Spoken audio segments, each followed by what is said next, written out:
All right. Good morning, everyone. Welcome to California Air Resources Board Virtual Next Stop to Zero Education Series. This is day 2, preparing to go ZEV. My name is Tommy Amundsen. I'm a producer at Sacramento State College of Continuing Education. Thank you all for joining us today. It's 9 o'clock. It's actually 9:01, so we're going to go ahead and get started. And so some housekeeping items. If you need any troubleshooting with the platform, please use the chat feature and we'll help troubleshoot. We have myself and a bunch of CARB support staff to help you in that way. Questions for our speakers today. This is a webinar, so audio is disabled for our audience today. For you to ask a question of our panel throughout the day, you're just going to go ahead and use the little Q&A widget that's there at the bottom of their toolbar. It says Q&A. Please use that to ask your questions to the panel and reserve chat for technical assistance. We will also be shooting out links through chat. So if we do see you ask a content-related question in chat, we're going to very nicely ask you to put it into our Q&A widget so we can throw that in the key and then have a panel discussion with our speakers. Attendee survey. You guys will be asked to complete a survey after the webinar is completed. It'll automatically pop up as soon as the webinar ends. So please take the time to complete that quick little survey.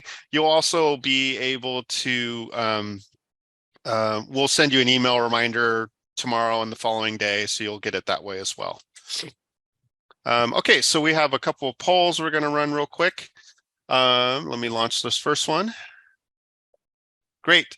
Okay, so real quick, what information will be most helpful for you transitioning to a zero emission fleet?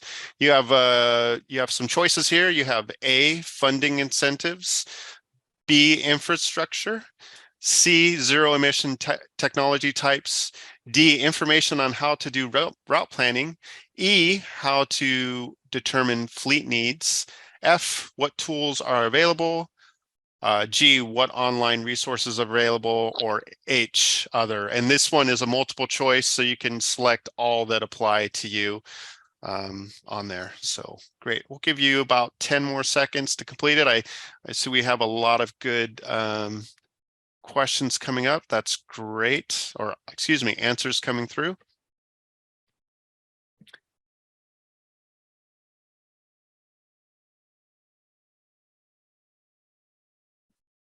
All right, I'm going to go ahead and end the poll and I'll share results. So just real quick for you guys, it looks like about 70% are in infrastructure, but we also have funding or incentives, and then followed by zero emission types with 41%, how to determine fleet needs at 34, and so on. So we have a pretty diverse group, and we have some folks that have others.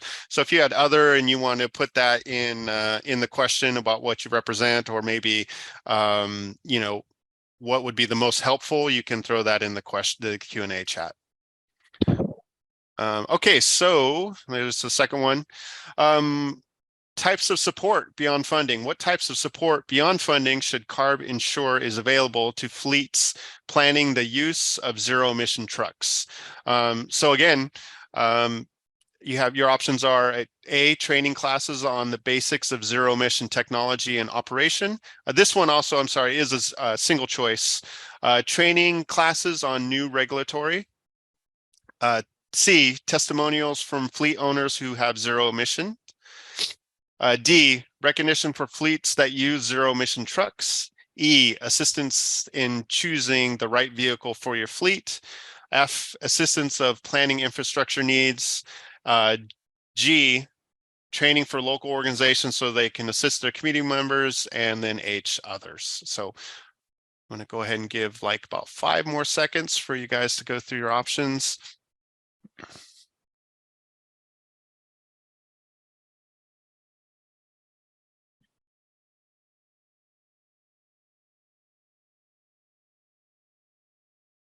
All right.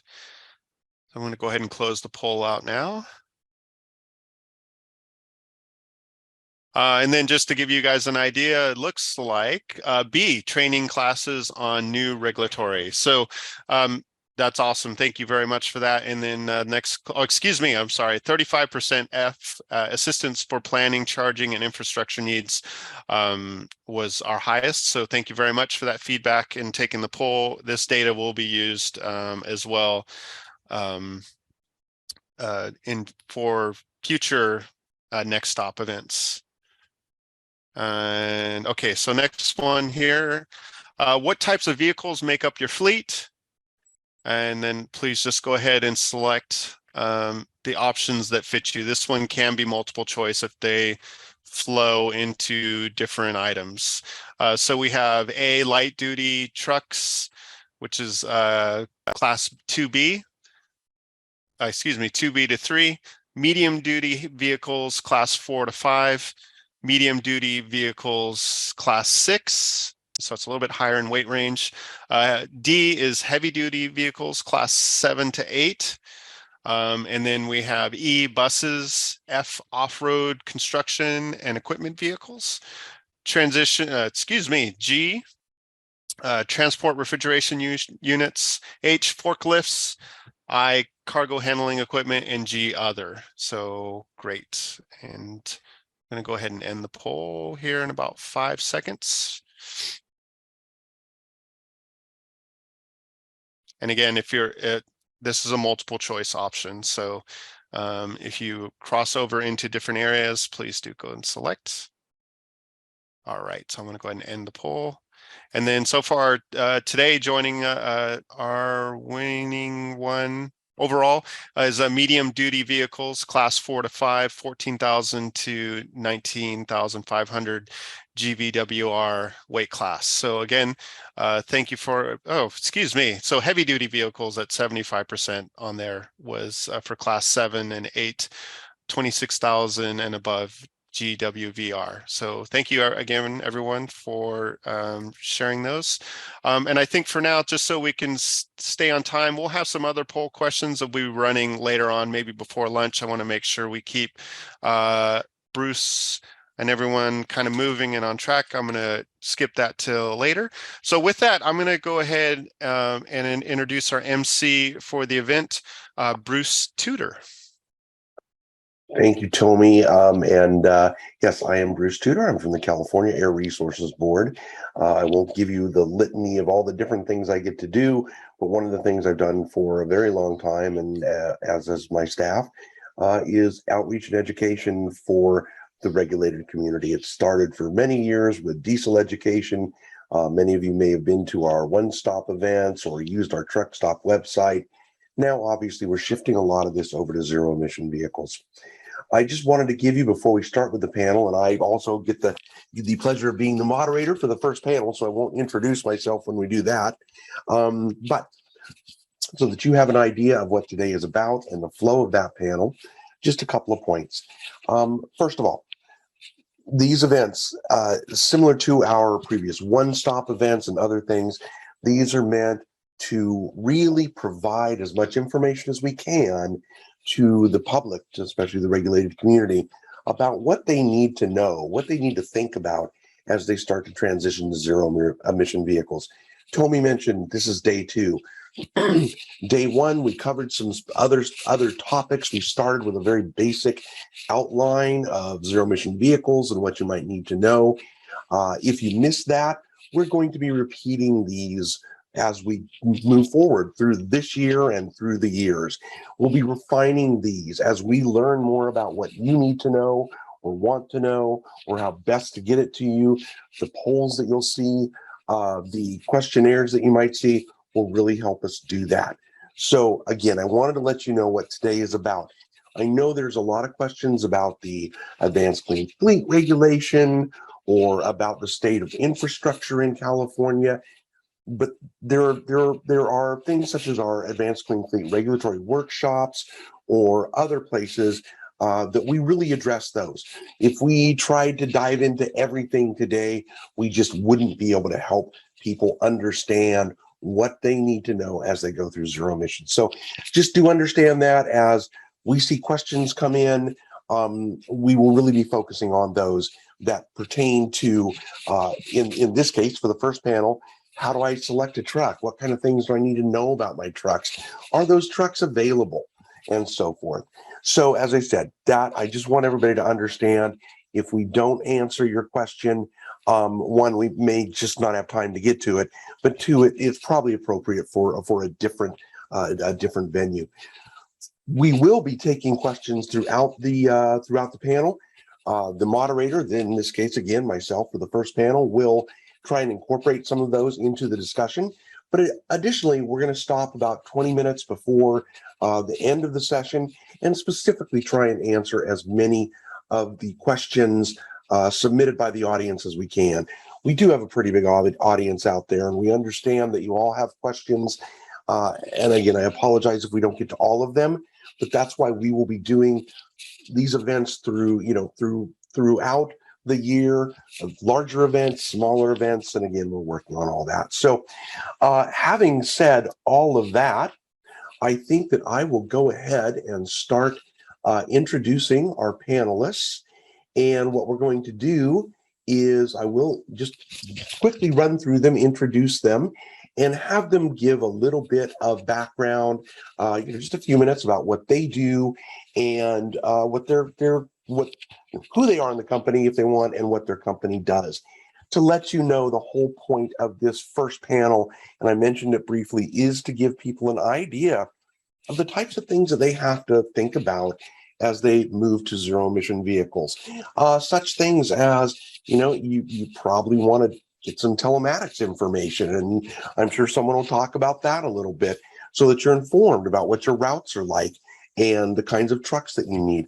Do you really need a truck with, a 400-mile range? That battery is going to be more expensive. What are some of the options that are out there? Who are some of the truck manufacturers? And we have two of them on the panel today. So again, that's the purpose of this morning session, is to really talk about trucks and what you need to know to select that. We will talk more about infrastructure and utilities and permitting throughout the day. And obviously, a lot of these topics overlap. So there will be discussion. Even in this first session, we have a couple of folks that represent charging installers. We have some folks that have a broad knowledge of hydrogen station installation. And so they'll be talking about some of that. And again, it overlaps in infrastructure, but there's importance to discuss it here too. All right. So having said all that, I'm just going to go down my list.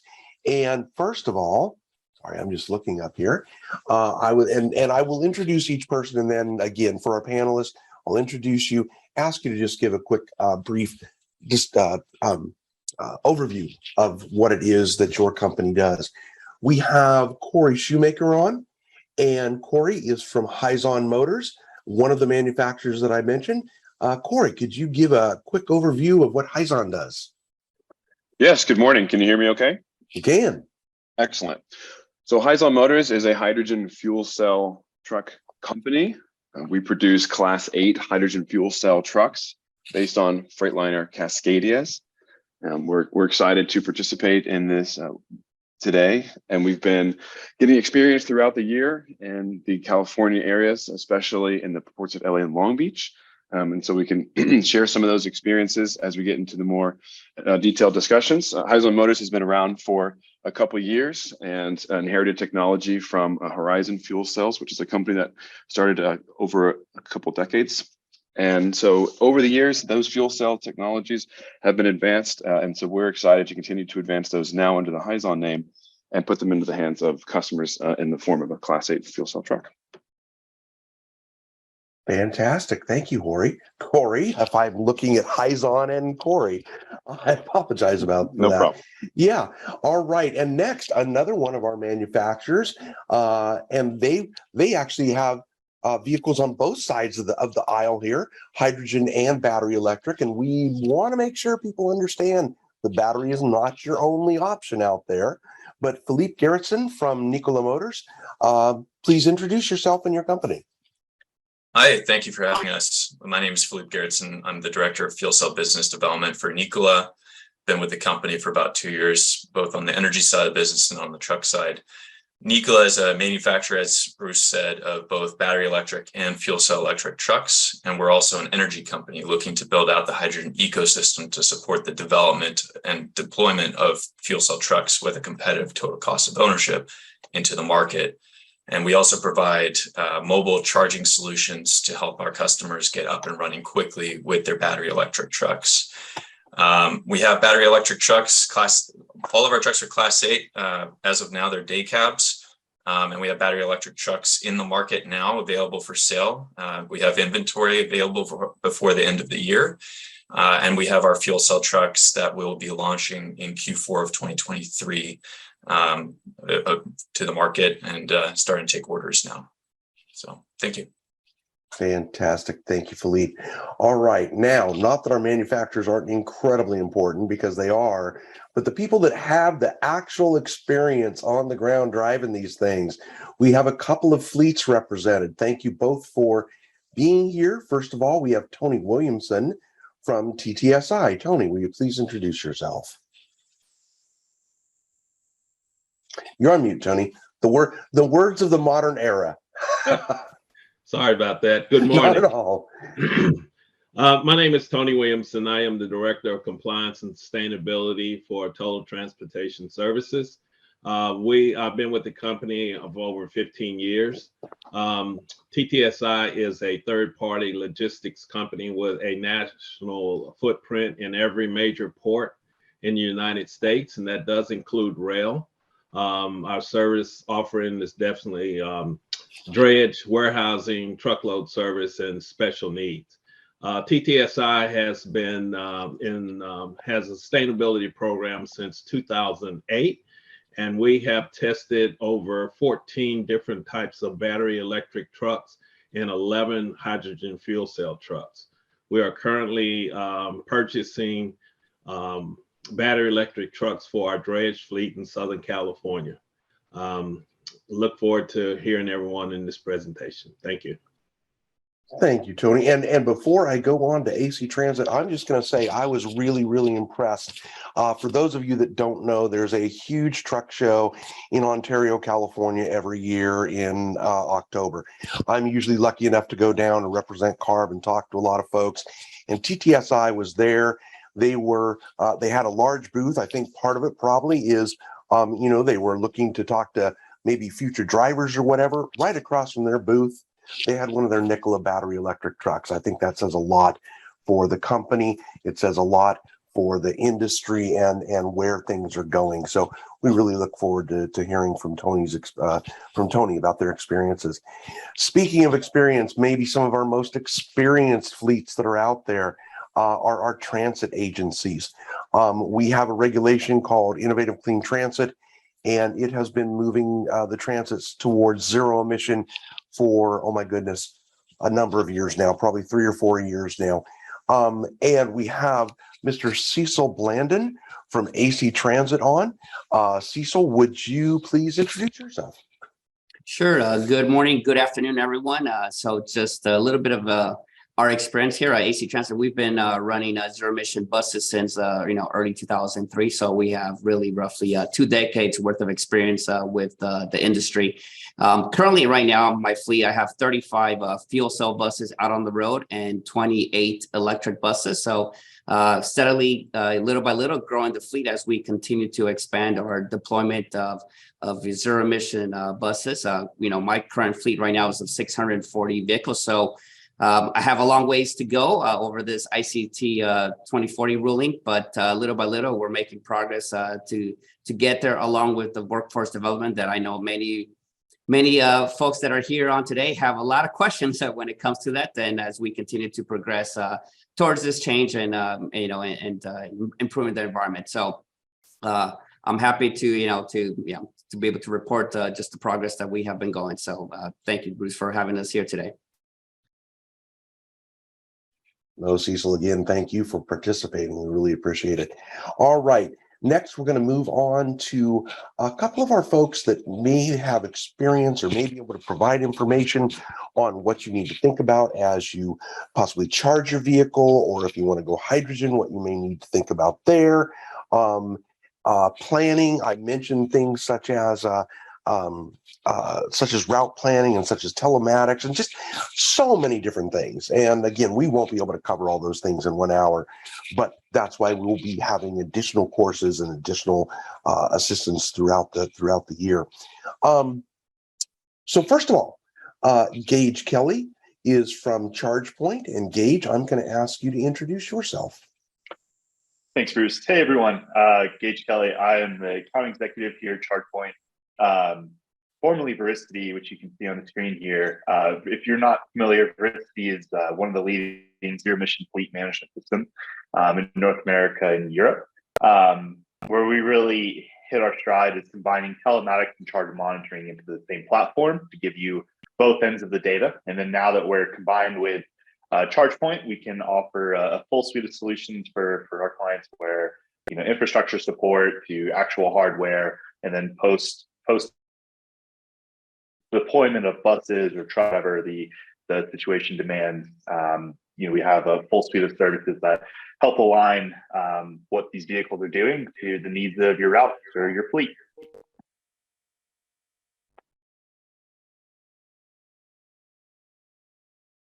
Always looking for my mute button. Thank you so much, Gage. And exactly as I said, I mean, we've got folks that really can provide a little bit of a world of information about a lot of different things that you'll need to think about.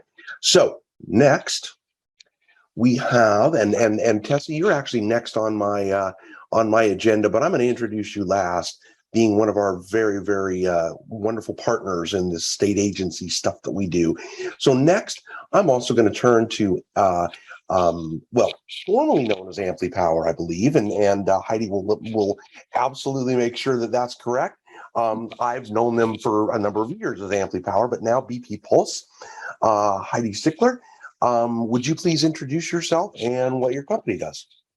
Yeah, absolutely. Good morning, everyone. It's a pleasure to be here. Thanks so much for the opportunity to participate in this panel. We're big fans of Chair Randolph and all of your fleet incentive programs and fleet mandates, which we strongly support. I've been with Amply Power since January of last year, so about 2 years now. And we were recently acquired by BP.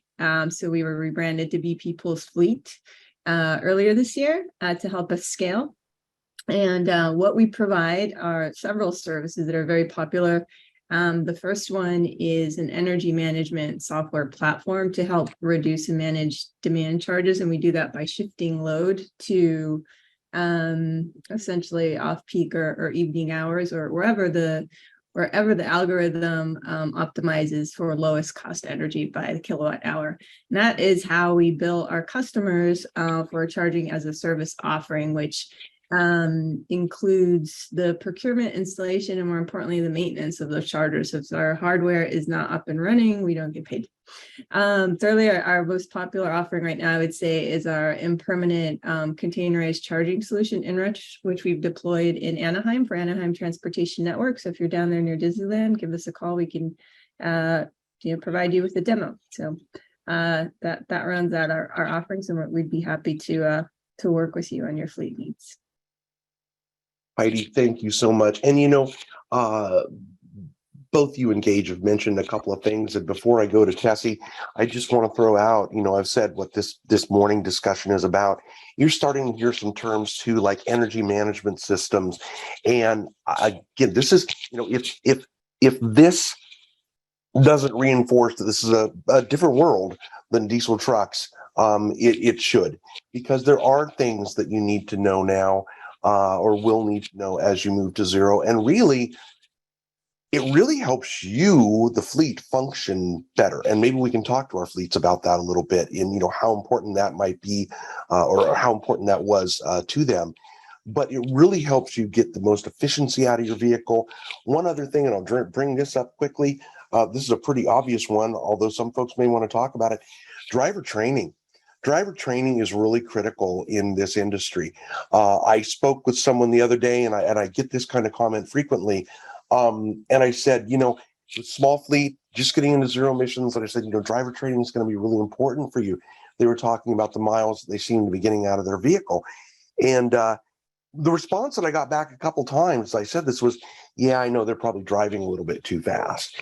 It's so much more than that. I mean, it's not just about the speed that they're driving. And one big thing, especially with battery electric vehicles, is the use of your brakes, your regenerative braking. So again, I want to bring this stuff up so that you're aware, listen throughout this session and the others for these new and kind of different things. Finally, Tessie Bravo from CalSTART. CalSTART is an organization that does a lot of work for the state of California.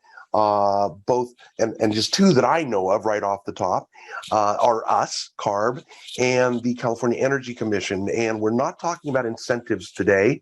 That was covered the first time. And by the way, a number of people did ask about where incentives are available and so forth. We'll be dropping some links to information into our chat so that you can go there. And again, we will have future discussions about incentives, but I do apologize that was covered the first day. And obviously, as you see, we have a lot of information on this day. We just don't have time to go back into it again. But so Heidi, I'm sorry, I keep looking at my lists up here. I've got too many. Tessie, please tell us a little bit about yourself and CalSTART, and also so that you know, Tessie has a good background with hydrogen, and she will be really helping our panel today, or helping you folks as we discuss maybe installing hydrogen stations on site. Tessie, please. Yeah, absolutely. Thank you, Bruce. So my name's Tessie. I currently work with CalSTART. I lead the Energize team that specializes largely in the funding. My background started with EV infrastructure and getting it into the ground. And the hydrogen piece comes into play because we have a hydrogen lane and we have a lot of input coming in around hydrogen. So trying to gather all of that information and lend a hand here. I'm going to go ahead and try and tie it back to the polls that we took in the beginning. And I see most of us are heavy duty, right? 75% class 7 and 8. And then we had a large interest around infrastructure and help around chargers, which is great because I think that's an overlying theme that we can have as we run through a lot of this stuff. So right now we're talking about specific fleet needs and all the things that can help us identify different pieces of what we need, including chargers, and getting on the front end, being proactive and starting to think about chargers while we think about vehicles, and also thinking about the what we need for projects to get chargers in the ground as we're thinking about what vehicles to purchase can really help set the project up for success. So that's kind of where I'm at. That's my belief in trying to get in front of this and kind of mitigate some of those bottlenecks we see by selecting vehicles and maybe not thinking too much about chargers. So the infrastructure for charging your vehicles should be on the front end thought of incorporation as we're picking vehicles and going through it. So kind of my thoughts here. I'm excited to go through the list of people we have. We have a wealth of knowledge to help us get to these points. And then we'll cover a couple pieces. And again, infrastructure will come back later in its own section. So we'll talk a lot about fleet needs and how it relates to projects and setting up your project for success so that your EVs can charge adequately when needed. Fantastic. Thank you, Tessie. All right, let's start actually some of this discussion here. I think, first of all, I'm going to turn to a couple of our manufacturers, or the couple that we have on here. And here's one of the big reasons why. First of all, as I mentioned earlier, you're going to be getting your vehicles from them. One of the questions that we get, and I'll just touch on this right off, is who's making trucks? I can tell you pretty much every major manufacturer and a number of other folks. Nikola, who's been around for quite some time. You heard about Hyzon. They've been around a while. There are others that I don't want to call them startups because really they've been in this industry for a while. They've been leading the way. Quite frankly, they've been pushing the industry. But now you have, Freightliners on board. Volvo and Daimler have been working on it for some time. You can get a lot of these trucks today. Yep, you really can. And that's really kind of the basic question is, and I'm looking at questions that were submitted during registration, and there's a lot of these. Here's one. When can we start seeing electric trucks that we can integrate into our operations? Are there any EV 3-axle truck tractors for sale and ready to work? That's typical of a lot of the questions. And I know, and this was asked in our first session or first day, I asked also, Nicola was there, a lot of folks, I hear all the time, hydrogen, that's 7 to 10 years away. No, it's not. It's not at all. So I'm going to turn, first of all, as I said, to our manufacturers. And I think that I will start with Gage. And oh no, sorry. I'm again looking at too many different things on my online here. I think that I'll start with Philippe from Nicola. And Philippe, talk about the technology. What's there today, and where it's going in the next literally year or two. Yeah, thanks. So as Bruce mentioned, there's a lot of different OEMs out there, and as Tony attested to, he's tested out numerous different OEMs trucks in his operations. For us at Nikola, we've had our battery electric trucks in production since March of this year, ready for sale to customers. And so it's really about getting these vehicles out into customers' hands. We're facilitating customer demonstrations of these vehicles on a continual basis, with trucks being deployed to our dealership network throughout the United States. We're not just constrained to California. And so at this point, we've got over 100 trucks out at a dealer network and with customers, as well as another 100 ready at our factory to be shipped out to dealership locations on the basis of where there's demand that we're seeing for these vehicles. The primary constraint that we're seeing on the battery electric side, as Tessie attested to, is on infrastructure. The trucks, frankly, are the shortest timeline requirement. Infrastructure can take 12 to 18 months in general to put in charging stations, and we're seeing about the same amount of time to put in hydrogen fueling infrastructure as well.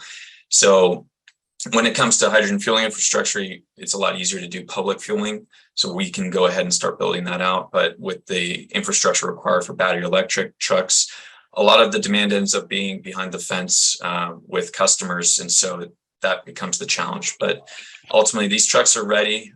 They're out there in the market, and they are proving that they work, that they have the capability to haul freight.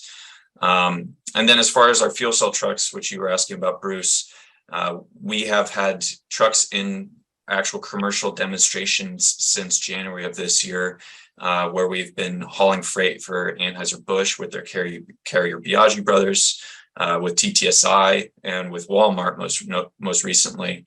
And we're going through the continued maturation of our prototype vehicles in anticipation of having production trucks ready for delivery by the end of next year, with fueling infrastructure that we're deploying to facilitate the rapid deployment of those trucks into the market to meet customers' demand.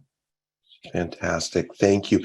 Oh, and for our panelists, by the way, I mean, we do want this to be an organic conversation, and maybe especially after we get through this kind of first round, it'll develop even more into that. Feel free. Maybe it's easier if you raise your hand, but if you feel kind of that, that natural pause, please feel free to jump in too and add on to that. Having said that, and one of the reasons that made me think of that is because obviously we have Nikola, which represents both sides of the aisle. We also have Hyzon Motors on, who you heard earlier. They have been in the fuel cell world for a while. And I want to talk to them or ask them a little bit about, what they see as the advantages of and Philippe, feel free obviously to jump in here as well. The advantages of hydrogen, what maybe some of the challenges are, just how you might want to, again, really look at that versus battery, or you need to know all this information to make an informed decision. So Corey, can you talk a little bit about that? And I think, Corey, too, you have a number of different configurations on your vehicles right now. Is that right? So can you talk about some of the things that are there today? Yeah, sure. Thank you very much. So I think when you are looking at battery versus fuel cell, there are some defined advantages with a fuel cell vehicle over a battery vehicle. 3 specifically. The first one is overall weight of the vehicle. Our truck weighs just under 22,000 pounds as a fuel cell electric vehicle. So this comes in quite a bit less than battery electric vehicles. So what that gives you is the difference in added payload. So the payload capacity for a fuel cell truck will be more than a battery electric truck. The next advantage, and this really depends on how much batteries you store on board, but you can, in essence, store more energy on board for less weight in the form of hydrogen gas versus in the solid state form of batteries. So in principle, hydrogen fuel cell trucks have longer range than battery electric trucks. Now we did see recently Tesla come out with their fuel a battery electric truck and claiming their I think it was on YouTube 500 miles. So it's a question of how much that weighs to do that. In principle, you could theoretically achieve very high mileages with battery electric trucks if you have no limit on the amount of weight you can carry.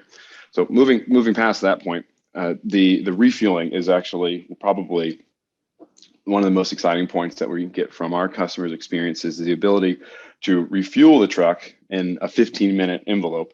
So that's something that's a definite advantage over battery electric and getting back on the road and getting the range that you can get. So with our trucks right now, the current configurations that we have with 50 kilograms, we're seeing a 300 to 350 miles range in local operation.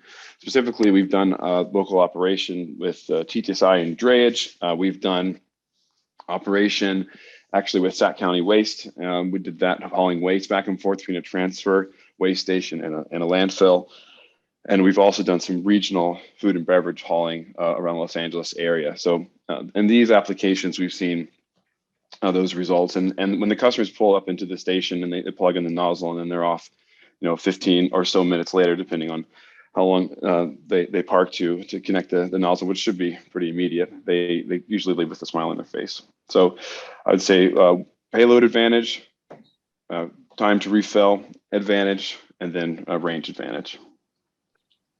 Yeah, and if I can just jump on there, fully agree with everything Corey stated there. Those are the primary value drivers. One additional thing that I'll add that comes out of the increased range and the greater payload capacity, as well as the faster fueling times, is that you gain operational flexibility that becomes invaluable. This allows for fuel cell trucks to be able to perform double shifting operations where you're slip seating your trucks. It allows for greater flexibility in terms of where you're deploying your vehicles across the network of fueling stations. We expect that infrastructure network will expand rapidly, and that's something that we're actively pursuing so that we can provide operational flexibility throughout the state. And you get an experience very similar in many ways to an existing diesel truck in that you're able to fuel in 20 minutes, have a 500-mile range per hour of fuel cell trucks, and are able to then basically operate as a metro regional kind of configuration in your operations, where you may be going out to Vegas and back, for example, out of LA, or up to the Bay Area and back, and have the opportunity to hotel your drivers at this point, considering that we don't have a proper sleeper. But it gives you that flexibility that you can start employing a zero emissions truck into these more over the road type applications. As Corey mentioned, you get the weight advantage. Our battery electric truck, at least until Tesla announced their initial deliveries to Pepsi, had the longest range of any truck in the market at up to 330 miles. But with that comes a commensurate increase in weight. Our battery electric truck is heavy, to be honest, at around 29,500 pounds. And that's because, in large part, due to the weight of the batteries. By comparison, our fuel cell truck will be significantly lighter than that, affording greater operational flexibility in terms of what kinds of payloads you're looking to haul and be able to take on more types of cargo from different customers than you may otherwise be limited to with battery electric trucks. Thank you, Philippe. Having said all that, and I actually think that I think that both of these technologies will play an incredibly important role as we move into the future and as we decarbonize not only California, but I mean, we're seeing it all over the world. But we've talked quite a bit about hydrogen here, and again, I think there's a huge future for that. But so many vehicles right now are battery electric and will continue to be battery electric, especially, we've heard about some of the big advantages of hydrogen. Absolutely true. But especially maybe as we look at the even lighter vehicles or, various different types of vocations, battery will always play a huge place. And I think it'll have a huge place in full-size Class 8s too. So having said that, I want to now turn to a couple of our companies that deal more with battery charging, but also that whole variety of things. Excuse me, that whole variety of things that you need to think about. Amply mentioned earlier, energy management. And I think first I'm going to turn to Heidi, I apologize. I'm going to get used to BP Pulse. Old dog, new tricks, trying to break myself of what I remember. But I'm going to turn to Heidi firstly, first of BP Pulse, and ask about things such as energy management or whatever else. What do these fleets need to know as they start looking to integrate vehicles? And right now, the majority of vehicles that are out there are battery electric. What do they need to start thinking about to integrate those vehicles into their fleets? Yeah, great question, Bruce. This is a question that we get a lot. So I think first, what Amply, now BP Pulse Fleet, does is that we make the economics of fixed fuel pricing much better understood for the fleet operator. If you're contemplating a switch from gasoline or diesel to electric, fuel cost is at the top of your mind, probably because right after driver labor, fueling cost is actually the second highest operational expense. And if you're going from a world where pricing fluctuations might be going up and down in a year and entering a scenario where electricity pricing are more like 400% fluctuations in a single day, this is where our energy management solution really can make a difference with regard to managing those demand charges. So unless you can get a handle on those fueling costs, it's difficult to scale at large. The second aspect of what we're solving for fleet operators is simply uptime, reliability, and certainty of operations. So with charging, again, you have a scenario where the vehicle needs to sit idle for several hours of charging time, and that's different from, say, a 5-minute gasoline fuel up. So for a mission critical fleet operator like transit, school bus, drayage, they really need to fold that into their daily operations of the vehicles and handle that scheduling. So that's what our charging as a service offering does for fleet operators. So we do a lot of the software integration efforts on our fleet's behalf, which again manages the charge.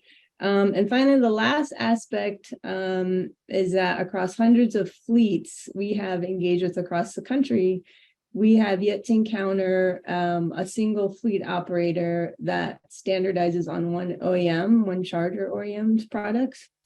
So it's always a mixed scenario. And in the early stage markets, there are still interoperability issues.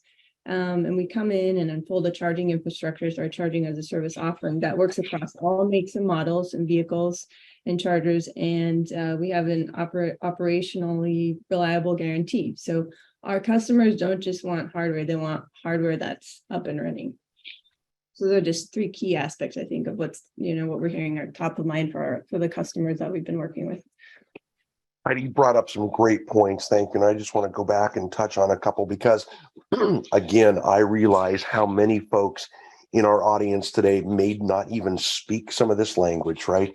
Interoperability, great point that you bring up. And I know from talking to some fleets that have a variety of trucks, there have been issues with and it really comes down to the software. At least my understanding in many cases, these tiny little differences in how the different softwares interpret something may mean that one charger has a little bit of difficulty working with this type of truck, where it works fine with this other type of truck. And a lot of folks, such as Amply and ChargePoint and others, are doing work to help with that.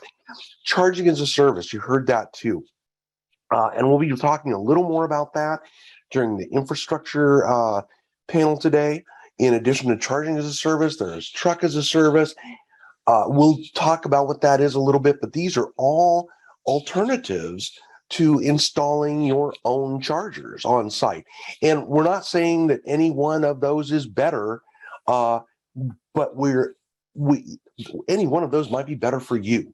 And again, we want to just start making people aware of the types of things they need to think about and look at and that are possible as they move into zero emission vehicles. So, having said that, and I definitely can't wait to get to our fleets because a lot of stuff has been brought up here, and I want to hear from our fleets how they thought about that, incorporated, this idea or that idea. But I do want to turn next to Gage, Gage at ChargePoint, and I know that ChargePoint offers, as does BP Pulse, offers a variety and maybe even a larger variety of services as far as what you need to do to go to zero. And what I'd really like to hear, Gage, is even more, maybe a little more elaboration on the importance of things such as smart charging. And we heard about what I would call peak shaving. We heard from Heidi, peak shaving is trying to level out that cost that you pay throughout the day by using things such as battery storage and so forth. So Gage, can we turn to you? And I know I'm giving you a big chore here. And obviously we, as I've said a number of times, we could talk all day about any one of these subjects, but could you just touch on some of the things that, especially, just the terms and what they mean, you think are really important for these fleets to know? Gage? Sure. In terms of, smart charging or peak shaving, really this comes back to the first thing we ask is what's your relationship with your utility. If you say we pay our bills every month and that's about it, then we've probably got a problem because oftentimes these utilities have different rates and scheduled charging or scheduled rates for what your agency or your fleet may require. And so if your routes or the dwell times don't align with those rates where you might be paying 3 or 4 times more than you should for charging, then this is where our service comes in to quote unquote peak shave or try to reduce the amount of load on the utility and the load for your system, which may make sense for when your fleets need to be ready or prepared, right? And so in our platform, where that really comes in, where we hit the ground, is because we have the routes that we're connected to, we have the vehicle data, so we know consumption rates, we know where they're going, the ranges that they need to hit. We can align all of this together in one system to basically curb how much your utility may require, or how much your fleet may require in the system or on the actual load. And so that's real one part of it. The second part is this probably isn't your first deployment, and you most likely are not going to have one charger OEM, like Heidi said, or one vehicle OEM. And so what we look at then is how do you scale this fleet long term, or what does the load look like now, and how can we start those conversations with your utility even a year before you're ready to expand, so that they are prepared and you have a much more clear understanding of what to expect moving forward, especially as you scale or add other vehicles or even add hydrogen vehicles. So that's really what we try to do for our clients day to day. Fantastic. Thank you so much, Gage. And again, we're hearing some of these terms and some of these thoughts and concepts. And I think now is a really great time to turn to our fleets and ask them about not only some of these things, again, they are looking at how to control their energy cost. And they're doing it today because, as everybody here knows, fuel is money. I mean, just like with diesel, if you can save a little bit of fuel, you're really making money. There are a number of things that you can do also, and I'm guessing that probably both our fleets are involved in this, but there are things such as our low carbon fuel standard, when I say our CARB, which actually allows some folks to make money, to make to get a voucher, if you will, or to get a credit that you can sell by going to zero emission. It helps offset things such as fuel cost. But we're not going to get into that too much today. Again, that was really our last our last session, or our first day of this. But I'm going to turn, I think, first to Cecil over at AC Transit. You've probably been doing this stuff, I'm going to guess, longer than anybody on this panel. So Cecil, I mean, again, giving you a heavy lift here, but what were maybe some of the biggest things that you found that you really needed to think about, that you did think about on the front end, or that you wish you would have thought about on the front end? Even things such as, maintenance costs, and I mean, just whatever advice you can offer to folks out in our audience. Cecil.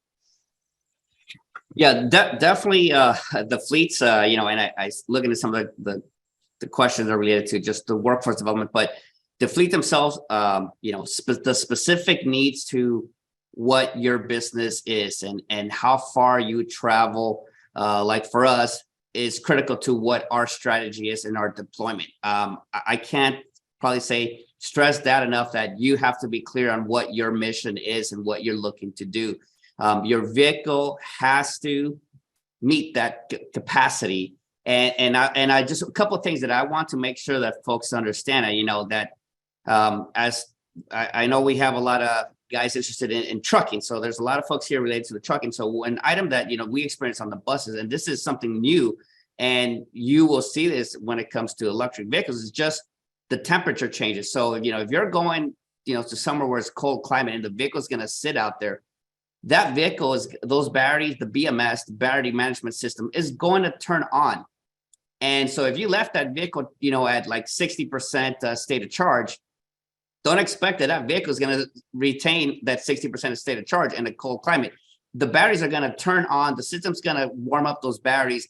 And, when that driver looks to leave the next day or whatever time period, that state of charge is going to be at a different level. So it's important that you consider, your distances correctly. What is your actual battery spec that you're looking to do? Because what you may do today in a normal climate, when you get into a winter climate or a colder climate that you're going to have to travel to, or whether there's hills, that's going to impact your range that you're going to have to do. So what I want to hit upon, Bruce, is just that initial purchase of your strategy that you're looking to do, or that vehicle that you're going to purchase, make sure it truly meets your spec, your specification that you're going to do.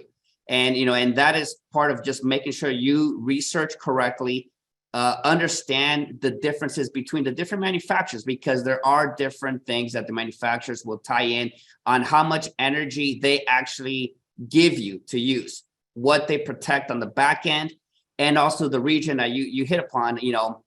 You can go up to the Sierras and use up a ton of energy going up there, and on the way back you use only 20% because you're coasting downhill. So sometimes a trial and error may have to be done, or a test scenario pilot that, maybe with a certain manufacturer, so that you can see what the actual product is going to be able to do. I think that will save a lot of headaches into buying something that may not meet your service that you're going to expect to do.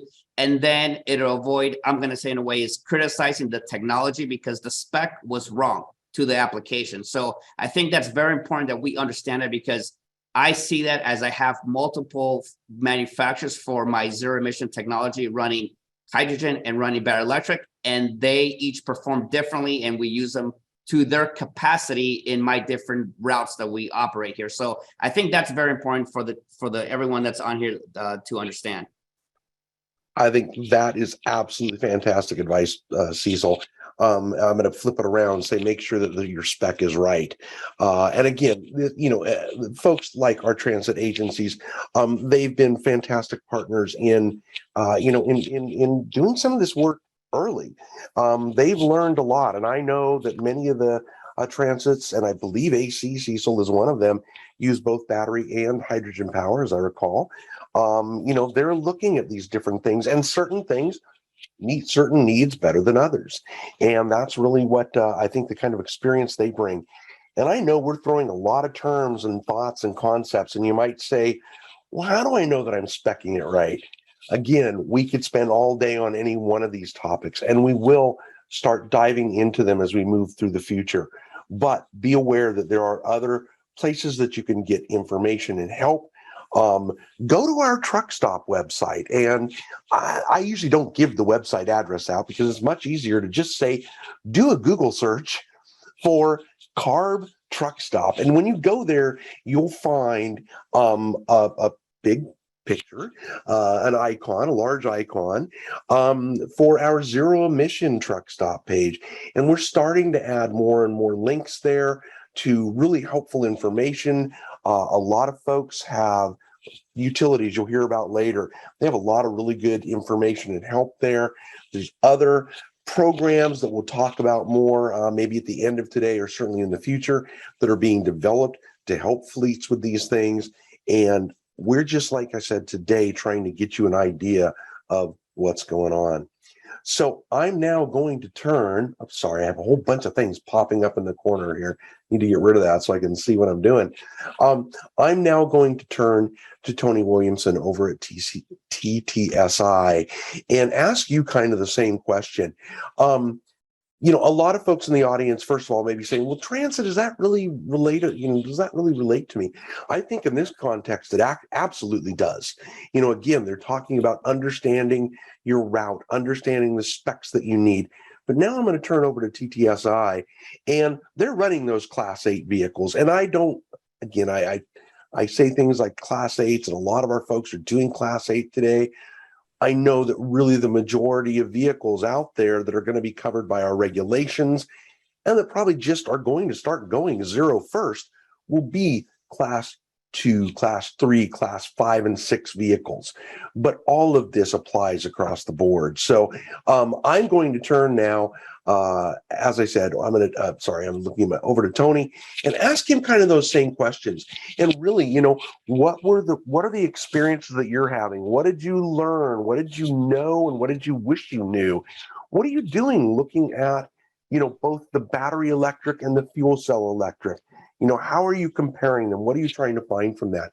So if I could, Tony. All right, thanks, Bruce. Well, TTSI, we got a head start of on all of the fleets here in Southern California because we went to the AQMD and we asked that we would like to demo this new technology as it was coming out. We started demoing the hydrogen fuel cell in 2009 and took possession of the truck in 2011, ran that truck from 2011 to 2014. Now, that was a totally different operation from a diesel truck. Number one, we had to get our drivers to buy into this.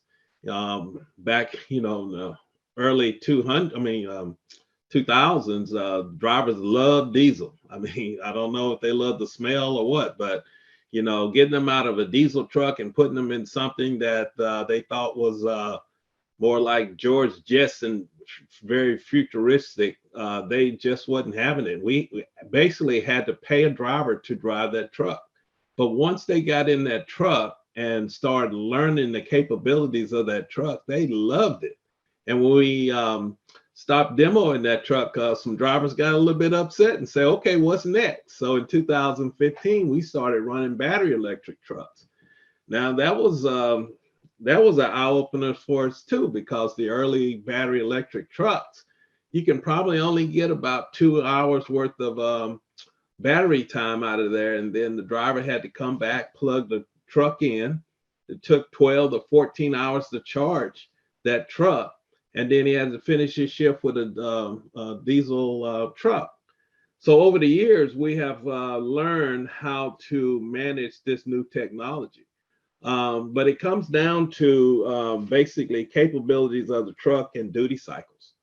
We run the port of Long Beach and LA 2 shifts, Monday through Thursday. There's 2 shifts, and then Friday and Saturday is 1 shift. So we got to make sure that these trucks can do our duty cycle. Duty cycle per shift is anywhere from 9 to 10 hours per shift.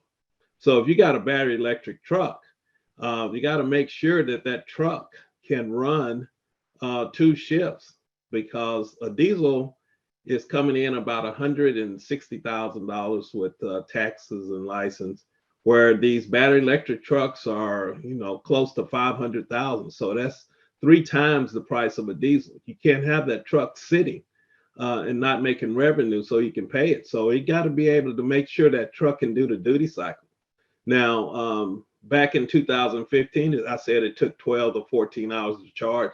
Now, with the newer technology, batteries and the chargers, we're able to turn those trucks probably in about 3 hours. We're going with 350 kilowatt chargers, so we can get a 2 to 2.5 charge on these trucks. Go from state of charge of 20% to 90% in 2.5 to 3 hours, because we need that for our duty cycles. Now, for as the hydrogen fuel cell, that's a little bit different, but on the same principle. We see the hydrogen fuel cell competing with the diesel once the infrastructure comes available, because it takes anywhere from 20 to 25 minutes to fill a diesel. Same thing for a hydrogen truck. It's just a matter of the driver getting used to the technology and the infrastructure there. So we see that both the fuel cell and the battery electric in our fleets in the near future. Now we're running 10 Nikola battery electric trucks. Drivers love those trucks because, number one, the trucks are heavy. Corey mentioned that earlier today. In this session, that the trucks are a little bit heavier than a diesel. That's true. But the drivers love that additional weight because they're not getting the vibration that you do in the diesel truck. Also, they do not smell like diesel at the end of their shift. So they go home to their family. They don't smell like diesel. And plus, these trucks are actually working. We ran 2 demos, 2 battery electric trucks back early 2022, the Nikola trucks. We kept one within 60 miles of the port, and we kept the other one, we took it out to the Inland Empire. The one that was 60 miles from the port, state of charge used per day was like 28%, where the other one was 34%. So I could have got on the first truck, 60 miles, I could have got about 3 days of work on that truck before I charge it, and the other one about a day and a half to 2 hours before we charge it. So we're seeing that these trucks are hitting the duty cycles for its drayage. Now, this is drayage only.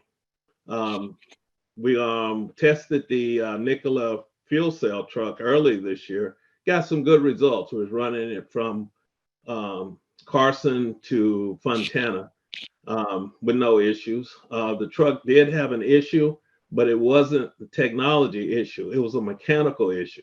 Now, since this was the Alpha truck, you have to manufacture certain parts for a demo truck. Well, couldn't get that part redone. Plus, they were coming out with their beta truck. So we sent that truck back, and hopefully in the springtime, we can get their beta or their gamma truck and demo that truck for another 90 days. But the technology definitely is out there. From 2009 to 2015, we've seen a great improvement. Our drivers have accepted these trucks, and now we're just moving on to the infrastructure, which is beginning to, it's a different type of issue to deal with. Yeah, if I can just jump in here, Tony, thank you for stating from the driver's perspective, because if I put on my customer hat, I'm thinking, well, why do I want to deal with a battery electric truck? We hear like pushback all the time in ACF regulations and other places from fleets that are facing this transition, and they look at all of these hurdles that have to be overcome in terms of infrastructure, charging, when do I charge? I can't haul as much payload and so forth. But the reality is, ultimately, to Tony's point, drivers love these trucks. They drive like a car in many ways. They're easy to drive. So that helps get additional drivers into the workforce, because now you can appeal to female drivers who might have otherwise been intimidated, or younger, less experienced drivers, or older drivers who have like issues with their hips from shifting back in the days. The other aspect that I'll say is when you look at the fuel cost, you're going to see substantial savings, particularly on the battery electric trucks as compared to fuel cell or diesel trucks, owing to the cost of electricity. If you're charging during the off-peak periods, being substantially lower than the cost of diesel. And then on top of that, you add on the low carbon fuel standard credits that you're generating that various parties can help you monetize. And you also get a lot of the infrastructure credits to help with putting in place the charging requirements that you need to power those vehicles. So when we look at battery electric versus fuel cell, I'm the director of fuel cell business development. So my job's somewhat easier because we're trying to create a solution that's a seamless transition from diesel trucks. But the reality is a fuel cell truck is going to be more comparable to operate with a diesel truck, at least in California, and probably more expensive than a diesel truck in other states, because in other states you don't have low carbon fuel standard credits or the same kind of truck incentives to help mitigate the cost of the vehicle. So the battery electric truck, it has a use case. That's why we as an OEM are pursuing both battery electric and fuel cell trucks. And if your operations can accommodate the payloads, the ranges, and have the reliable return to base, as Tony mentioned, drivers love these trucks. You get better performance. You're getting a nice quiet drive. You don't come home smelling like diesel. And it gives you a very good kind of appeal to bringing in the workforce and dealing with things like driver shortages and so forth. So I just wanted to share that as far as like, for fleets looking at how do I go to zero emissions? It's not just discount the battery electric because of the challenges. There's a lot of solutions out there to what Bruce was talking about that help alleviate those concerns and help you find the right truck for your operations. And it may well be cheaper to operate than a fuel cell truck. And then the fuel cell truck will have that use case where if you don't own your own property or you're on a short-term lease, and you can't put infrastructure in place, for example, you need to operate with greater uncertainty about where you're operating. That's when the fuel cell truck really comes into better use cases and for those longer routes and everything. Philippe and Tony, thank you so much for all of that great information. I'm going to wrap us up with Tessie in just a moment here, and then we do want to leave a little bit of time for addressing some of these specific questions that we got in from the audience. I've tried to incorporate a couple here and there as we went through.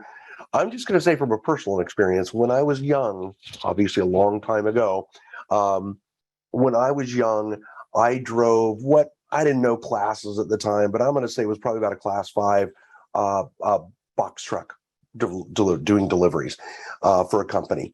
And I even did deliveries in San Francisco. So I drove some pretty hairy routes. I got to recently drive a class 6 unloaded, but box truck from one of our manufacturers. And I will say it was not only, yes, quiet, the ride was smooth, but one of the things that really impressed me coming from that experience of, oh my gosh, I got to go down this crazy hill in San Francisco, was the regenerative braking and the control you had. And I mean, it's different, especially if you've got that regenerative braking turned way up. But I got to tell you, after a couple of minutes of getting used to it, I felt it was just so much safer. I mean, you can literally almost come to a complete stop without even ever touching the brake pedal. So I'm just going to say, obviously electric trucks are my thing because I work for CARB, but that's a personal experience that I just thought it was really cool. So having said that, as I said, I'm going to wrap us up with Tessie.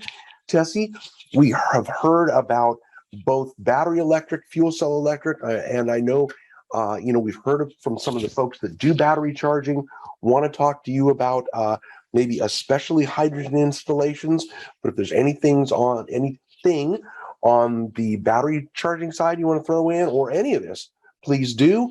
And one last thing before I turn it over, we have been here and we heard a little bit from Philippe regarding the cost of hydrogen. It is considerably more expensive right now. We do see that coming down as production goes up.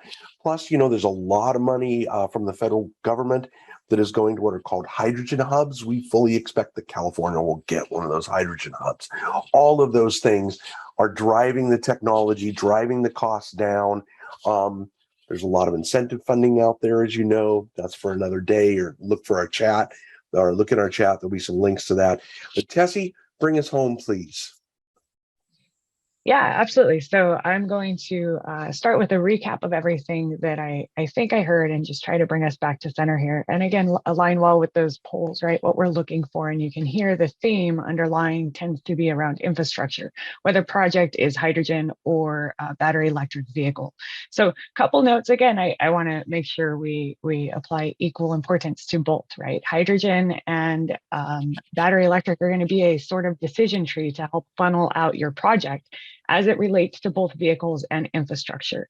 I think some of the key points that we heard about from the team that was talking, right? We want to consider things around route analysis and the variables that go into route analysis, right?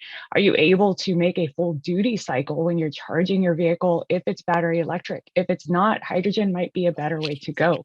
We're seeing a lot of expansion in the landscape to especially the larger class 8 vehicles into hydrogen, right? For a lot of this reason and the weight. So a lot of these things are aspects as we move into projects overall and we start to zoom out. So we zoom out, we get this decision tree of hydrogen or battery electric based on route analysis, duty cycle, and these telematics that come into play. Solutions around that include the software and pieces that really lend a hand. So we see this across, again, developing landscape, especially with hydrogen. I think as we move into things, infrastructure becomes a larger piece of this. So underlying theme is infrastructure. From the polls, it looks like we want to hear a lot about infrastructure, but we don't want to lose sight of choosing a vehicle and tying that to infrastructure and really looking at this from the start. So once again, I'm Tessie. I'm with the Energize team over at CalSTART. Going to run us through a couple slides as we transition our way into getting things on the ground. And I love that we have a team here of transit people that can lend a hand and also with infrastructure and boots on the ground. So next slide, please. Let's talk about a general project roadmap. Again, when do we start looking at what type of charger selection, whether we're going hydrogen or we're at that decision tree point, right? And what we found as we're going through projects and as we're project managing these pieces, charger selection in that decision tree should happen early. So as we're discussing things around telematics and route analysis ties to battery size in the vehicle, if it's battery electric, if we're going hydrogen, we need to consider that as well. Right. As we move into those things, we should start thinking about chargers early to avoid delays or bottlenecks later on. So these first two highlighted areas, that is charger selection and pre-planning and permitting, should happen very early as you're having discussions and trying to figure out what vehicles we want to choose. What this looks like is pretty simple, right? We're starting communications with utilities and the authorities having jurisdiction. Hydrogen projects look a lot different. There's a lot more moving pieces than an actual EV infrastructure project. So we want to keep all of those in mind. We do want to start conversations early. We do want to start educating ourselves on best practices. And again, we want to set these projects up for success. That is the project as a whole, both the EV and the infrastructure that's needed to fuel or to allow the vehicle to charge. So for larger class vehicles, AC isn't going to be a huge piece. DC, FC, V2G are components that do come into play. And again, hydrogen would be a different decision tree with very similar kind of roadmap when we start to zoom out and those key components of pre-planning and pre-permitting with the utility and the AHJ, and really paying attention to the pieces like location and where we're going to put these chargers and how it relates to the duty cycle and the variables that are included in that duty cycle. We want to consider charger size. One of the things as we're getting these vehicles with the duty cycle is going to be how many times do I need to charge the vehicle, right? We heard Cecil talk a little bit about these things kind of helping on the front end. If you really understand your route and what that looks like, then you can really start to piece these things together and help dial in the charger size and the selection or the type of charger we want. Any accessories that need to go with it, right? Nozzles, cables, all of these things need to be taken into consideration as we're looking at getting a fleet vehicle and transitioning the fleet, right? A couple other key components or aspects that come up very often It's going to be coordinating those delivery dates of the vehicles with the timing of the infrastructure. This is a key component to setting the project up for success in its entirety. What this looks like on the ground, right, or what we would look like or look for as we're going through this is, as we're looking at vehicles, are we going to phase them in? Do we have specific routes that we want to test this on? And do we want to tie the infrastructure to those specific vehicles? That helps keep the project total size down as far as kilowatts in demand on utility, and helps them help you get projects in the ground quickly, if that makes sense. And we'll go into more of that. Again, we have a whole infrastructure piece. I'd really like to focus on the tying the when to start thinking about charger or infrastructure in general, whether it's hydrogen or EV, into these components of selecting a vehicle that's going to be for route analysis and all these other pieces that tie in. So pre-planning and pre-permitting is super important.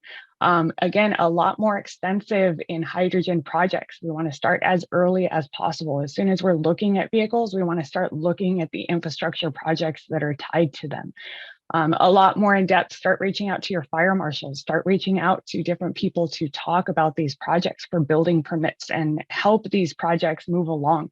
Again, set yourself up for success, right? Set the project up for success. So those two components are the most relevant ones for this piece of what we're talking about in, again, setting that project up for success in the project roadmap overall, as it relates to both electric and hydrogen vehicles.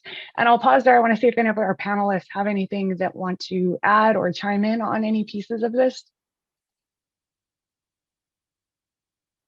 Tessie, I can chime in just from our experience that we've had as we're doing two upgrades of EV. Although we do fuel cell, we also, expanding our EV program, and that program, I know that a lot of people is just the grid. As we've seen, is just we run into some delays that we were told the grid should have enough energy once all the plants then finally got submitted. Then we don't have enough energy, and we have to go back and now some extra delays. So definitely, part of, as you talked about the utilities, just that whole planning aspect is huge, and making sure you understand what you need. I know for us also is just our future, making sure we line up where we may expand and take advantage to trench or run extra conduit right now, so we don't have to dig up our yards or different, reduce any future costs by things that we can do right now and save costs down the road. So just recommend that, maybe think ahead, that if you think you might do an expansion, maybe you can save some money by adding some other items right now and save yourself that cost. Yeah, absolutely. Thank you, Cecil. And does anybody else have anything? I see a couple hands up. I don't know who is first, so I'll leave it to rock, paper, scissors, either Heidi or Philip. Sure. Yeah, no, thanks, Tessie, for this fantastic overview. I just wanted to underscore the importance of pre-planning and pre-permitting on the utility side and the AHJ side. Please feel free to reach out. I can put my contact information in the chat there. We have a set of recommendations which have been distilled from all of the states across the US that have best practices for both pre-planning, pre-permitting. The governor's office here in California has done a really fantastic job of arriving at a consensus among industry leaders on what AHJ should take into consideration in utilities. Utilities are definitely at the table, and we're really excited to see Commissioner Rexhoff, as ever said, that he's termed out now, but he essentially issued a proposed decision which allows those projects that are 2 megawatts in size or smaller to be energized within 125 average business day turnaround. So that's really exciting to see. I will say that, one of the benefits of going with somebody like Amply or another energy management provider is that currently there are 3,000 utilities across the US, 3,000. So just think about that for a moment. And they each have their own unique time of use rate structure. So if you're a fleet operator with vehicles at different locations, you're going to have to navigate those time of use rates. So just here in Southern California alone, we have a scenario where we have a project and right across the street from one another, we have an LADWP time of use rate structure. And across the street, we have a Southern California Edison time of use rate structure. And the rate structure is completely different. So those are the types of scenarios that we're trying to solve for our fleet operators. The CC's also done a remarkable job with their load management standard. rate database. So there's a lot of exciting solutions out there. Feel free to reach out. Awesome. Thank you, Heidi. And I just want to highlight the key point there. So the pre-planning and pre-permitting is super important. Reach out to your utility early to figure out what that looks like. And as Heidi stated, they are different. We've worked with numerous ones as well. We work with SCE. They're willing to help, they want to help, but we need information to them. That information comes in the form of what charger size you're selecting and how many of them you're selecting.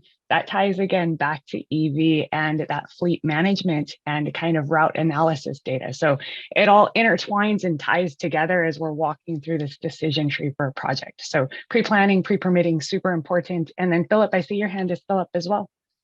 Yeah, just want to emphasize that part as well. Start early with the utilities for the charging infrastructure. One aspect with the hydrogen infrastructure is that hydrogen is really a game of economies of scale. And so we see a lot of applications in public fueling for hydrogen, but also when you are looking at behind the fence solutions, you're going to get a lot more bang for your buck as you look at deployment of larger volumes of vehicles. You can have a station 4 times the size for approximately 20% extra cost relative to something that would be sized much smaller. There are a variety of different solutions. I can touch upon that in the next panel as well, ranging from mobile fuelers, gaseous storage, liquid storage, fast fill, slow fill. Ultimately, it comes down to what is the need of the fleet? What do your operations look like? Similar as with what takes place on the battery electric side. Thank you, Philip. Tessie. That's very helpful. Yeah, I'm sorry, Bruce. Tessie. No, not at all. Don't be sorry. I'm the one who's sorry because I think I threw you in an inadvertent curve. I had intended to start with you, and you are fantastic in just picking up. I think that was an incredible recap. We are almost at the end of our time, but I think what you did get through in the discussion that prompted was great. I do want to take just a few questions from the audience before we move on, and Tessie will be our moderator for the next panel. I'm sure you'll hear a lot more about some of the stuff that we were just getting into, but I do want to take a few questions here. Let me just pop over. I know one of the questions, and I think this was specific to Nicola, are your what voltage are your vehicle powertrains? Are they 800? Yes, our batteries are at 800 volts. Okay, thank you. Fantastic. Let's see, just looking down through here. I think we'll leave that until the next one. Someone asked a question. I know they asked this in the registration questions too, regarding heavy haul applications. When would vehicles be available that would transport 250,000 pounds? I know that there are extremely heavy haul situations, but I think that's kind of down the road. I don't know I doubt we're ready to address that. So yeah, go ahead. I can just speak at a high level to that. All right, please. The one nice thing with electric powertrains is that you get a tremendous amount of power and torque out of them. Yeah. So there is a significant benefit in that respect. However, I'm not aware of any powered vehicles that are currently on the market that are certified to be able to haul those heavy hauls. Right. For Nikola, we've done our engineering validation up to the 82,000 pound weight limit that's available in most states today. And we have plans to be able to validate higher payload capacities with our trucks, but we are not there yet at this stage. One of the applications that we are looking at for our fuel cells, for example, is being able to bring the truck into Canada, which operates at 140,000 pound GCVW. And so we would be able to, by 2025, approximately be able to haul those types of payloads with the fuel cell. And I can't say much more, but I know that certain customers and dealers have pushed the limits on our trucks. Now, and those are some great points. I mean, especially regarding, just that instant power, that torque. I always like telling people, this was years ago, a very early demo project.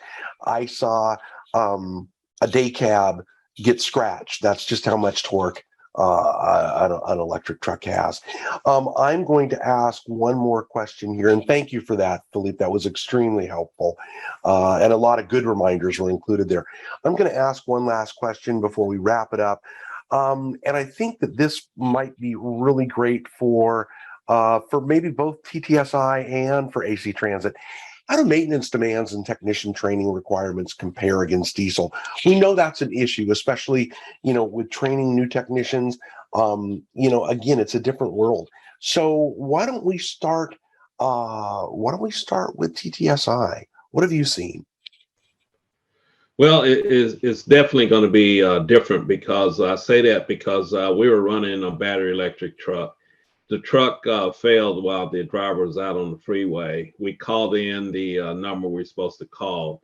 Guy got on a laptop, did a couple of strokes on his laptop, and the truck started, and we were able to finish our route.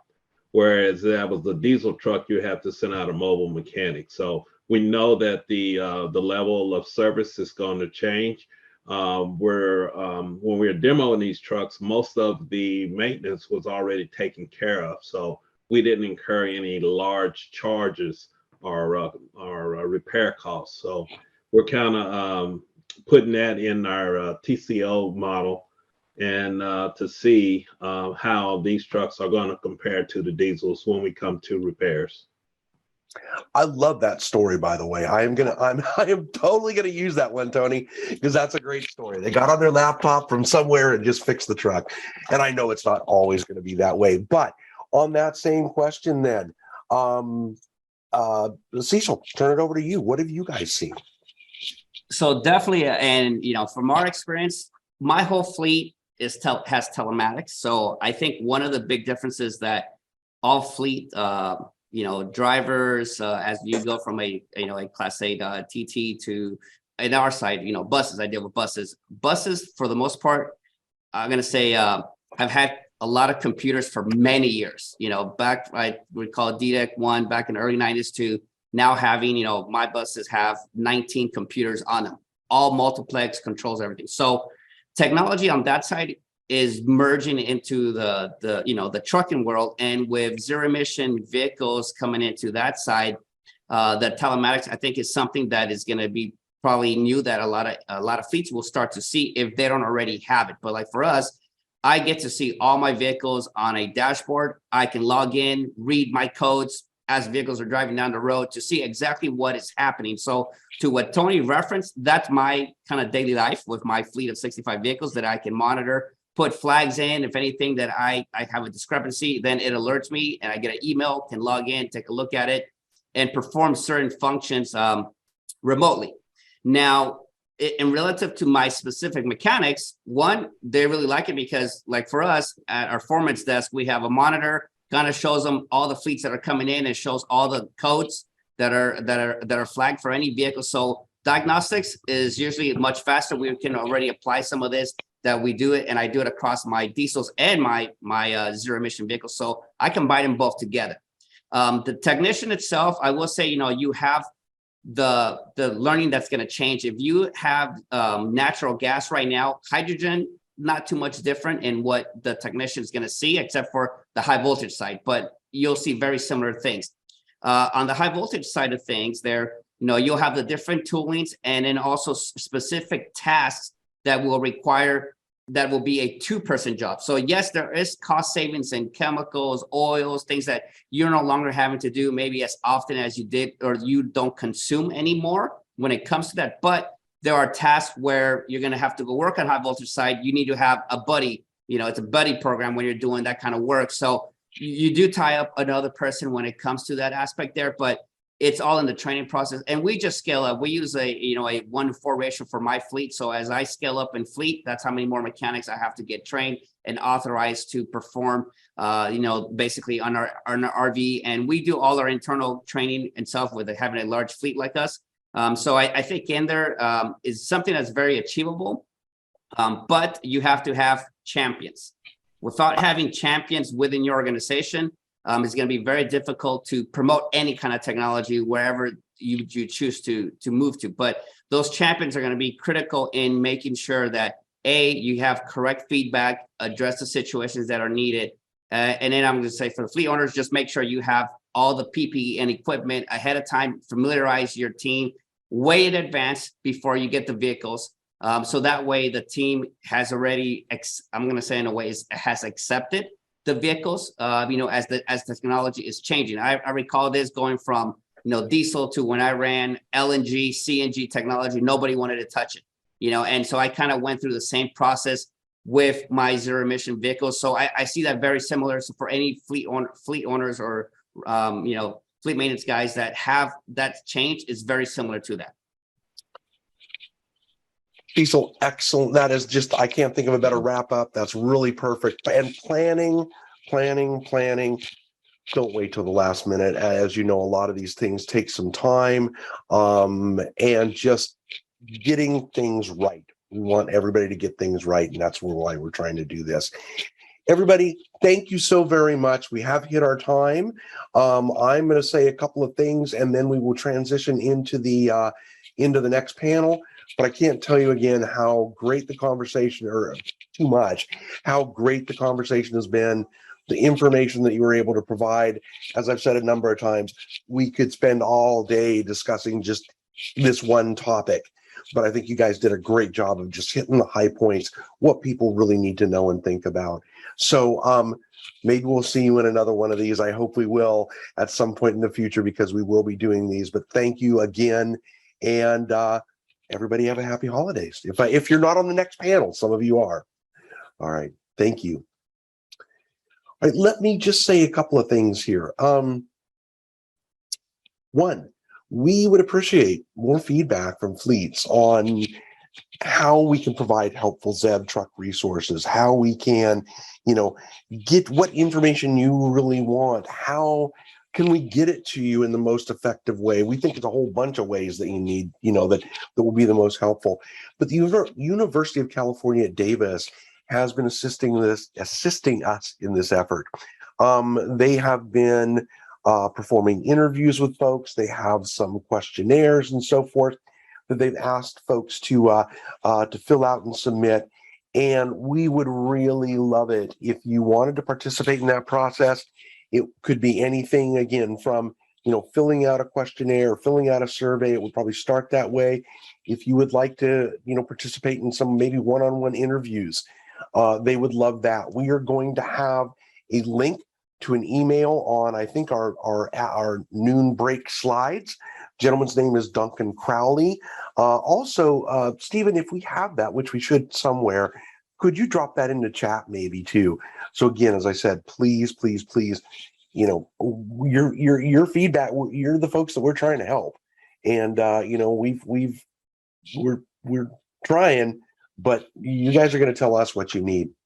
So let's see. Having said that, I think we will just segue on into the next session, which is again about infrastructure.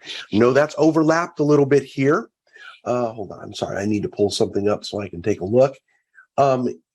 As I've said, many things overlap to some extent.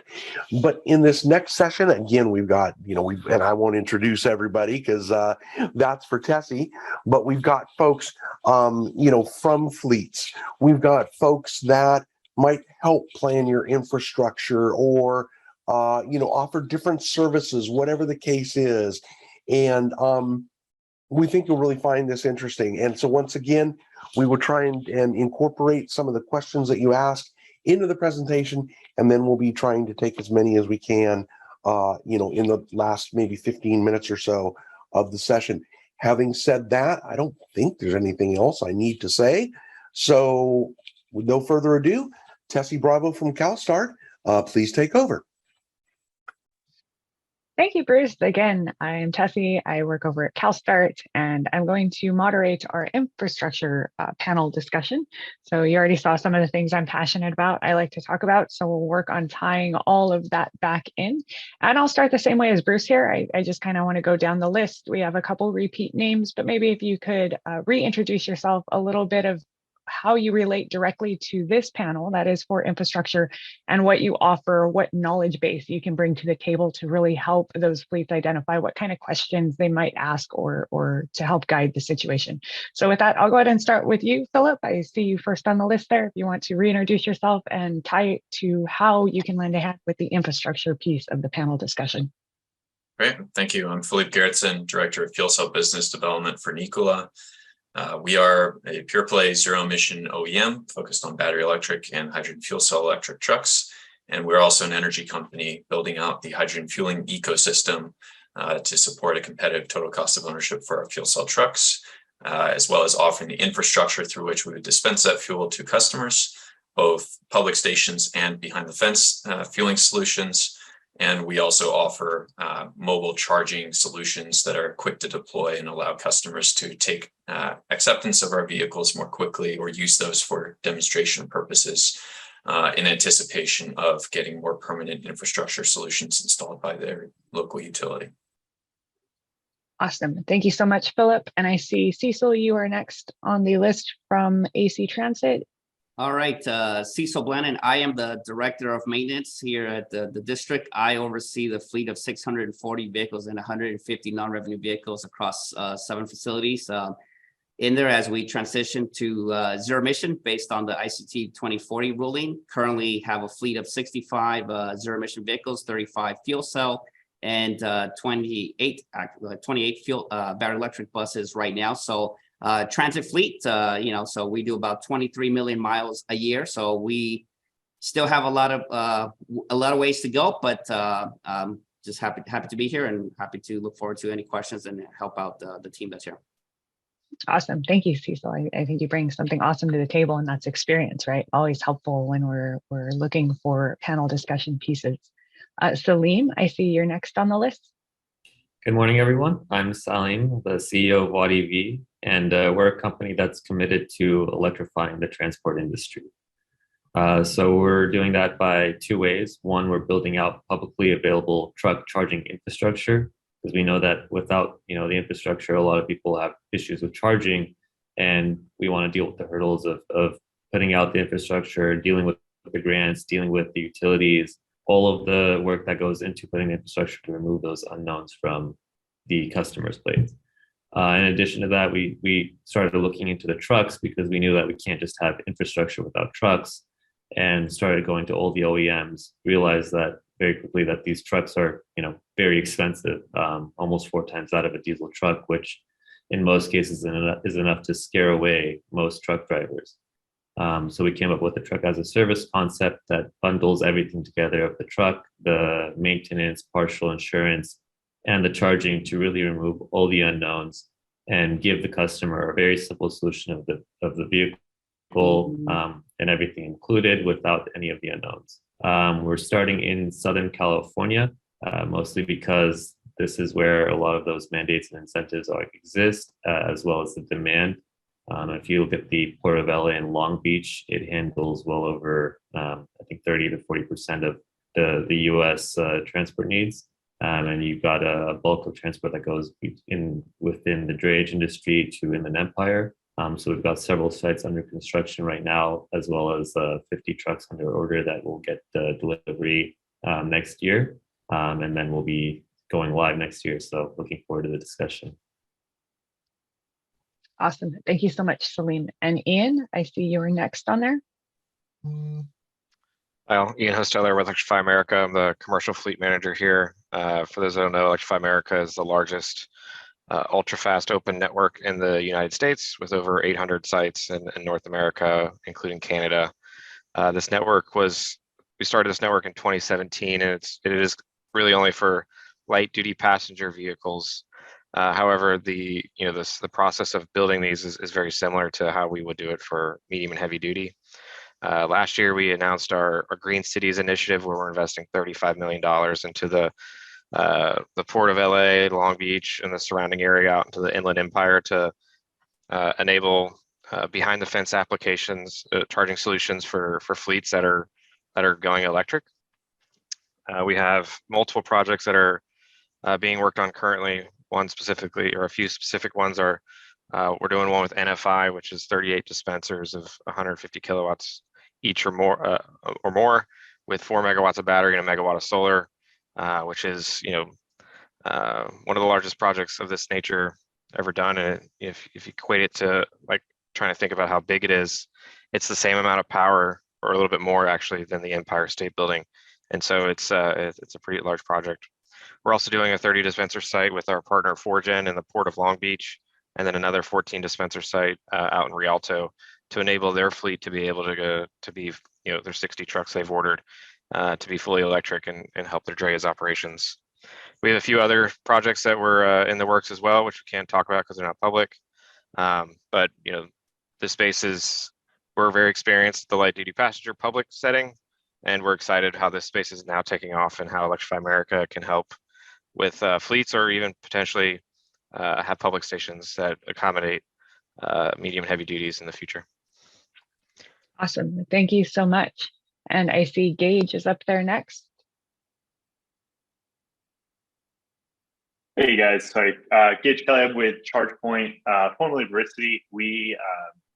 ChargePoint actually acquired our company, which is the software for telematics and charger monitoring. Now that we're part of ChargePoint, we have a lot to do with infrastructure, from planning, site design, assistance with scaling the infrastructure, selling actual hardware for heavy duty fleets, light duty fleets, commercial fleets. Pretty much an end-to-end solution is where we hope to present value.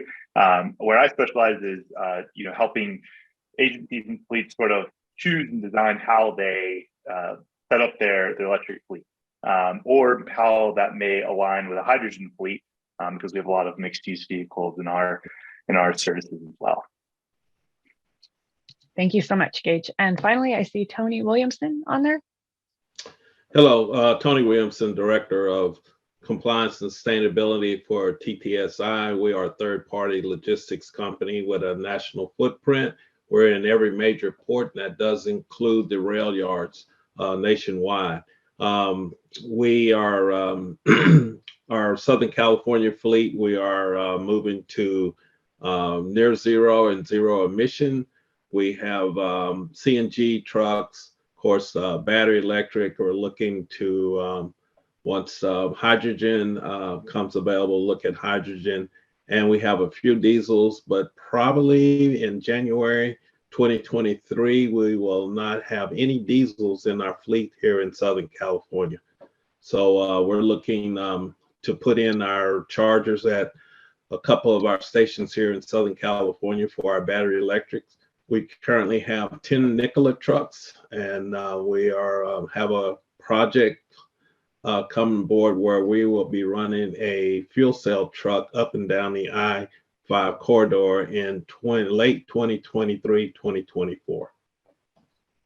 Awesome. Thank you. So you can see we have a wealth of information here to help from every angle of what infrastructure might look like. And again, it all intertwines. The sooner that we start thinking about these things as a whole, right, the easier it is to help set our project up for success. And I've project managed several projects where we don't want to think about infrastructure after the vehicle's delivered or after the vehicle's even ordered. We want to get on the front end of these pieces that can make the project so helpful as we move through the steps or the pieces. I wonder if I can have my slide deck back, and I'm kind of looking for Bruce or Steve for guidance here, just to kind of go through some of the pieces to bring the conversation together. I'll go back a level, Tessa. Thank you. And so I really just want to take this back to the pieces so that we keep it around the infrastructure piece. Perfect. That would be the one. And so we initiate this kind of pre-planning and pre-permitting and how it relates to infrastructure and planning in general. So let's go back to the charger selection as we tied it to the EV selection. And then let's circle back to where we were with Cecil and with Tony, I think specifically, as you guys have some experience around this. What did charger selection look like for you? When did it happen? And was there anything that could have happened sooner to help with this piece? And I guess I'd like to start with Tony. I think I started with Cecil last time. Okay. Well, our charger selection basically started in 2018 when they started talking about, the different type of chargers. We were a little blown away because at that time there was a lot of manufacturers out there with chargers. Everybody had their different types of connections and stuff. And so we kind of stepped back to see how all this was going to play out. Now it's 2022. We see that there's a lot of standardization, and we feel a lot comfortable with the charging selection. So we are going to be going with 350 kilowatt chargers. That's because of the duty cycle we needed to operate in the port of Long Beach and Los Angeles.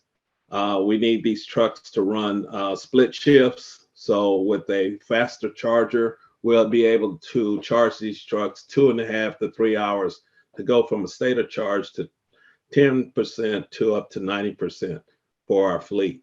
So we looked at a lot of different factors on the chargers, and we have narrowed it down to a few manufacturers, but we're finding out that some of these manufacturers, the chargers are still 12 to 14 months out. So like you had said earlier about this process, you got to start out, it could be a year and a half before you can get all the pieces in place, the chargers, the trucks, and to be able to operate these fleets. Thank you so much, Tony. And that's really the point that I'd like to drive home. I'll pass it to Cecil here in a second as well. But so I want to run down that as a practical example, right? And how that impacts your project overall. If the duty cycle for the fleet does require 350 kilowatt chargers, and you have, for example, 50 vehicles that you're going to switch over as you've chosen battery electric as a piece, that impacts the utility heavily, and they have their section next, right? So I'll get into detail, but as you consider the duty cycle and the battery electric vehicle, if that's the route you're going, along with the charger size, this is where pulling in the utility and the AHJ early really helps. And the supply chain, as he mentioned, or as Tony mentioned, is also stressed right now. So early planning is such a key factor to setting up your project for success. And as anything, right, that is an underlying theme in all of life. We want to set up the project for success to make it easier as we go through. And then I want to see, Cecil, if you have a very similar story, different story, or what that looks like. And then not looking for manufacturer or who you chose for charger selection. I am looking for size, because that relates directly to kind of what the impact is on the project. Yeah, definitely. For us, we started with our pilot. Originally has a 62.5 kilowatt charger setup, a 7 charger setup. But our newest deployment that we have going into our two zero emission facilities is a 200 kilowatt setup, and at 200 kilowatt, and being able to charge 2 vehicles at the same time. So really, I'm putting in 100 kilowatts to 2 vehicles basically at the same time. Why? Because I have a certain charge time where I have the vehicles down. So my duty cycle, typically my buses leave 6 o'clock in the morning and come back to the facilities approximately somewhere between 7 to 10 p.m. at night. So usually my vehicles are out 15 hours in the day, put in between 150 miles to 180 miles for my electric vehicles. Of course, fuel cell can go much higher, so we're not going to touch fuel cells because the range is a little bit more unlimited, but just to the EV aspect there, when my vehicles come in and they get serviced, then I have roughly about, you could say about 5 to 6 hours of charging time available, my charging window after I've completed all my servicing. So with having that 200 kilowatt charger set up, 100 kilowatts, I can easily put in back 300 to 350 kilowatts back into my buses. My buses have a 466 kilowatt packs. So they have big packs on them to allow the energy that I need to run my day. I also deploy is a depot charging strategy. So I don't own any right of way. So I cannot just go and drop in chargers somewhere, 30 miles away or 40 miles away from my facilities. I have to be able to rely on the vehicles leaving charge and returning back to my facilities at the end of the day. So with that, that's where our strategy comes into play. Awesome. Thank you so much, Cecil. And I know if we're just thinking about electrifying our fleets, some of these terms, right, kilowatts and depot charging, all of this may be very new to us. So I'll recap some of that, but I wanted to pass it off to Philip on the hydrogen side. to kind of discuss just what hydrogen looks like in relation to these transit systems in comparison, I guess, to battery electric vehicle. Does that question make sense for you, Philip? Yeah, it does. Thank you. Yeah, so with the hydrogen fueling infrastructure, this is a new type of infrastructure that's being deployed. There was a question in the chat earlier about where are there existing stations today? And to be honest, there's not much in the medium heavy duty space out there publicly available today. There's a network of light duty stations that exist that have been developed over the past couple of years, both through CEC and low carbon fuel standard crediting mechanisms. But now today there's only 3 publicly available hydrogen fueling stations for heavy duty trucks. They're gaseous fueling stations, but we as an OEM and an energy company are looking to change that. We recognize that you need to address the infrastructure if you want to be able to put trucks on the road and have them get adopted by customers. So we are actively building out a network of stations throughout California to support the adoption of our vehicles. And through those stations, we're offering competitively priced hydrogen that can solve the chicken and egg problem that kind of exists today, given the lack of existing hydrogen ecosystem to be able to support operations of vehicles. It's not like battery electric where you can just tap into the grid subject to the interconnection requirements of the electricity utilities. The fact is that there's also limited supplies of hydrogen in the market today, and the cost of hydrogen at retail stations today that's being offered through light duty stations, frankly, won't meet the total cost of ownership for fleets. So we as an energy company are entirely focused upon how do we get this hydrogen industry to be flipped on its head, going from low volumes, high prices being offered by various industrial gas companies today to high volumes, low prices that can meet the total cost of ownership expectations of the fleets to help them facilitate their transition. We're doing that by producing hydrogen at scale.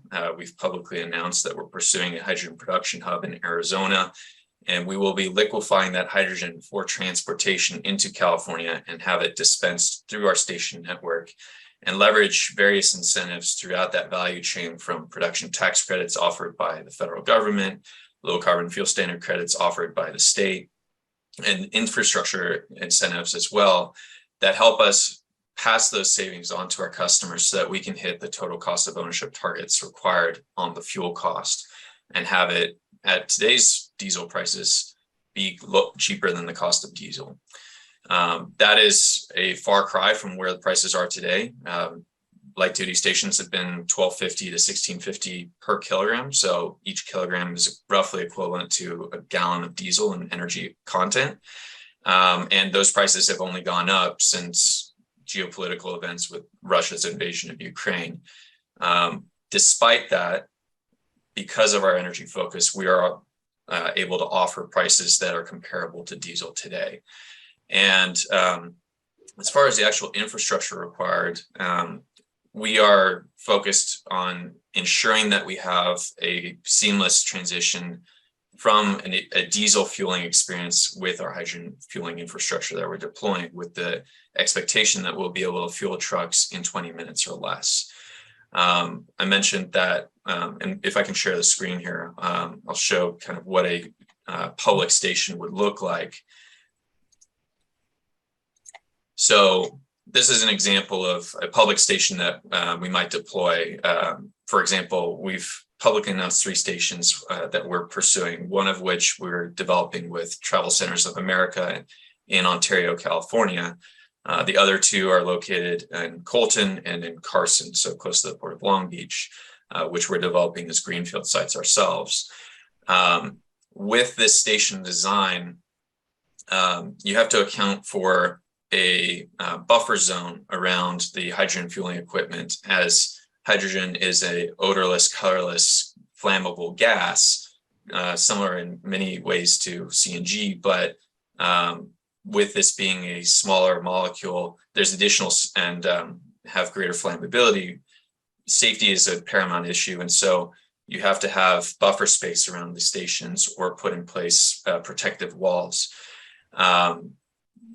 with our infrastructure, we look to have liquid hydrogen storage tanks, which you see here on the right, that allow us to then take advantage of lower cost electricity outside of California and distribute that fuel more cost effectively to our network of stations. So we're getting about 4 times as much fuel per tanker trailer.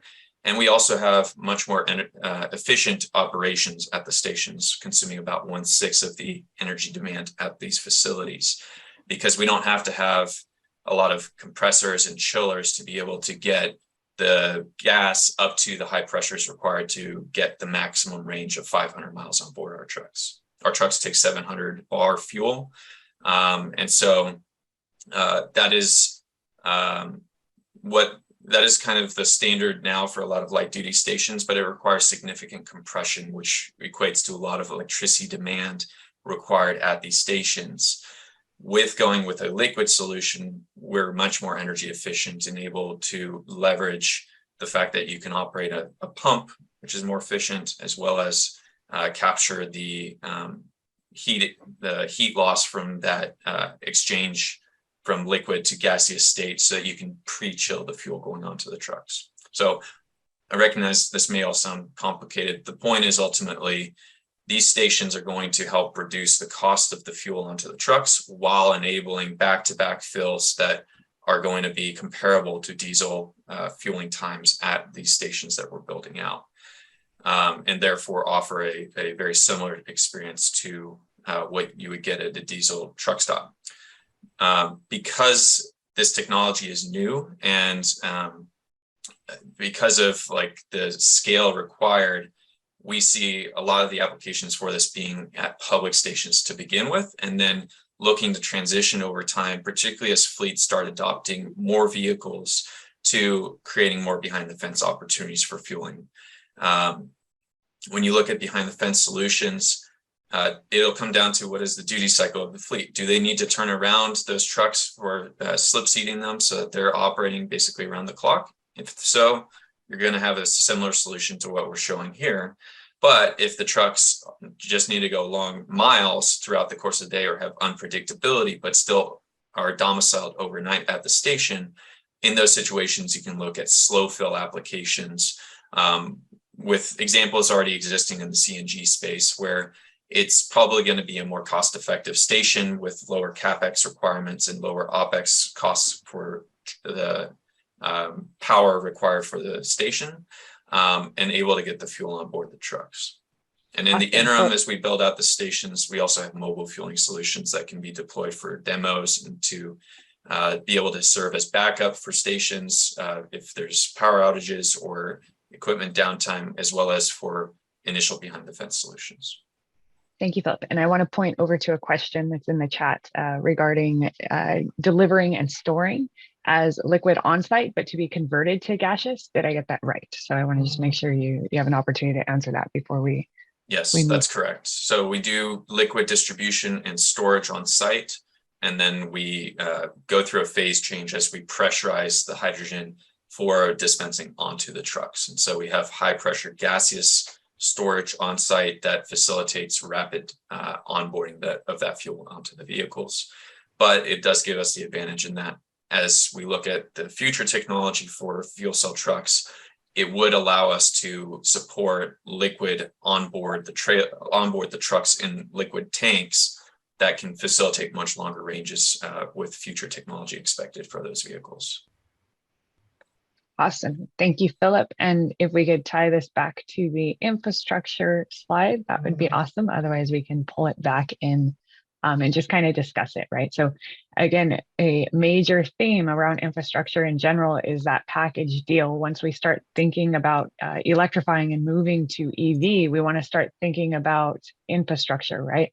Before we even get there, we need to consider what our route analysis and what our pieces look like and make that decision of hydrogen or electric. And I did talk a little bit about the investment towards either or both, right? There are two different technologies. Both of them are going to have longer lead times, as we've heard from Cecil, Tony, and Philip at this point, right? So we want to start making these decisions, self-educating, doing the research that supports finding this, and reaching out to utility and AHJs, and maybe finding somebody to help us make that decision of whether we need to go hydrogen or battery electric vehicle if we don't know, right? But it is a decision tree that kind of leads to the same pre-planning, pre-permitting, getting ahead of the curve in those pieces is super important. So that leads us to EV charger size. We heard, I believe, 60 kilowatt from Cecil versus 350 kilowatt. Again, if we run that down the stream, dependent how many vehicles there are, that's going to impact the project and how utility responds to the project. That's super important. And I'll recap here on kind of kilowatts and just a brief overview of what that looks like as we zoom out. So the battery in the battery electrical vehicle that you choose is going to tie directly to your route analysis that you are composing to figure out what that looks like. The charger then ties into that based on when you're available to charge the vehicle. So some important questions that we want to ask is what size battery, when we're looking at infrastructure, what size battery is in our vehicle? Is it a 180 kilowatt battery that would indicate a kind of smaller vehicle potentially, or do you have a very large battery, as most of them are modular and can just keep building, right? That then relates to how often do I need to charge my vehicle and where will I charge my vehicle?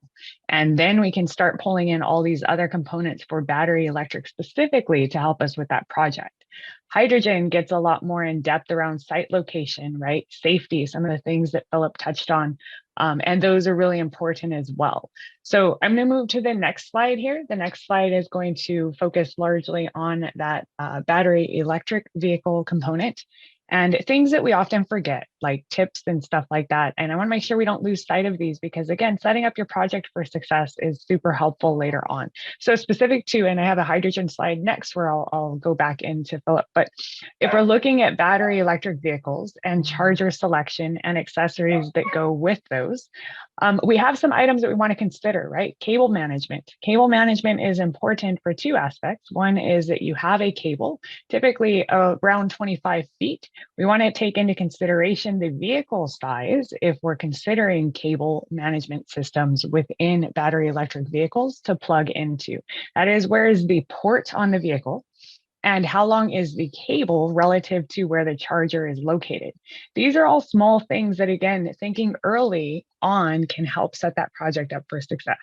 Mounting systems, if you have a standalone unit that's kind of like an island, if you're getting a pedestal, software, signage, there's a lot of things that go into these components of charger selection that we want to be mindful of, again, tying back to that electric vehicle that you select or use and the port location relative to where the cable is going to go to.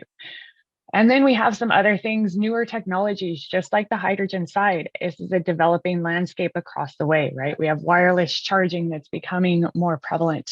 We're working on standards with. We have V2G. We have all of these components. And so if possible, I'd like to go back to Cecil and kind of talk about what cable management and mounting systems and what it looked like once you got your project installed into the ground, or once you started selecting this stuff to get the motion going to get projects in the ground, if that makes sense. Yeah, definitely. So our first initial project was actually kind of similar to this, where we had it was a dedicated charger to a bus, but our new deployments are actually overhead, basically like trellis type setups, but still with a plug-in setup. The reason we did that, because on buses, we have options to do pantograph or type setups, but those are extra costs I have to add on to the vehicle, extra costs for the infrastructure. And then the other thing is just the maintenance of that equipment that's required. So we wanted to simplify things as much as possible for my facilities team. So we decided that we wanted to stick with the plug-in setup that has been actually very robust for us. We have had zero problems with, the plugs themselves, just making sure that there was no, even like if they were dropped, by accident, they've actually fared to be very, very robust. So we actually stuck with that same setup. So we have a 26 bus infrastructure being built at one of my facilities, and then a 50 bus overhead trellis setup with plug-in setup for my other facility. So that's actually the setup that I'm going to say kind of standardized for the district right now. But notice that one facility is doing the trellis, the other one is not. So although I would love to have the same things at the facilities, I have to look at my space.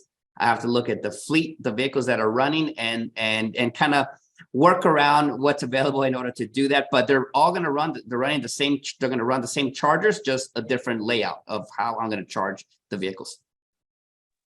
Perfect. And I love that you focused on two components, right? That is, when we start this, sometimes we find ways to improve it. Continuous improvement is so important as we move through and continue to phase in these electric vehicles. So what you first start with might look something like this, and you may move to a trellis or an overhead setup. One other question I had for you, Cecil, I wanted to talk a little bit, and I'll segue here, hopefully, as we go through the different types of services that we see in the charging infrastructure realm.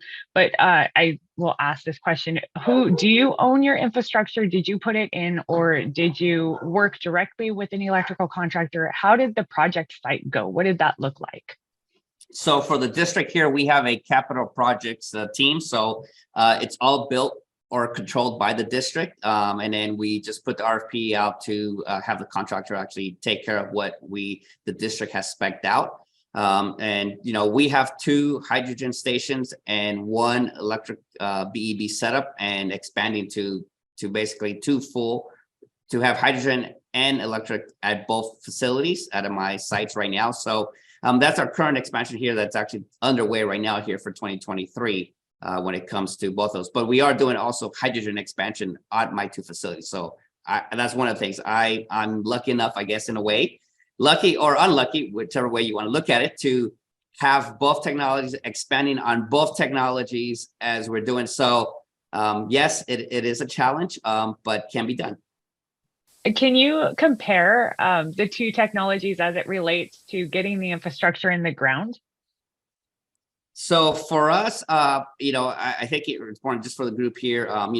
Since my 640 vehicles, we're doing a 70% hydrogen, 30% electric. So that's going to be kind of our layout that we're looking to deploy with our infrastructure. And the really and part of that, there's a couple of reasons behind it, but infrastructure wise, we've had our hydrogen stations 2014, as Philip was just talking about. We use fuel come-ins dropped off at basically a liquid state, low pressure, and goes through our setup. All our setups are liquid cryogenic pumps, which we can fill continuous. That allows me to fill my vehicles in roughly about 7 minutes a vehicle, which is really the same time frame that I take to fill about 50 to 60 gallons of diesel through my high flow setups at my facilities. So that gives us that 1-to-1. Space factor was the other item for us that we had to consider. And honestly, the charging infrastructure was a challenge with the trellis because we had to go to block parking, which we did not have. So it's a different layout for our drivers. How we operate, that we have to rotate, switch things around in order to make that work. Versus the hydrogen infrastructure, I would feel no different. It'd be really no different than how we handle our diesel buses right now. Really kind of transparent for the team, when it comes to that. But that footprint, if someone has a CNG, LNG, on site, basically I have the same footprint as that for my hydrogen stations. And with that same footprint, I can do 150 to 200 vehicles in that same footprint. So somebody earlier talked about scalability. When it comes to the hydrogen, it's much more flexible. When I've made that investment of, $13 to $15 million, I can fill 150 vehicles to 200 vehicles very easy. Thank you, Cecil. That was very useful. And I'll pause for a second to see if anybody else has input relative to the infrastructure and kind of comparison of hydrogen versus battery electric vehicle in getting infrastructure into the ground or getting projects up and running.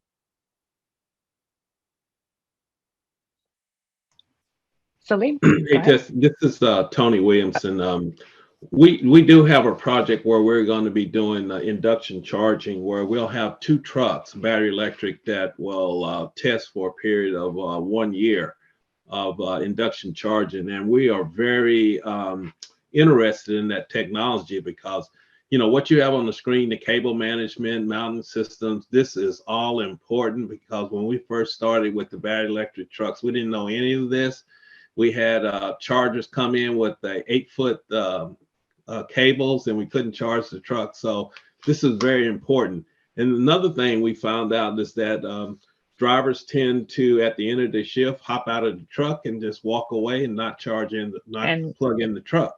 So with induction charging, this kind of takes all that away, the cabling and especially the security, because these cables have a lot of copper in it, and people are, if you don't have the proper security, they'll steal your cable and you won't have anything to charge your vehicle with. So we have a project that we're very interested in, and hopefully that it'll work, that we may be able to put on some of our battery electric trucks. Yeah, thank you so much, Tony. And again, scale, right? As we scale out and these vehicles get larger, cable management becomes something that we really need to think of. So we offered 2 solutions that you heard of from some of our panelists on board. And one of them would be that overhead trellis system, right? Another one would be wireless charging or induction charging. So that's kind of what we're talking about here when Tony's talking about this pilot project. I guess the point that I would circle back to there are so many options available out there.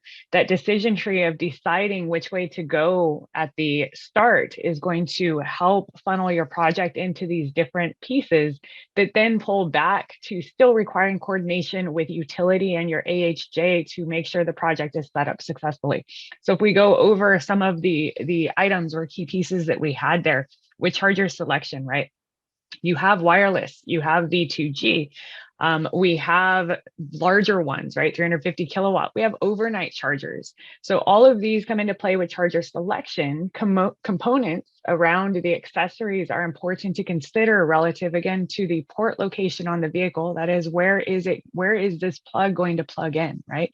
If we look at the hydrogen setup, it's a bit different. You have more of that nozzle setup that we saw with Philips kind of display there on the slide, right? So these are all important pieces to consider overall. And sometimes we lose sight of these because we walk in and we don't understand the scope of the project. I want to circle back for a second to where that leads in options as it relates to charger selection or what we're doing with chargers. So we have a couple people on board related to charging as a service and trucking as a service. We'll go into what those kind of look like, or what those models look like in terms of providing kind of turnkey solutions.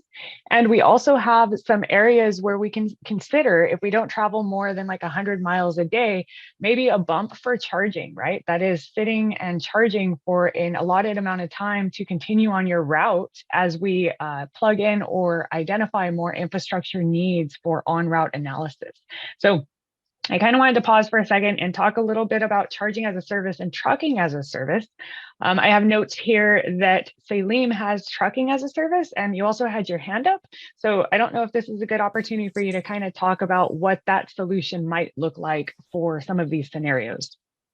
Sure. Before going into the truck as a service, I just wanted to go back to charging. Yeah, so when you look at, I think we could all agree that it's not a matter of if, but when the transition to zero emissions happens.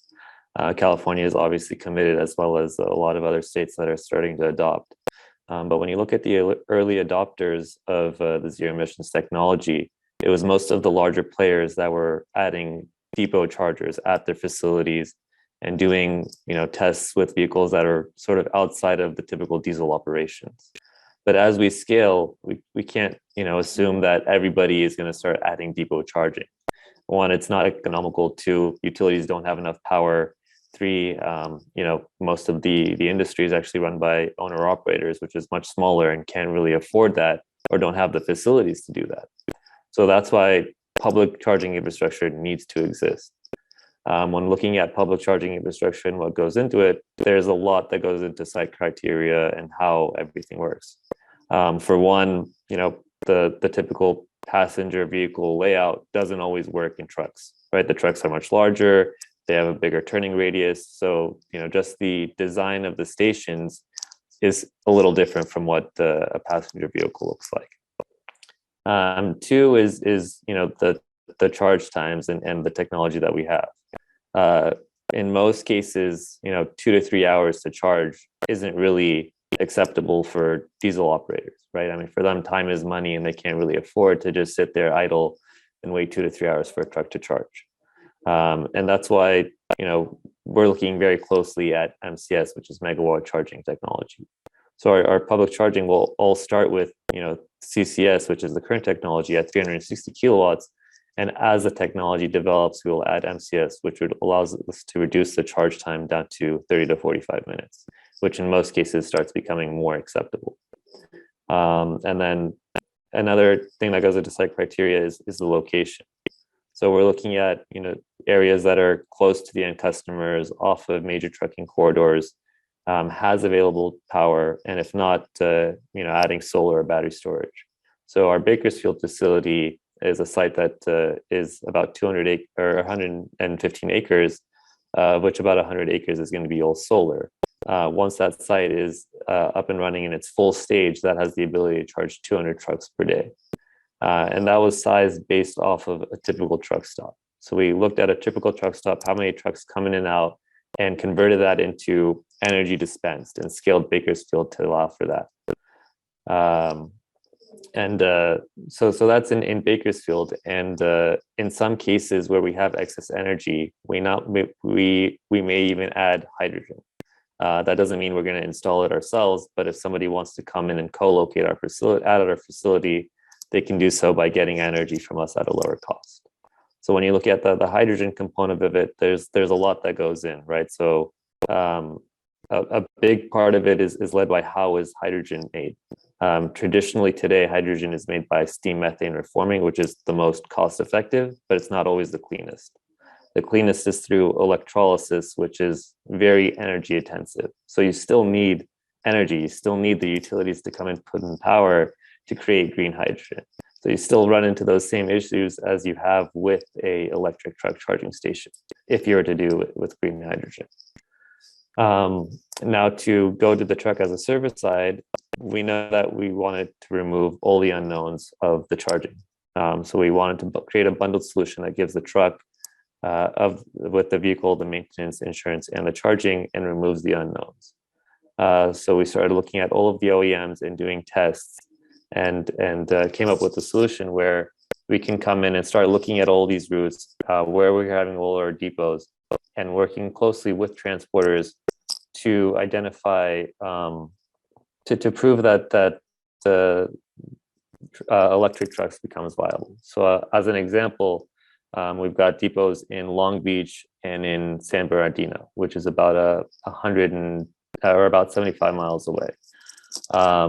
And with the truck as a service concept, we're sort of removing the unknowns by coming and saying, okay, here's the charging depots, here's the road, the route that you typically take, and we know that it matches, and we can give you a bundled service all at a fixed price per month that includes the vehicle, maintenance, charging, and damage insurance, and removes all the unknowns from you.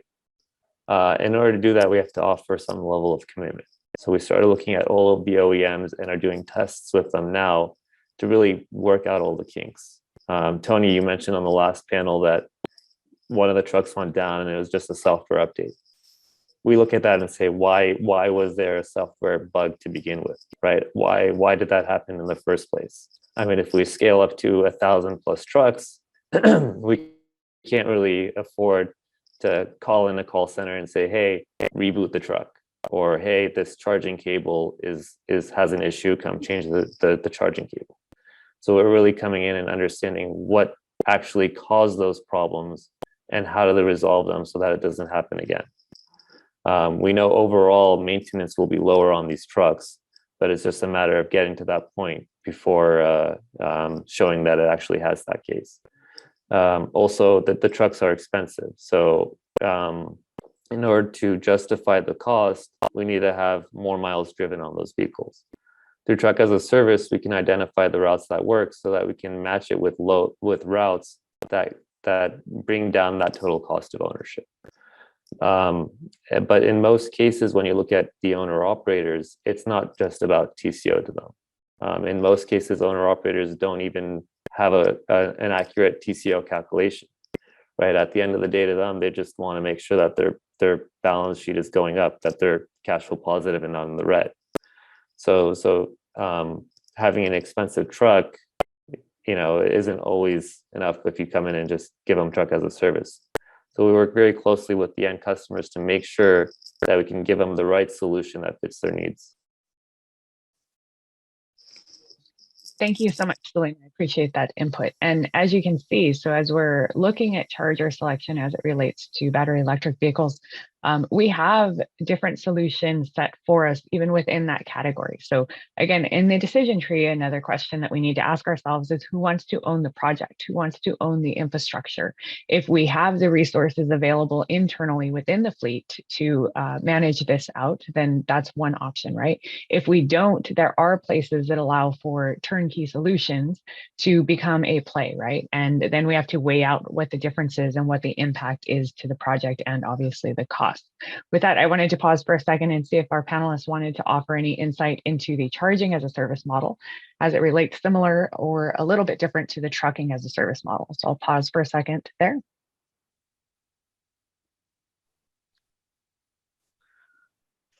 Not necessarily, I didn't want to talk necessarily about charging as a service, but kind of piggybacking off of what Salim and a few of the others said about charger selection and how cable management and designing sites are very important.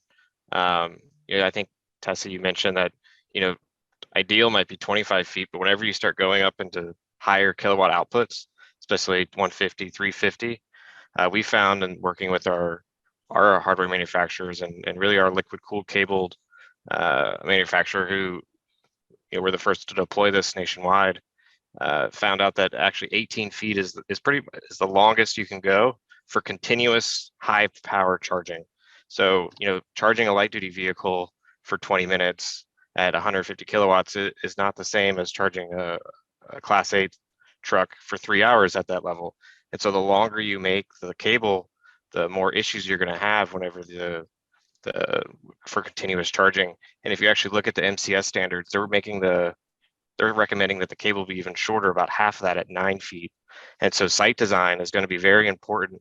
Similar to what Salim said, it's much different than passenger vehicle where you're going to have to look at, how you're going to maneuver the vehicles, how you're going to place the dispensers. Costs are going to go up because you're not going to be able to place chargers in optimal locations. So it is much more difficult, especially whenever you start thinking about the high power. Another thing that you want to also think about is interoperability with the vehicles. There's one thing to pick a charger, and there's one thing to pick a vehicle, but if those two things do not mesh, the charger and the vehicle might not work together, even though they might say they might work. And so what we do at Electrify America is we actually have a lab here in Reston, Virginia, where currently every light duty passenger vehicle that goes to market goes through that lab and does testing in the pre-production and prototype stage. And we're actually starting that now with all the heavy duty OEMs as well. And so whenever you're thinking about charger selection, you also have to think about interoperability and ensuring that whatever vehicle you're going to get is also going to work with your charger. Awesome. And thank you. Yeah, thank you so much. So there are key points in there as well, right? There's just so many moving parts, and it's not in the intention to scare away the intent to electrify, right? Again, these are tips and things that we can look at early on that really help set up that project for success if we have visibility to them. So the intent is to share that knowledge and share that wealth of information. And again, now we have a not catch-22, but you have cable length as it relates to making it to the vehicle in terms of power, that is high power chargers. And you also have cable length at the hardware side of how it relates to actually reaching the port on the vehicle and the orientation in the actual or on the job site, right? Two very important or key points to take a look at or consider as we're doing this. I'll go back to what Tony was mentioning, right? As we relate it to wireless charging. Wireless charging eliminates cables altogether. So again, self-educate, look at all the options available in addition to what's coming out in the future, and start making those decisions on the decision tree that'll help this project kind of move successfully through the channels. So I also wanted to circle back to a couple key components, and I wish I had a heat map available because I do see some of the questions in there. I did not add one here, but we do have heat maps available for hydrogen fueling stations across California and also for charging stations and what it looks like. And this is a developing landscape. I think in time we'll have a lot more of these in general, right? We're at a point where if we start the conversations and if we go back to some of these initial thoughts around project lead time total, right? If we're a year and a half out, the landscape may look very different in a year and a half. The landscape will look very different in 3 years. As we touched on earlier, this is the direction that we're moving in, right? This is the direction decarbonizing and electrifying is the direction we're going. So I think starting conversations and understanding project lead time and starting to build electrification into our business plans could help us electrify successfully in the future and help keep the project nice and smooth. I'll pause to see if anybody on the panel has any additional thoughts or anything to add. My next slide is going to go back into kind of hydrogen components. I'm making sure we don't want to lose sight of that as it relates to project sites specifically. So before we start here, I'll pause for a second and see if anybody has additional input or thoughts around the previous one.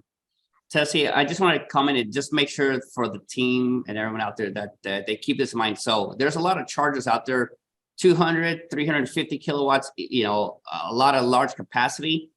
Just remember that your vehicle cannot take 350 when it's charging. So just keep that in the back of your head, because that's sometimes when I've talked to other fleets, they're assuming, hey, I can go get a 350 kilowatt charger and I'll be done in an hour and a half. That's not going to happen. Their vehicles do not take that kind of capacity. So just be aware, understand what is the max capacity that the vehicle you're looking to purchase accepts, because every OEM has different standards. So just keep that in mind as you look at what's going to work for your fleet.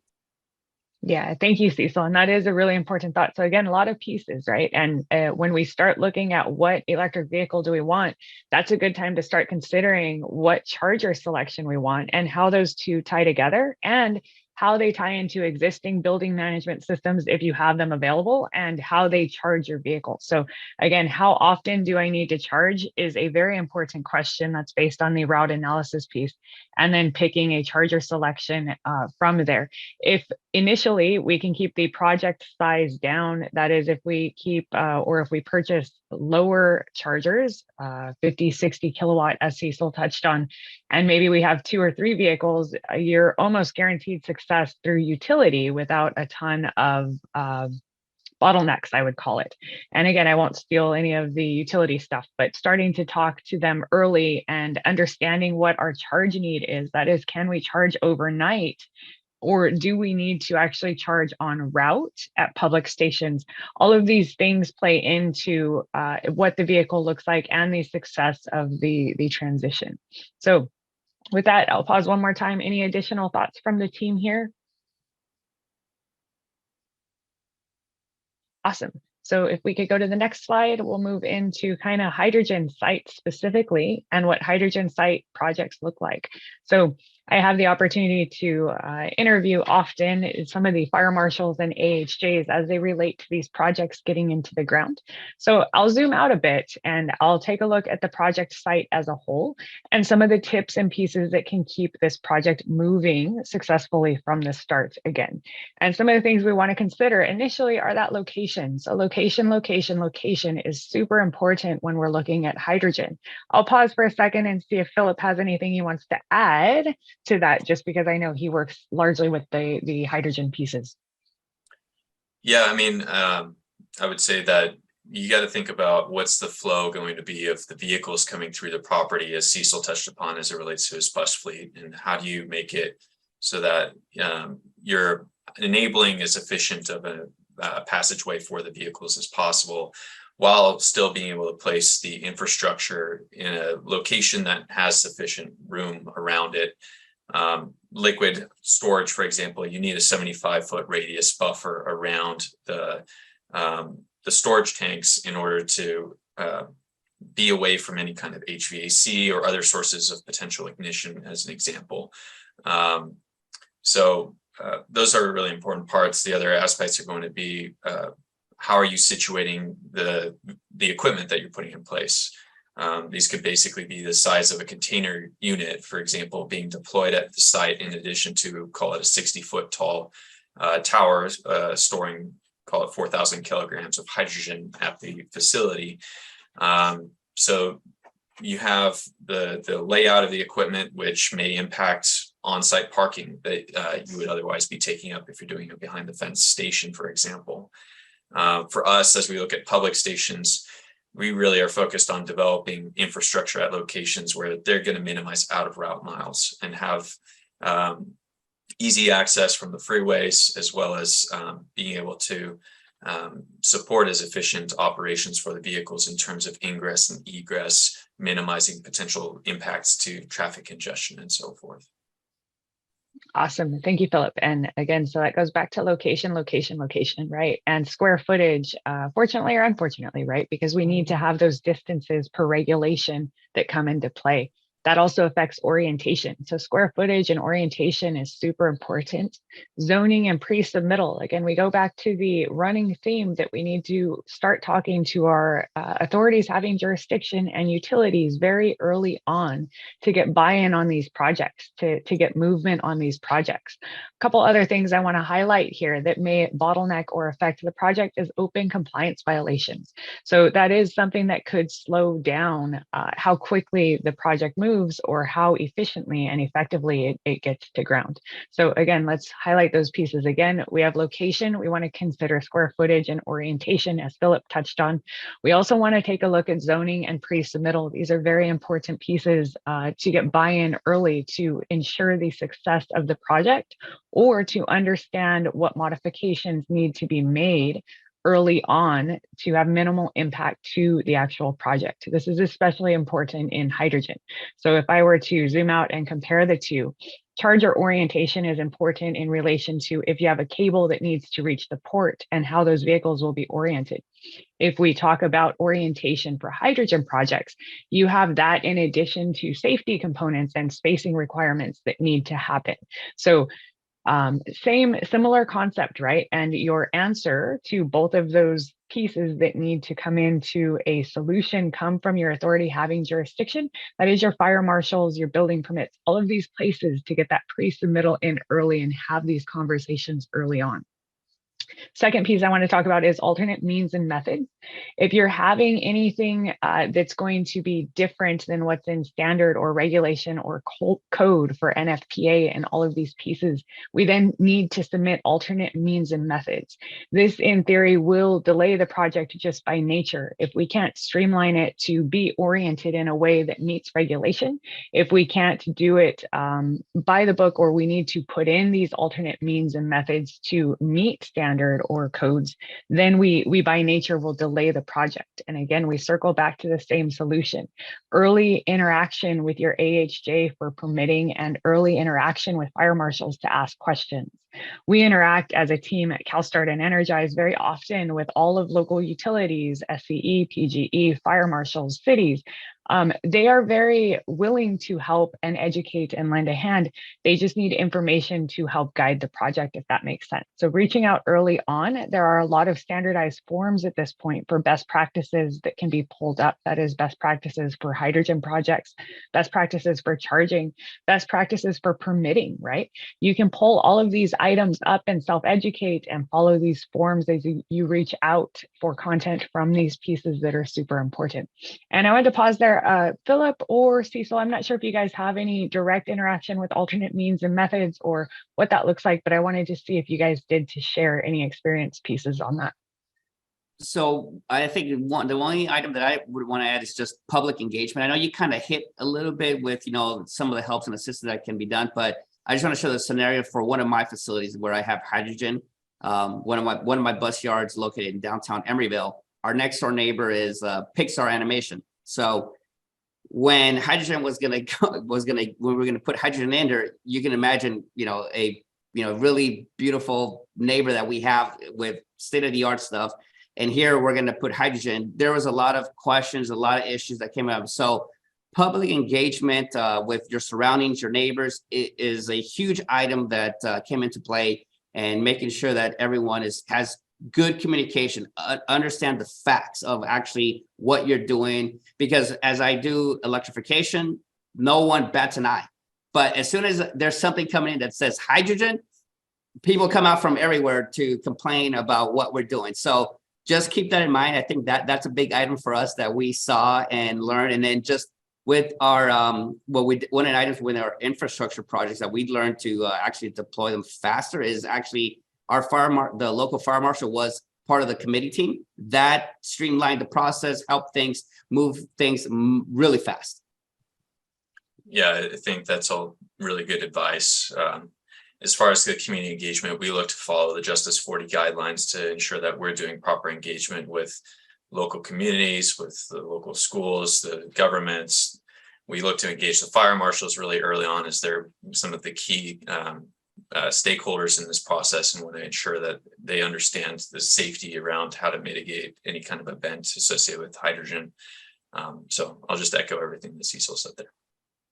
Yeah, absolutely. And that is, so again, Justice 40 is very helpful. Stakeholder engagement and community guidelines, right? And getting that buy-in early is really important. The fire marshal, I've heard on numerous projects, and those are typically the people I interview as I gather information to help with successful projects. But the fire marshal is imperative to these pieces early on, as your orientation may even change, right? There are pieces of your project that you may not anticipate need to change, but per regulation or code, they might need to change. And knowing that early on is super helpful so that you can reorient your pieces and your components to allow for this.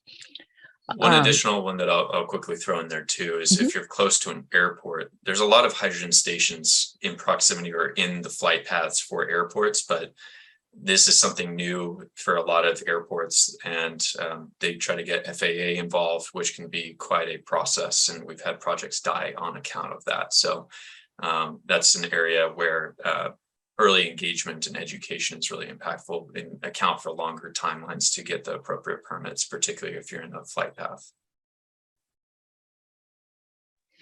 Yeah, thank you so much, Philip. That's really helpful. And I'll pause again. I haven't heard too much from some of the other panelists. I want to see if they have any pieces here that might be able to add or be helpful in general. Awesome. I just didn't want to take. Tony, perfect. I have one. When they're designing these infrastructure, these stations, these need to be truck driver friendly, meaning that the driver is out there with that truck, and he probably have a trailer or a container back there. So these stations need to be able to accommodate the truck and the trailer. Early on, when we were trying to source hydrogen back in I think it was 2017. We pulled up to a station and we couldn't even get the tractor in there because of the canopy was too low. We had to unhook the trailer because it didn't have enough room for the truck and the trailer, which caused a traffic jam. Now we couldn't turn around because we needed hydrogen, or we was going to run out of hydrogen. So that was a we never did go back to that station. But when you're designing these stations, they got to be compatible to the tractor and the trailer. And that is something very specific for class 8 and class 6 through 8 entirely, right? Exactly. Definitely one of those tips and pieces that might be overlooked. So, and I'll pause. I want to see if Philip has anything around that. I know as you showed some of the design for the stations that you had, if you had any input for that as we kind of discussed it a little more. Yeah, absolutely. I mean, that's critical for us. We are oriented towards the Class 8 market, and so we fully recognize that you need to have the ability to bring a tractor loaded with a trailer into these different stations, have the appropriate turning radius accounted for, sight lines, making it as easy as possible by facilitating left-hand turns and all of that, as well as easy access. And we haven't really talked about this, but as far as public stations are concerned, your point of sale mechanisms and all of that also need to be developed and easy to use to help facilitate the hydrogen fuel cells. Yeah, absolutely. And public is something that we haven't touched on too much, right? As we're electrifying fleets and trying to focus, I guess, on the fleet specifically, but charging outside or off-site is going to be imperative as well. So hopefully, as we expand and grow these stations, we can help that specifically, but for fleets too, electrifying and moving to hydrogen, kind of this decision tree of moving through is super important. So I think all of these pieces are imperative to again ensuring you set up the project for success just with a good knowledge base, right? Knowledge is power. So Yeah. with the go ahead. Sorry, one last thing to add that maybe gets overlooked with the infrastructure setup. From a safety standpoint, hydrogen fueling stations can't use the same canopies that a diesel fueling island would require or allow for, let's put it that way. There needs to be the ability to vent the hydrogen, meaning that the canopies need to be angled so that the hydrogen is able to escape if there were some sort of leak event. Additionally, there's requirements as it relates to having hydrogen detection and warning systems in place as well. That will help facilitate an automatic shutdown of the facility in the event of any hydrogen being detected, so that you are ensuring utmost safety for anybody that is in the proximity to the station. So I just wanted to add that in the event that anybody is considering looking at upgrading an existing diesel fueling island, for example, there's other considerations to also take into account with that.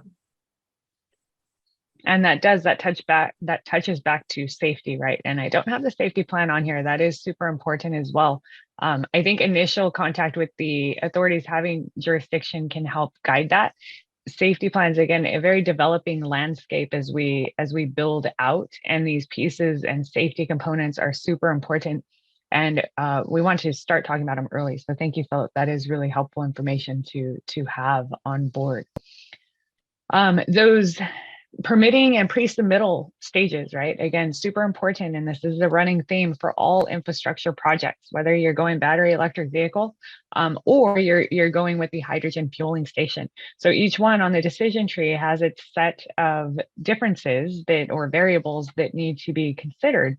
We've heard from Cecil, who has projects on both sides, right? And he can kind of talk to what that looks like, or the challenges. And I think with that, I'll pause for a second, and I'd like to actually pass it back to Cecil and then Tony to talk a little bit about if you could offer one piece or one item that would help ensure the project gets off on the right foot, what would that be, or what could you think of?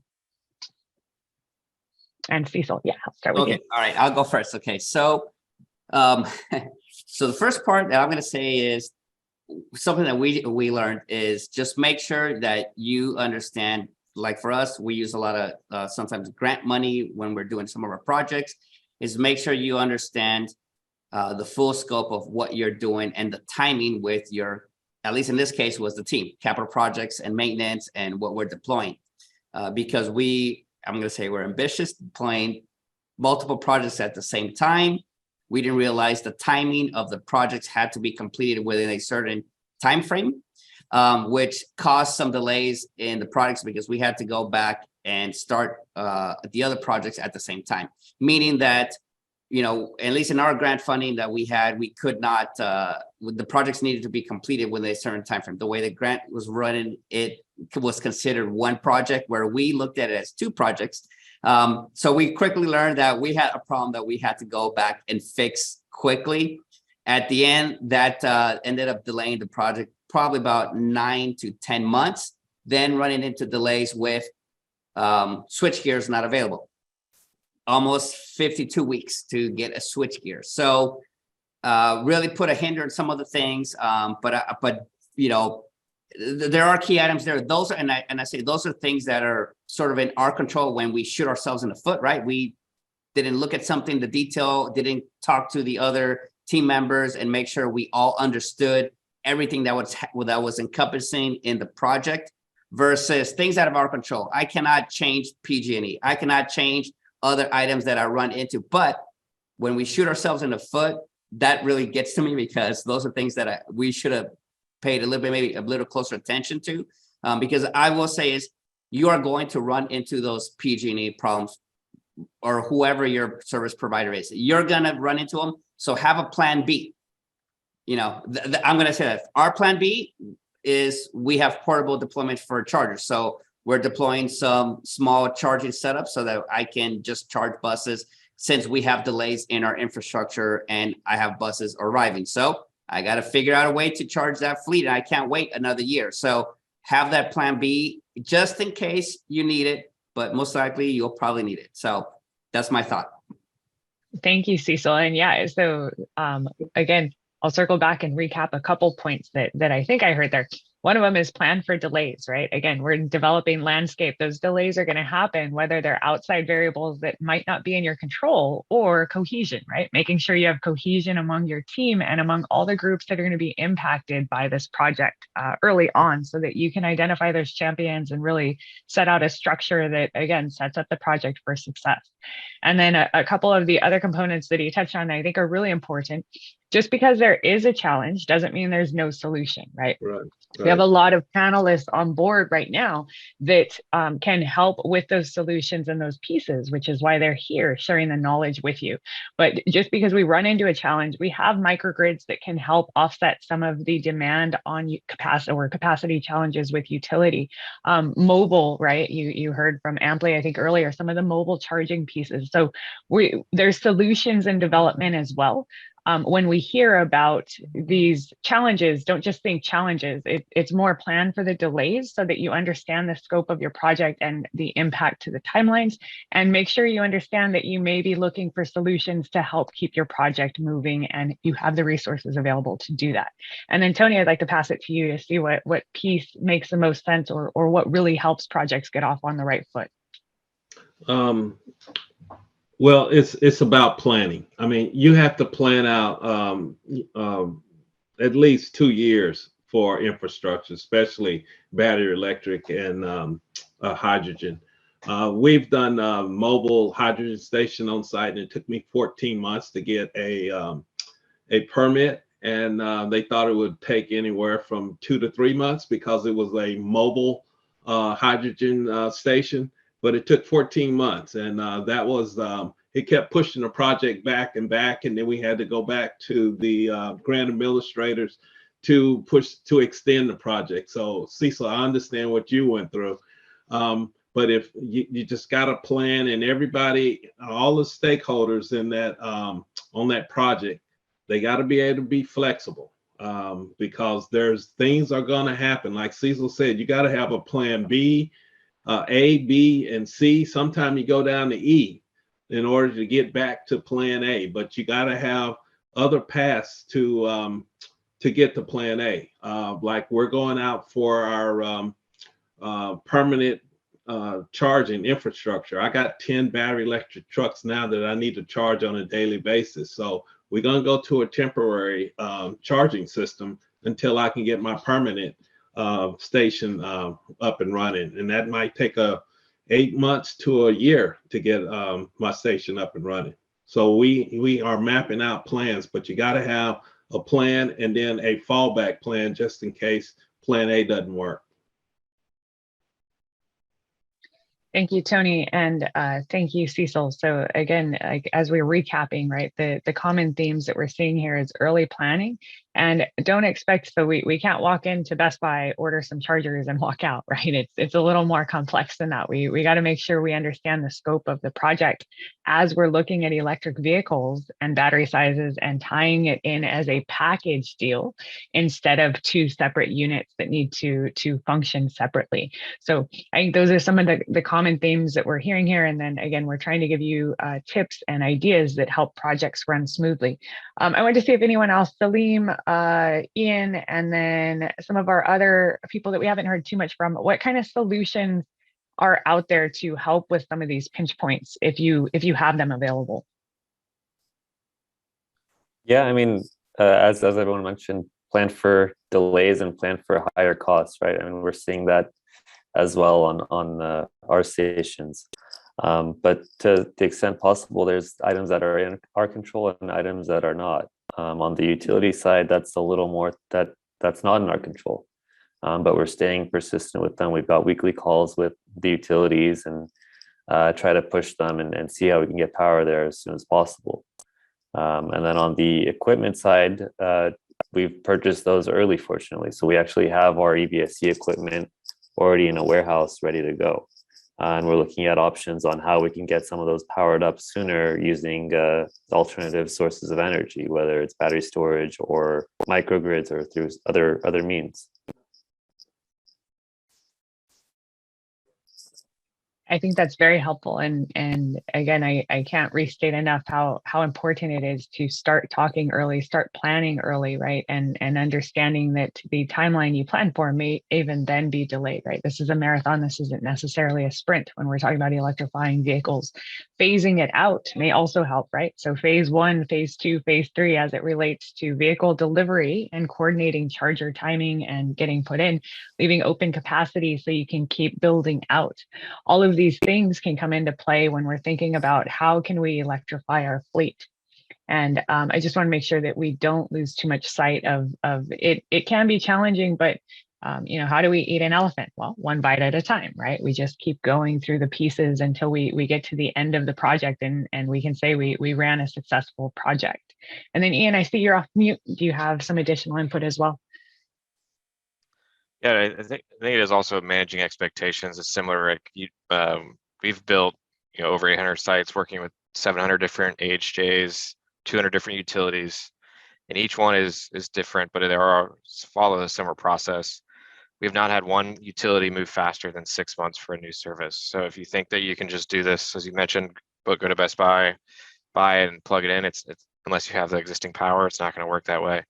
And typical, it's more 12 to 18 months, especially in California, for a new service, and that's just for a smaller site. One of the more, and I think Cecil, you mentioned it, is switch gears. Those are all bespoke to the site. Unfortunately, it's really challenging to buy those in bulk, and they're all very specific to the different utilities as well. And so when we first started in 2017, we could get a switchgear in 15 weeks. Now it's 35 to 40 weeks for a 4 to 6 dispenser site. When we start thinking about these larger ones, we're in the 50, 60, 70, 80 week lead times for these sites, for these switchgears that are very challenging. And so you might be able to build something, have the EV charging equipment, but if you don't have those important pieces, it's also a challenge. And especially with all of the new projects that are coming, like NEVI, for example, on the light duty side, you have all the infrastructure projects funding that is happening in California, and which will eventually start happening in other states. Those lead times are likely to go up. And it's not just switchgear, it's going to be the utility transformers as well. Those transformers are now starting to see those lead times creep up into the 2-year time frame as well. And so as Tony mentioned, if you want something done, you should think about it 2 years in advance to ensure that your project's done on time. Thank you, Ian. And I'm going to take a second here to zoom out and try to be mindful of our audience. Again, we say things like switchgear, we're talking about transformers. All of these are components that go into a electric vehicle project, and sometimes even a hydrogen project, depending on what you need. Primarily, larger projects are going to need the switchgear, right? Again, if we're phasing projects and keeping overnight charging mindful, if we're able to do it, some of these things help maneuver around those problems. But that's where good planning comes into play. And in relation to what we're talking about, these are all components that go into a project for infrastructure. The lead times, not just infrastructure, switchgear is used on projects across the nation for electrical. It's an electrical component or electrical hardware that would come into play. So they're not just used on EV infrastructure projects. And the supply chain challenges are in play for both chargers, as we heard much earlier, and for switchgear and all the components related to it, right? Those are things out of our control that we can't contain or control, but we can be mindful of, and early planning can help us identify the timeline of the project. Keeping projects smaller can help mitigate some of the risks around these things. And that would be by phasing projects based on vehicle delivery. If we're not getting 50 vehicles, for example, do we need 50 350 kilowatt chargers right this second, right? So these are all questions to ask as you're electrifying and to try and help coordinate with utility and AHJs to get stuff in the ground. And again, we have a whole section on utilities and permitting, so they'll help move into that. I just want to make sure we encourage early talking to these components and these stakeholders that can help make our project successful. And I also want to help emphasize that it may not be a problem on every single project. So the things we're talking about are industry challenges or supply chain challenges. They may not be to every project, depending how the project is planned and designed out. Hopefully that makes sense. And then I'll pause for a second to see if the panelists have any input around that. Fantastic. I think we can move to questions now. We're at 11:54. I believe we have a lunch slated for 12:30, and I have a few questions here. So I'm going to go ahead and move over there and read a couple of them, and maybe I can distribute them to the team to help go through. So we asked for a map of hydrogen fueling locations that accommodate Class 8 trucks with a 53-foot trailer. There is a filtered map that was provided and 3 truck locations. I'm looking at Philip, although he might not know I'm looking at him because I'm actually looking at my computer screen to see if he has anything specific for Nicola that might help with a heat map and hydrogen fueling stations. We have not publicly put out a map yet of station locations. However, we have announced the initial 3 stations that we will be developing, which we expect to be operational by end of 23, early 24. Those first 3 station locations being with Travel Centers of America in Ontario, in Colton along the 215 and south of the 60, and near the Port of Long Beach in Carson as well. Thank you so much. Yeah. I'm sorry, go ahead. And we'll be expanding from there quite substantially. So we have publicly announced a target of about up to 60 stations by 2026 for supporting at least 100 trucks per station. Thank you so much, Philip. And hopefully that helps a little bit. And again, these type of questions are important, but in a developing landscape, more and more maps will definitely become available. So thank you, Philip, and for noting where those projects are, and many more projects will be going up. Well, I have you on the line. We are asking to expand on the cost of hydrogen per gallon. Is that something? So you talked a little bit about that. Maybe if we can draw back and highlight the key components or pieces and what it looks like 3 years from now, 5 years from now, as you kind of emphasize movement in a positive direction.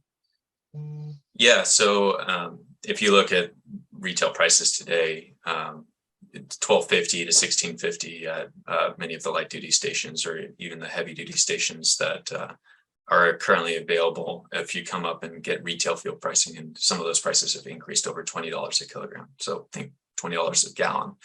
By comparison, we are making significant capital investments, hundreds of millions to billions of dollars, into the infrastructure to support cost-effective hydrogen. That is, we expect to be able to produce and deliver to our customers under our bundled lease, is what we call it, where we basically sell the truck or lease it and have the fuel supply also offered to our customers, where the fuel, truck, and service would be competitive from a total cost of ownership with a diesel truck, meaning you're basically going to have hydrogen fuel around or below the cost of diesel at today's retail rates. So we offer that to our Nikola customers, and expect to be able to offer through our public station network access to support other OEMs vehicles coming to those stations. We encourage the discussions with other OEMs to be able to offer their customers discounted fuel pricing.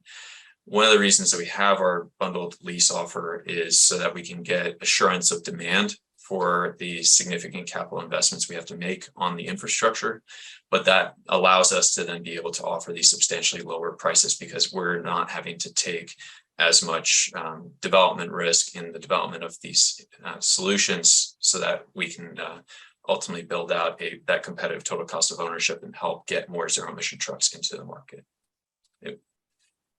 Thank you, Philip. And I'll zoom out and just say again, hydrogen is probably one of the highly developing landscapes that's coming to light, right? The methods and ways we create hydrogen, how we sell them, how we transport them. So I agree that in 3-5 years time, I don't think hydrogen would be where it's at now necessarily, and access to it, I do believe would also be a lot more. So hopefully that helps answer a little bit of content around that question. Again, we do the best that we can to answer these questions within the landscape we're in and the environment that's dynamic and fluid, right? Yeah, and just to expound upon that, I mean, from our perspective, we're looking to provide the lowest CI hydrogen possible, and that allows us to maximize things like production tax credits and low carbon fuel standard credits. But cost of equipment is higher in the early stages of where the market is today. But we expect those hydrogen fuel prices to decline over time as a result of economies of scale being realized throughout the hydrogen value chain, as well as the continued development of the hydrogen ecosystem as a whole as a result of bills such as the Inflation Reduction Act, the DOE's Hydrogen Hub efforts, which is targeting $1 per kilogram of hydrogen at the production site. So all of that will translate to hydrogen becoming more and more cost effective over time, and not having to lean as much upon incentives to help make it cost effective for fleets in places like California. Tessa, if I can add, just because I think, I think for all the fleet owners, everyone wants to know, because we're used to CPM. What does it translate in the CPM world for us? That's what I have to manage, right, as it comes to that. So just to give the group, for comparison to my diesel fleet, to my hydrogen vehicles, I run my own stations, everything on site. At the pump, not including any kind of credits and LCFS stuff that you may do or may not do, and sort of that. So just straight line across, apples to apple comparison. Basically, in my cost, I see my fuel is basically, when it comes to labor, they're pretty standard across my diesel and my zero emission vehicles. But when it comes to hydrogen, I have about $1 more cost per mile when it comes to my hydrogen vehicles. My CPM for my diesel vehicles, roughly for my fuel, roughly right now, especially with the rising cost of fuel that we've had to deal with, diesel, has climbed up. So I see about a 75 cents when it comes to that. So the difference where we see as my fleet is I need hydrogen to be around $5 a kilogram to be diesel parity for my fleet to how I operate. So hopefully that gives a little bit more for some of the folks out there. But my diesel fleet's usually running somewhere like 1.6 with the current cost, and my hydrogens are running about 2.15 right now. So that should help out some of those. Thank you, Cecil. And that actually has me segue to the next question, which I had in mind for you already. And so we have a comment regarding the investment into infrastructure as competing technologies. And I'm not sure I agree with the competing technologies part. So I wanted to expand slightly on that. I think that both battery electric vehicle and hydrogen have their place. Hydrogen, as it relates, as more studies show, closer to the larger vehicles, the class 8, the larger ones, there's an opportunity there. And battery electric, as it would relate more to not smaller vehicles, but to a specific set of duty cycles that are built in. So I wanted to pause, Cecil, and ask you, as having both infrastructure and both available technologies, do you think these are competing technologies? Did you select both as competing technologies, or what were your thoughts around choosing between hydrogen and battery electric vehicles, if that makes sense? So honestly, I didn't say that I had a choice, but we deployed both. One, because we've been running hydrogen since early 2003. We, as batteries have developed, the battery density has increased. Early on, I mentioned 50-mile range. Now you got 300-mile range on some buses, depending on how many batteries you put on them. So for us, we wanted to really to be able to give my board an informed decision based on facts in our environment. So honestly, that's where it came from. So in 2018 is where we received our first group of battery electric buses that we started to compare and started doing analysis of, what we deployed, what we call the 5x5, where we're comparing 5 different 25 total vehicles and comparing the different technologies on the same routes and how learning from them. So we basically deployed our own analysis to make informed decisions. Now, in there, we also have the set parameters for our own operating. Electric vehicles, hands down, cannot keep that same range as the fuel cell right now, but you can add more batteries. But as you add more batteries, that cost of that vehicle then comes closer to the cost of a fuel cell, because my fuel cell vehicles are more expensive when I buy my buses. And I'm talking about buses technology, so that when everyone understands the pricing that I'm referring to is bus technology. So my buses run about $1.2 million for one 40-foot bus. a electric bus runs about $950,000, just shy of $1 million. So I have about a $200,000 price difference when it comes to that. And then when I add more batteries, I do get more range on a battery electric bus. But now I come into the cost range of a fuel cell. So why do a battery electric bus if I can now get 300 miles for and not change my operation? Somebody earlier mentioned about, you have your layout, you have the flow of your traffic, you have the process with your team. And if you don't have to change that operational success I say that's been grandfathered in, that everybody knows, that's repetitive, that everybody knows what to do, and you don't have to change that. Sometimes that's a huge benefit, because also someone talked about is, what is that electric vehicle doesn't get plugged in? Now you don't have a vehicle ready for the next day. So in transit is probably very different than some of the other fleets that are on here. But in there's 4 items that really determine for us, how we use our technologies. One is range. Okay. So for me, typically anything under 150 miles, I'm more than comfortable to run one of my battery electric buses. Anything above 150 miles, it's fuel cell or diesel hybrid, or one of the other technologies that we run. So there's a clear set that we performed analysis and decided where that threshold is, regardless of climate. Okay. That's the other item. It doesn't matter if it's cold weather. My electric buses can do that 150-mile run, no problem. So that we're covered in that aspect. Our energy provider, if I have an issue with the energy provider, PG&E, one of my facilities is in a zone where it has the power shutoffs. I may lose electricity, and happens during hot time frames. I may not be able to charge, vehicles. So I have to think twice whether I'm going to deploy electric vehicles at that facility or just do hydrogen, because I don't have a problem when electricity goes out, my diesel generators come online, and I can fill hydrogen without any issues when it comes to that. So, that kind of strategy is huge for us. And then also our board direction, for the business, we are not going to change our service profile to the technology. The technology needs to meet the service profile, because I can't tell a passenger to get off halfway on a route because my vehicles can't do that and then transfer to another vehicle. So that would kill my service, so there's key elements that we looked at as a business entity and decided that these are must in our technology deployment. And that's part of the path that we pick. Thank you so much, Cecil. Tony, did you have any additional input or any thoughts around, I heard you talk about wireless technology as innovative solutions, right? Hydrogen as well. But I guess the question is, do you view these as competing technologies, or do you see kind of like what Cecil's saying, there's a threshold or cutoff where there's an opportunity for both, dependent on business case or duty cycle? Yeah, for us, it depends on the duty cycle. We don't see them as competing. We see them basically as complementary. Forest drayage, that's one of our core business. We see the battery electric trucks working. Like we've been running the Nikola trucks. Those have a range of 300 miles for you have to charge them. And we have ran those trucks up to about 260 miles with no issues. So they'll work in our drayage. We also have medium to long haul.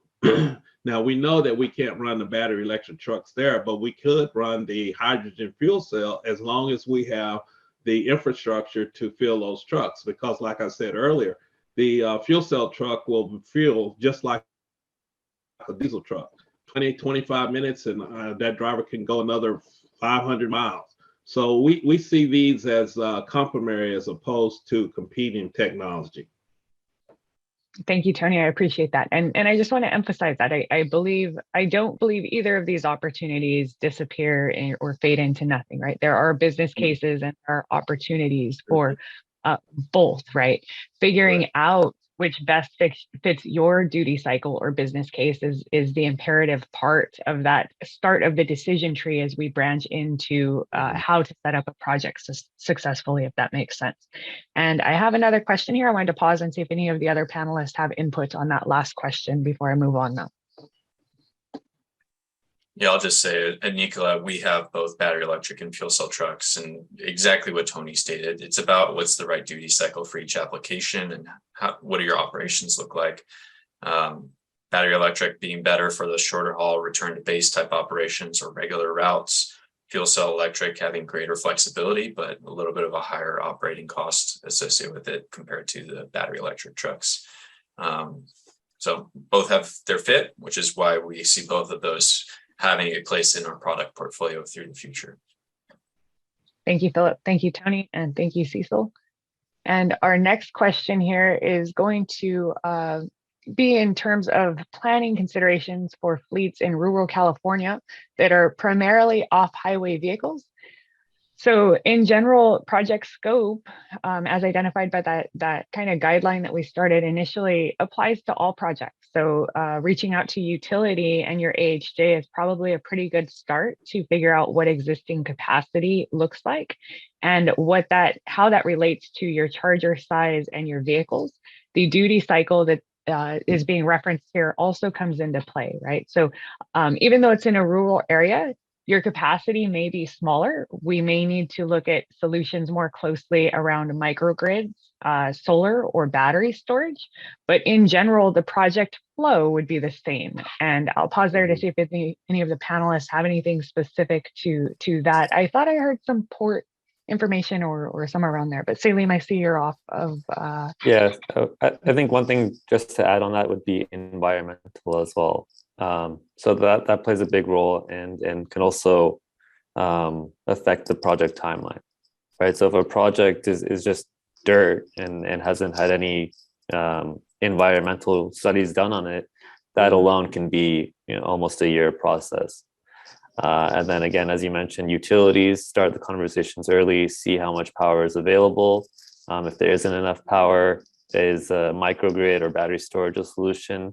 And also how long does it take to upgrade the lines if you want to have utilities there? And then Tony, I see you're still off mute. Did you have anything to add to that? No, not for that question. I am curious. They said rural. I wish that could be defined. What they mean by rural. Is it rural based off of how many miles they have to travel for that service, or there's no service where they're located? That's a good question. So there's different funnels, right, that it could go into. We have agriculture, we have forklifts. I mean, off-highway vehicles as it relates to rural could go in many things. So we can see if we get follow-up on that piece or that part in particular. So we have another question here. Can we address the effects on battery life with increasingly higher charging rate? How much more quickly will the battery deteriorate? And I heard Cecil talk a little bit about this, so I'll pass it off. We're also at 12:12 and we have a few more questions to get through, so I don't want to steal too much here. But Cecil, you talked a little bit about battery charging, not accepting 350 kilowatt charge, which is absolutely correct and dependent on the vehicle and OEM. And then the deterioration, I heard some things that affect that as you were speaking around weather, temperature, where you're located, right? If you're running the AC, if it's a cold morning. So I believe that's what they're asking. I'm trying to go through this here, but I'll read it one more time before I pass it off. Can you address the effects on battery life with increasingly higher charging rate, and how much more quickly will the battery deteriorate? So I think the question is actually geared towards, if I'm, like right now I charge the 62 kilowatt, but I can put daisy chain the charger, so they'll do 125, and I'm charging 125 basically all day long on my buses. They run that 15-hour time frame, so I'm putting back in, let's just say 300 kilowatts out of that 466. What I want to highlight, I think, is to answer that question is, I don't charge at high capacity. I would say high capacity of 200 kilowatts. So I cannot speak of really degradation. And I don't think that anybody can right now, because there's no one that I know of, and the many agencies that I talk to or folks out there that have ZEBs that are charging at that rate right now consistently. What I think the biggest factor, and the battery manufacturers will say, is that is your charging profile. How you leave that vehicle charged. If you charge that vehicle to full capacity and leave it parked for, 3-4 days, that's going to be an issue. When you charge that vehicle, how far down do you use the batteries? That's also going to be a bigger impact. So I think those two items, the battery manufacturer will tell you, those will be the two biggest things that you probably need to consider, and not so much how much the vehicle charges at. And I say that because just like natural gas, the battery electric vehicles also work in the same format. You will have a, let's say 200 kilowatt charger. It's going to fast charge, let's say 180 right away, and then it's going to slow down towards the end of whatever the period that your vehicle is charging. So it's not going to be receiving all that battery, all that energy at the same time. The BMS is not going to allow it to go past whatever thresholds are set up by the OEM. So there are parameters that the OEMs have set, which we have some here, which they can, comment on, to make sure that their batteries are, I'm going to say maintained in a healthy life cycle to meet a certain life expectancy that that's agreed upon there, or what they're trying to do. So I think the profile is what's more important and the usage on how far you get your vehicles go down. So like example for us, we charge to 93% capacity. That's what the OEM allows me to. And I go down to roughly about 20%. Okay, of my battery. That's my normal day's usage for my vehicle. Sometimes they come down at 15, sometimes they're up in the 25. A little bit depends on the driver and the weather, and the route that it goes to. But typically I'm okay, 93% full charge to 20% is what I want to see my vehicles coming in. And I plan, at least in the aspect, I will let you guys know in many years from now, how the batteries perform, because a lot of this has not been proven. A lot of this is still new, and I am pushing a lot of the OEMs that I deal with on my fleets to the max. I need to be able to have a transit bus that does 40,000 plus miles in a year. So I need to be able to get that same type of service out of a electric vehicle. So if I only run an electric vehicle 100 miles a day, it will never be a one-to-one comparison to a diesel bus. So I must see at least 150 miles every single day in order to really say that I have a one-to-one comparison when it comes to transit. So I hope that kind of puts a lot out there for you guys.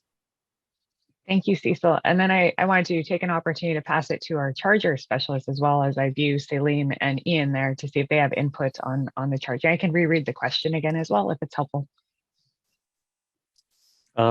Sure. Yeah. So just to add on to that, I mean, we try to be OEM agnostic as well, both on the truck manufacturers and chargers, but we'll be collecting all of that data through our truck as a service operations to really see how the truck performs through different grades, different temperatures, different loads, and how it lasts.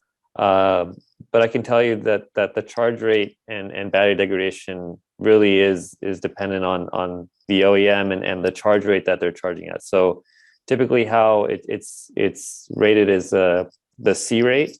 So a 1C, for instance, it equates to 1 hour to fully charge a battery from 0 to 100%, regardless of the battery size. So in most applications, a lower C rate is better for the battery health.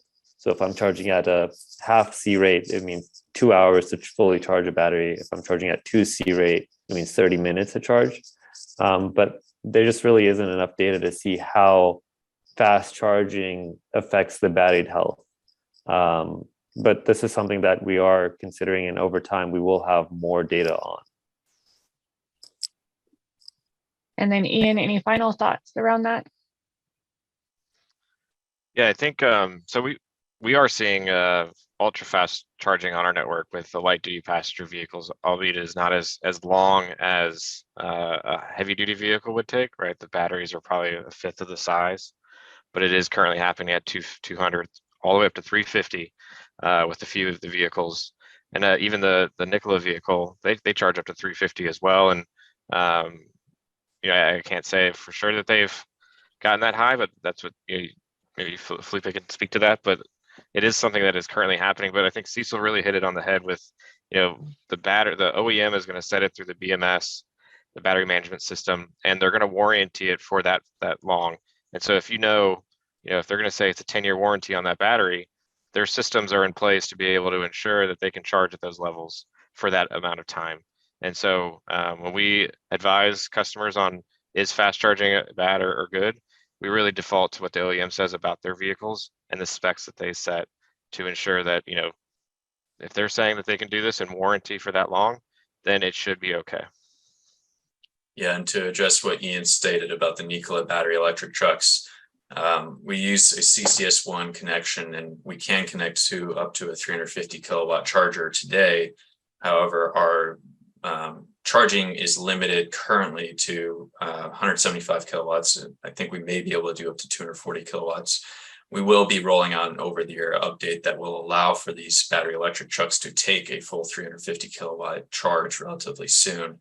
And that's one of the benefits that we have, tying back to what we were talking about in the first panel, is with these electric trucks, you're able to facilitate a lot of over-the-air updates to ensure that you're always getting the best and most up-to-date performance and capabilities out of the power electronics on the truck, whether it's the battery or the other components on the vehicle for the fuel cell truck, as well as all of the best state-of-the-art telematics and other kind of software that's embedded in the vehicle.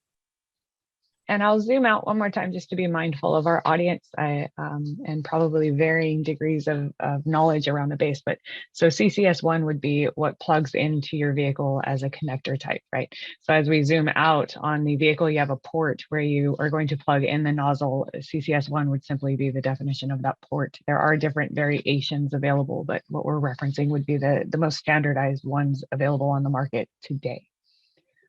Felipe, the next question or comment as it relates, I wanted to read and maybe get some feedback from, but it's with proposed advanced clean fleet regulations passing soon, why are we discussing hydrogen as an alternative to this technology as it's not relevant for HD trucks? So I wanted to see if you had some input. There is one more there's one more segment here that they think EV trucks are more relevant and bringing hydrogen technology is confusing. So I wanted to see if you could find a way to clearly define that pathway. I believe it relates back to mileage, right? And business case scenario, but just kind of bring that comment back to a fork, maybe to use case. Yeah, so there are a variety of OEMs out there today with hydrogen fuel cell trucks operating. I mean, Tony's tested a number of those. They're not all at commercial scale at this point or commercial production. But as an example, Hyzon has their trucks that are currently registered on the HVIP list. Hyundai is doing a demonstration project with trucks operating in the Port of Oakland. Toyota and Kenworth are partnered on a project that's operating out of the ports of LA and Long Beach.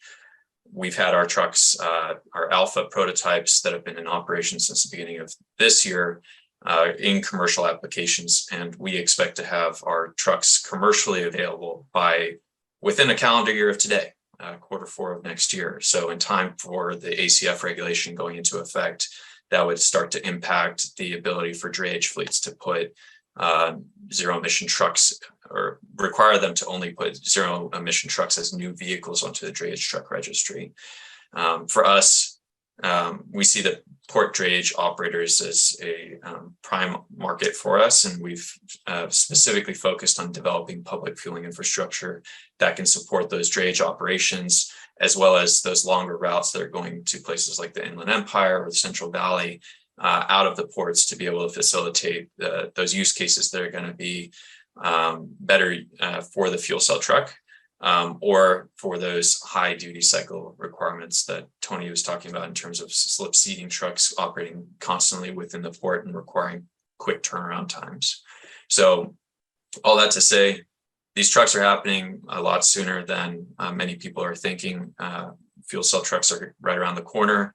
And then as far as kind of which one goes, it's going to come down to the operational use case as far as deciding which path to go with. Awesome. Thank you so much, Felipe. And I just want to recap and bring this back to where we started, right? Which is infrastructure project and timeline.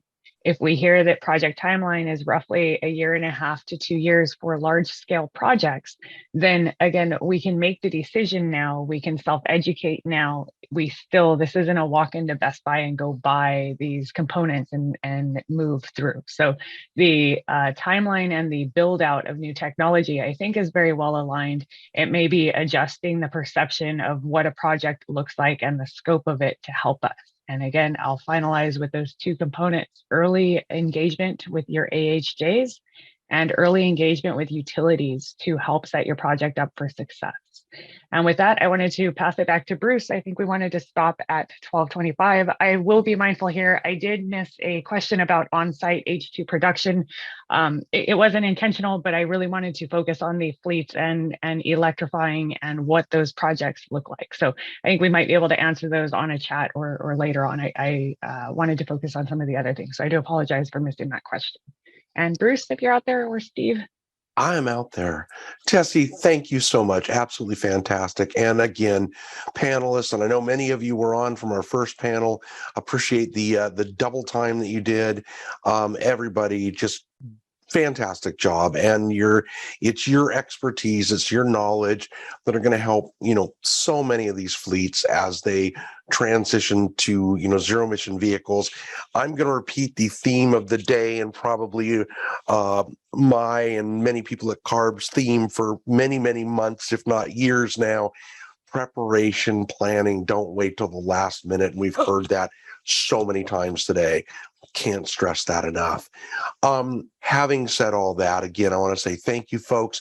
We do have one more session that will be starting about 1:30. That session will cover things such as timing and so forth when you start talking to your utilities, when you start looking into the permitting process. So please make sure and come back for that. Additionally, and I mentioned this earlier, we at CARB are always trying to improve these events. There will be, and these are new to us. This is our second one in this. This is our second in our two-part series, if you will. So these big Next Stop to Zero events have been 2 days. First day was about 2 months ago. Now this day covering different things. We'll be refining these based on what we hear from you, based on what we learn. Just by the very nature of the beast, it's going to change over the years, because this is such an evolving, changing, topic and world with zero emission vehicles. But in saying all that, we are working with the University of California at Davis to work with fleets and to get additional information beyond, our surveys and other things that we're doing on how best we can help you, on what information you really want to know, on what methods of getting you that information work best. And, we're not, I personally think it's going to be many. It's going to be this, it's going to be online material, it's going to be one-on-one assistance, it's going to be all kinds of things. But we want to get as much information as possible to be able to provide all the fleets, out there and that are going to transition to zero with help. So having said that, there is an email address. I think it'll be on a slide here during lunch, I believe. If not, I know that email address is in chat. Please go ahead and look for that. We'll drop it in again. But please, if you're interested in participating in a survey, pardon me, that they would send you, or even possibly in one-on-one interviews, that would be fantastic, because as I said, it would just help us provide you even better information. So, please look for that email address and let them know if you'd be interested in participating in some way, shape, or form in that. Having said that, I think that is it. We will let everybody go for lunch again, 1:30, and that will be our next session. And everybody, not just the wonderful panelists and our wonderful moderator, but everybody in the audience, thank you, for being here, for participating in this. We really are trying to give you as much information as we can. So have a good lunch, and we'll see you back at 1:30. Thank you for having us. Thank you, panel, Absolutely. again. Bruce, thank you. And yeah, I did throw in chat. And also it's up here on the slide. So with that, we're at 12:29. So we're going to go ahead and get going. I may come back on lunch a couple minutes early just to throw a couple more polls up. For our folks that are still on right now, actually, I'll just launch one more and then we'll go to break. Just one in terms of what role in the trucking industry best describes you. So if you want to take a moment to do that, one little interactive piece, and we'll have two more polls that we bring back from lunch. Your options are A, truck equipment owner and operator, driver operator, truck and equipment owner, but not usually a driver operator, fleet manager, administrative clerical, technician repair, broker and dispatcher, in sales or dealership, environment consultant or governmental affairs, or other. So excuse me, and this one is a single choice. And then again, as there'll be a final evaluation survey that goes out once we close the webinar here this afternoon. So you'll be able to complete some more information, some specific text. And then again, as folks have been doing today, we encourage you to submit your questions through the Q&A chat. And just a reminder that Q&A widget button, the chat is reserved for us putting out information, links, emails, that sort of thing, and also troubleshooting any technical issues. So with that said, I'm going to go ahead and end this poll, and we'll have a couple more up for you just before we come back from our lunchtime break, which will be 1:30. I'm going to bring in about a minute, bring a little bit of background music up. It's the same webinar link, so if you need to leave entirely, that's fine. You're going to use the same link to come back in and join us at 1:30. So thank you very much, and we'll see you soon at 1:30. Great. All right. Yes. Thank you, Tommy. I'm Bruce Tudor from the California Air Resources Board. And if you were here this morning, you probably heard me say this, and I'm going to go over a couple things really quickly. My group, among many other things, for years has provided education, outreach, and compliance assistance to the diesel trucking community. And obviously now we are starting to switch our efforts over more and more to the zero emission vehicle trucking community. It's a bit different in that when we were dealing with diesels, was the majority of the folks that really needed the most help were the smaller fleets. Now we know that even larger fleets just in many cases don't even speak the language. And I certainly don't blame you for that. I got thrown into this about 2.5 years ago or so, and have learned an incredible amount, but I'm learning more every day. So what we're doing in these events, and this is the second day of a series, a 2-day series. The first day was about 2 months ago or so. This is the second day. We will be discussing, or have been discussing, different topics. The first day we started much more with the basics. Even just things like, what's the difference between a fuel cell and battery electric truck? And so again, we started with the very basics. We've been diving deeper. We dove a little deeper in that first day. And again, we're diving even deeper today. These events will change over time as we learn more about what fleets need and about how best to provide that information to them. You, pardon me, either have seen or will see questionnaires pop up, critiques pop up, and so forth, that will allow you to provide us input on what we can do to make these better. And we've talked to fleets, we've worked with, various outside entities to try and figure out the best way to start, at least. And this has been our start. So along with that, we are working with the University of California at Davis to help us. And they are interviewing fleets. They are looking at different web-based documents. They are they have surveys and so forth that they would love for people in our audience and others too to participate in. There was a link up until we just started a few minutes ago. We'll drop that link back in the chat. I say a link, it was really an email address. If you're interested, and again, it's just a relatively short survey to start. And if you're interested in either that or in participating in a one-on-one interview or something like that, we will be posting an email address in the chat, and you can email that and just say, this is my information, my contact information. Be very much interested in learning more about doing this. Again, we are trying to help you folks understand what you need to do. We realize it's very, very complicated. And so the more information we get, the more help it is. And I'm not sure if I said this, but I think I did. But these events will be evolving. We will be continuing this, what right now, as I said, was a 2-day series.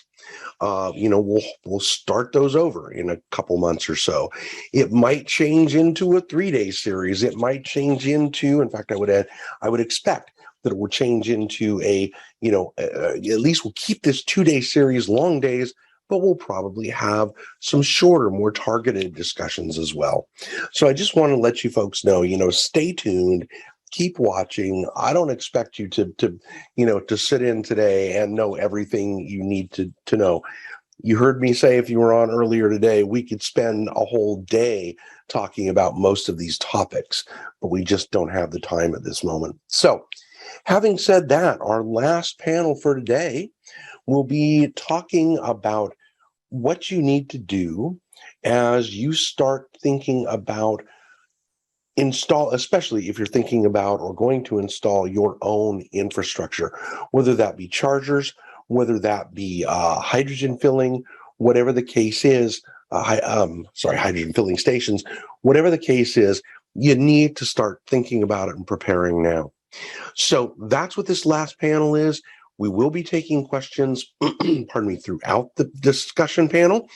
We'll try and integrate some of them into the discussion where applicable, but then we'll stop about 20 minutes early or so and try to just get to those questions. And it's those questions that really pertain to the subject and what kind of help you might need. I know a lot of you are concerned about infrastructure.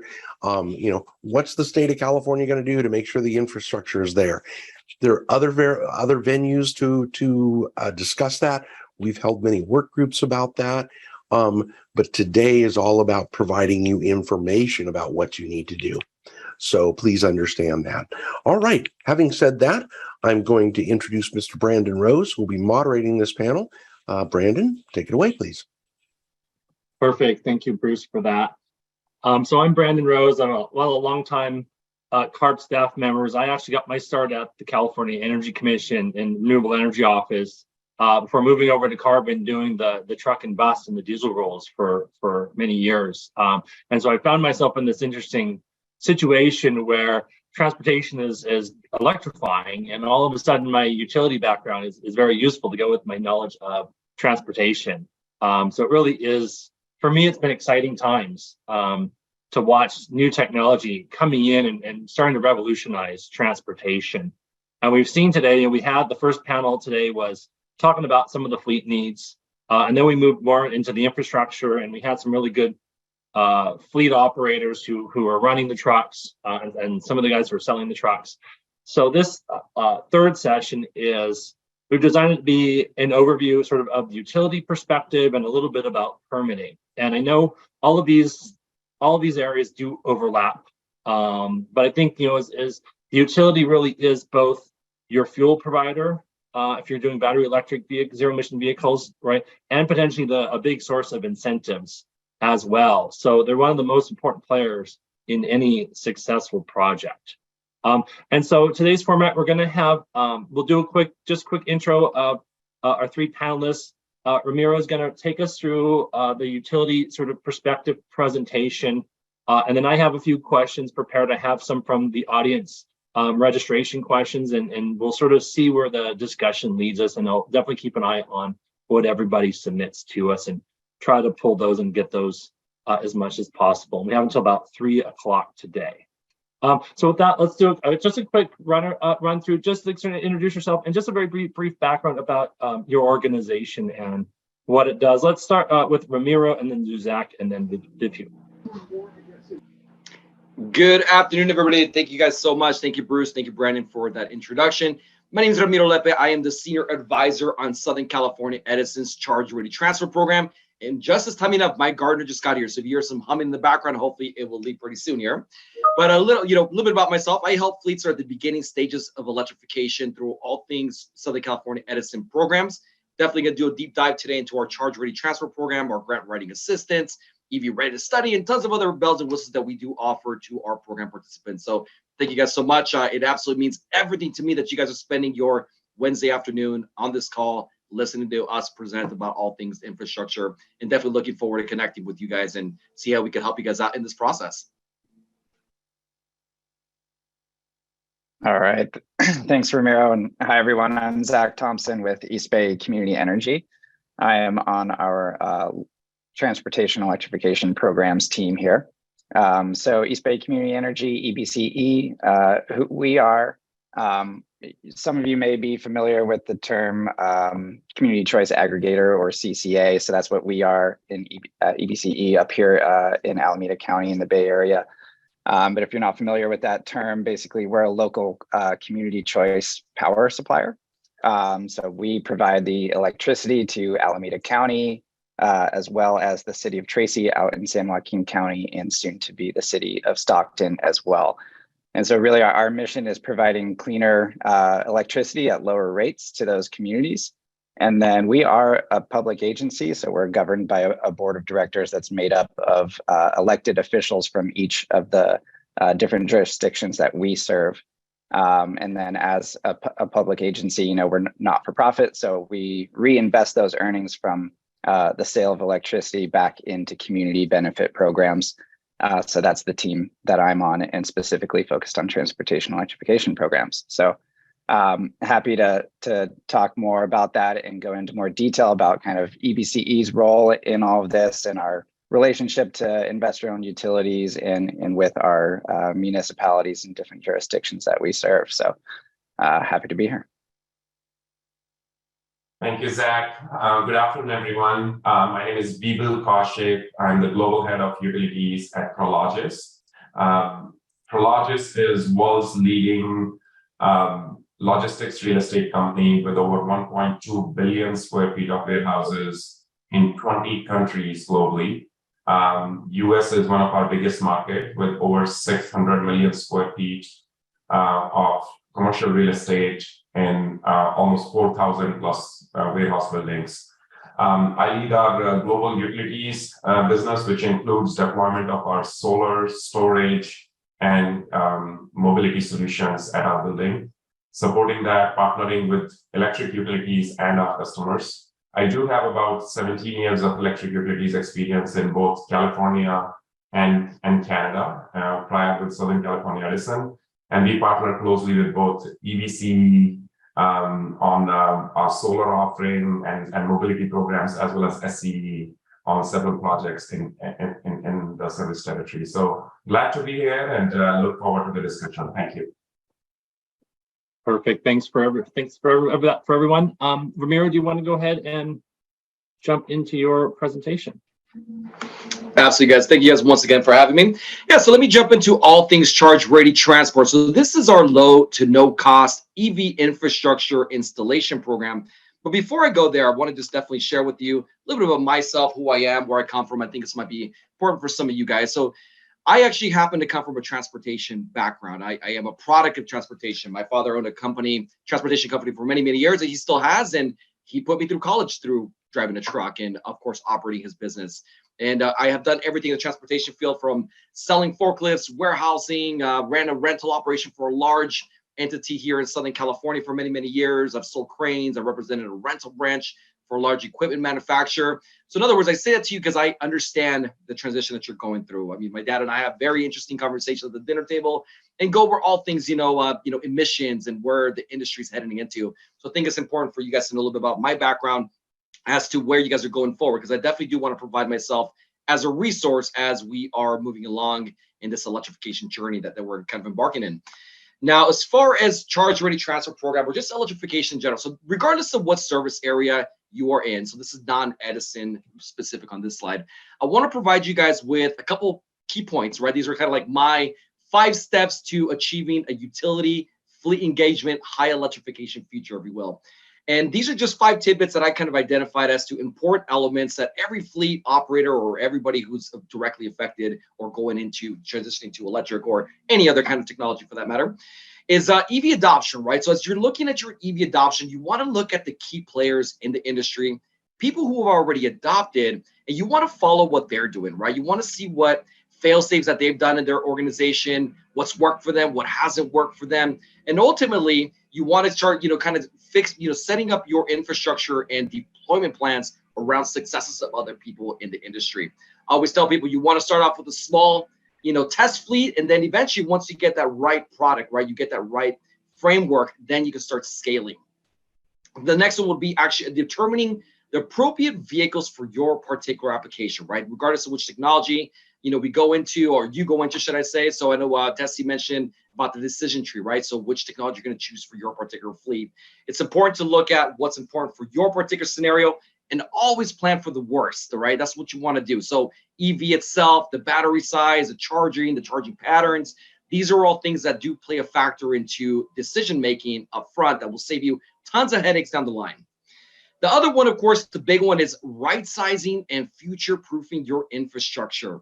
So what exactly does that mean, right? So are you going from a single shift application to a double shift application? Maybe you're trying to get some ROI a little bit faster, or trying to compare that to the diesel, your regular acquisition plan, or are you going to add more shifts? What does all that look like, right? So it's not just about the initial deployment that you're doing between like years 1 and 2. You want to look down the line, right? Like up to a 10-year deployment strategy and start planning accordingly. The other one, of course, is contacting your local utility company and establishing rates. So I get customers I talk to sometimes, they're like, well, our building has enough load. We want to just hook up these yard goats, to our building load, right? Or a day cab or whatever they're doing. And yes, technically you might be able to do that in some scenarios, right? But what is that going to do to your electric bill? I can tell you some of the programs that we offer, it's got very special commercial time of use rates and demand charge holidays that are designed specifically for EV initiatives, right? So you definitely want to make sure that you reach out to your local utility company, establish your actual rates structures for your EV initiatives up front. That way you don't get a bill and then get unpleasantly surprised. The other one, of course, probably one of the most important things we'll talk about today is going to be timing. So you'll hear utilities, and we're famous for saying, engage with us often, engage with us early. But what exactly does that mean, right? I can tell you from date of application to most utility-led programs, the time that the infrastructure is physically in the ground, you are looking at about a year to year and a half timeline. So please use that, when you are fleet planning, right? You don't want to run into a scenario where you get your truck, then your charging station, and then your infrastructure still a couple months out, right? That's not the ideal scenario. It definitely needs to be the other way around. Now, there's a lot of things that can happen, right? Where I've seen that go faster, and in some scenarios, I've seen it go a lot slower, which we'll definitely jump into here in a second. Now, if you happen to be an SCE service area, so let me actually go over to this slide here. We do have a program that helps fleets offset the cost of transitioning to electric by the name of Charge Ready Transport. Kind of give you guys a little history about the program. So Charge Ready Transport is a program that launched back in 2019. What the California Public Utilities Commission did is they granted us a budget of just over $342 million. And the entire goal of this particular program is to electrify a total of 870 sites for a total of 8,490 electric vehicles. So yes, we certainly have our work cut out for us. Now, the program, it's actually split off into 4 major categories. And the one that we're mostly known for, mind you, I'm going to go into massive detail here in a second, is that we do provide a low to no cost EV infrastructure solution for our customers. Now, we actually give a customer 2 different tracks. On both sides of those tracks, we do all the utility side upgrades. And then we give a customer an SCE build option where we go all the way out to the first point of interconnection on their facility. And then we have another one that supports distributed energy resources, such as solar, energy storage, combination of both, or any kind of advanced bells and whistles on the infrastructure. And that particular track has an up to 80% project cost rebate that is associated with it, which once again, I will go over in massive detail here in a second. There is also charger hardware rebates of up to 50%. So you could potentially receive between $1,700 up to $37,000 per physical charger that you buy, which we'll also cover. And then there's commercial time of use rates designed specifically for your EV initiative. So during this program, you will get a brand new meter with special rates and demand charge holidays, which once again, I will cover here in a second. And as a la carte services, I like to call them, we do have our EV advisory services. So these would be programs like our EV readiness study, as well as grant writing assistance. And now, guys, I know I'm talking super fast. I got about 10 minutes to cover a total of 4 different programs that we offer. So please bear with me. All right, guys. Now, as far as the question I always get is, what kind of vehicles are supported through Charge Ready Transport? And to give you an idea, it's any type of on-road vehicle that is a Class 2 through a Class 8 that's 100% electric. So think, F-Line all the way up to a tandem axle day cab and everything in between. On the off-road side of it, we do support yard trucks, so any kind of yard goat, forklift, TRU infrastructure. So if you're looking at adding some shore power, this program might be for you. Airport ground support equipment, or anything really that's off-road that is 100% electric. Now, one of the really cool things about this program is that we can actually look at your 10-year deployment strategy as part of the program. So let's say, for example, if you have a fleet and you're looking at deploying, let's just call it 100-day cabs between here the next 10 years, at 10 a pop for every year you're doing 10. We can technically, through Charge Ready Transport, deploy the entire infrastructure for all 100 EVs up front, as long as the customer purchases and installs the chargers up front as part of the process and puts those particular vehicles onto the program participation agreement. Now, I know it makes absolutely no sense whatsoever to buy a charger 10 years in advance, but the great thing is you can customize that number, right? So you can say, well, 10 years doesn't make sense, but we're comfortable doing a 3-year strategy, 4-year, 5-year, 6-year, whatever that might be. And then that's going to alleviate you from having to be in a perpetual construction project, if you will. Now, if you're in a test phase at the moment, you could always apply to Charge Ready Transport for the vehicles that you are receiving, and then you could turn around and apply for the program down the line in the future, for the same site facility as many times as you need to. So we do give you that particular flexibility. All right, guys. So as far as the types of chargers that we do support through this program, it's anything that's an AC level 2 all the way up to a 350 kilowatt DC power cabinet, everything in between. We do have an approved product list, which is at sce.com/APL. And you will see a myriad of chargers that are on this product list that you would be able to choose from. Any charger entering our program does have to be UL listed and NRTL certified. So that is a requirement. And then there would be a separate option for any kind of off-road, TRU, or forklift chargers that are also on that APL. All right, guys. Now, as far as rebates are concerned, so let's talk about some of the fun stuff here. So there are charger hardware rebates that are available as part of this program. And there's 3 different ways on how a customer could actually qualify for these rebates. First one being, if you're a transit agency, a school district, or if your project site is in a disadvantaged community by way of air quality, and the organization or parent company thereof is not on the Fortune 1000 list. If you fall to any of those categories, you would automatically qualify between $1,700 all the way up to $37,000 per physical charger.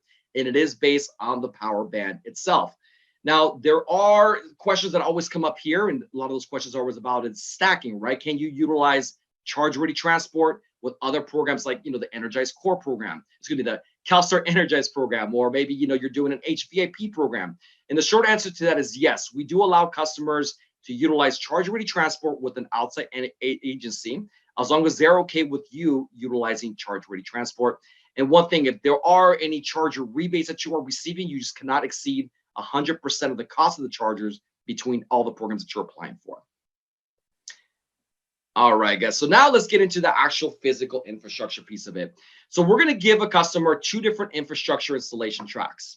The first one is the SCE built infrastructure option. So under this scenario, we're going to cover everything here that you see here in green. So that would include upgrading or replacing a transformer if necessary, running service to a brand new meter with special EV rates, which we'll go over here in a second.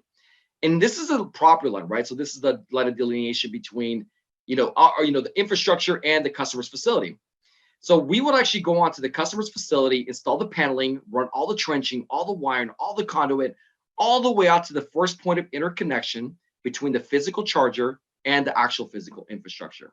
So under this scenario, the customer is only responsible for purchasing the electric vehicle, the charger, installing the charger. We take care of everything else. That includes getting the design, a design situation taken care of, permitting. It includes all the materials, all the human resource capital, all the different elements that are necessary to complete this construction project. Now, your secondary option would be what we call the customer built infrastructure option. So in this scenario, we still cover everything in green, with the difference that everything in gold on the customer side is responsibility of the customer. And this would be an install that would have to be done with IEBW union labor. If a customer embarks on this particular scenario, they would be eligible to get up to 80% rebate of the project costs. Now, a lot of people at this point will ask me, well, why would we do the customer build versus the SCE build? And the short answer to that is, if you ever plan on adding solar or any kind of distributed energy resources to your project, you would have to do that under the customer built infrastructure. Or if a customer wants to add some advanced bells and whistles, to the infrastructure itself, that's when somebody would actually choose this particular option. The up to 80% project cost rebate is associated with what we would have paid for had we done the work under the SCE built infrastructure. One thing I would disclose up front to you guys is that there are easements that are part of this process. So if this is a program that you wish to embark on and want more information on, of course, we could definitely have a sidebar conversation. I can explain to you all the intricacies of the actual easements and how that applies to your particular scenario.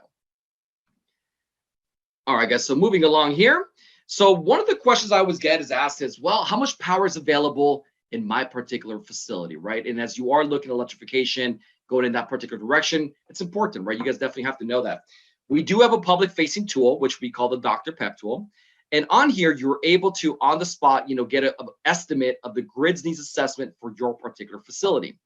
This will give you information for the estimated reserve load circuit capacity and reserve load substation capacity for the year prior, the current year, and a 3-year projection. Once again, it is an estimate, and it's just built just to really give you an idea as to what is available in your particular facility. So if you are looking at a development or you have multi-sites and you want to see what the actual capacity looks like in your area, I could give you guys a quick tutorial offline and show you exactly how to utilize this tool. And it is public access for those of you that are wondering. All right, guys, so we did talk about a new EV rate with a special meter designed specifically for your EV initiative. So anyone entering the Charge Ready Transport program automatically gets entered into what we call commercial time of use rates 7, 8, and 9. So you get a special bill just specifically for your EV charging. Currently, there are no demand charges through 2023.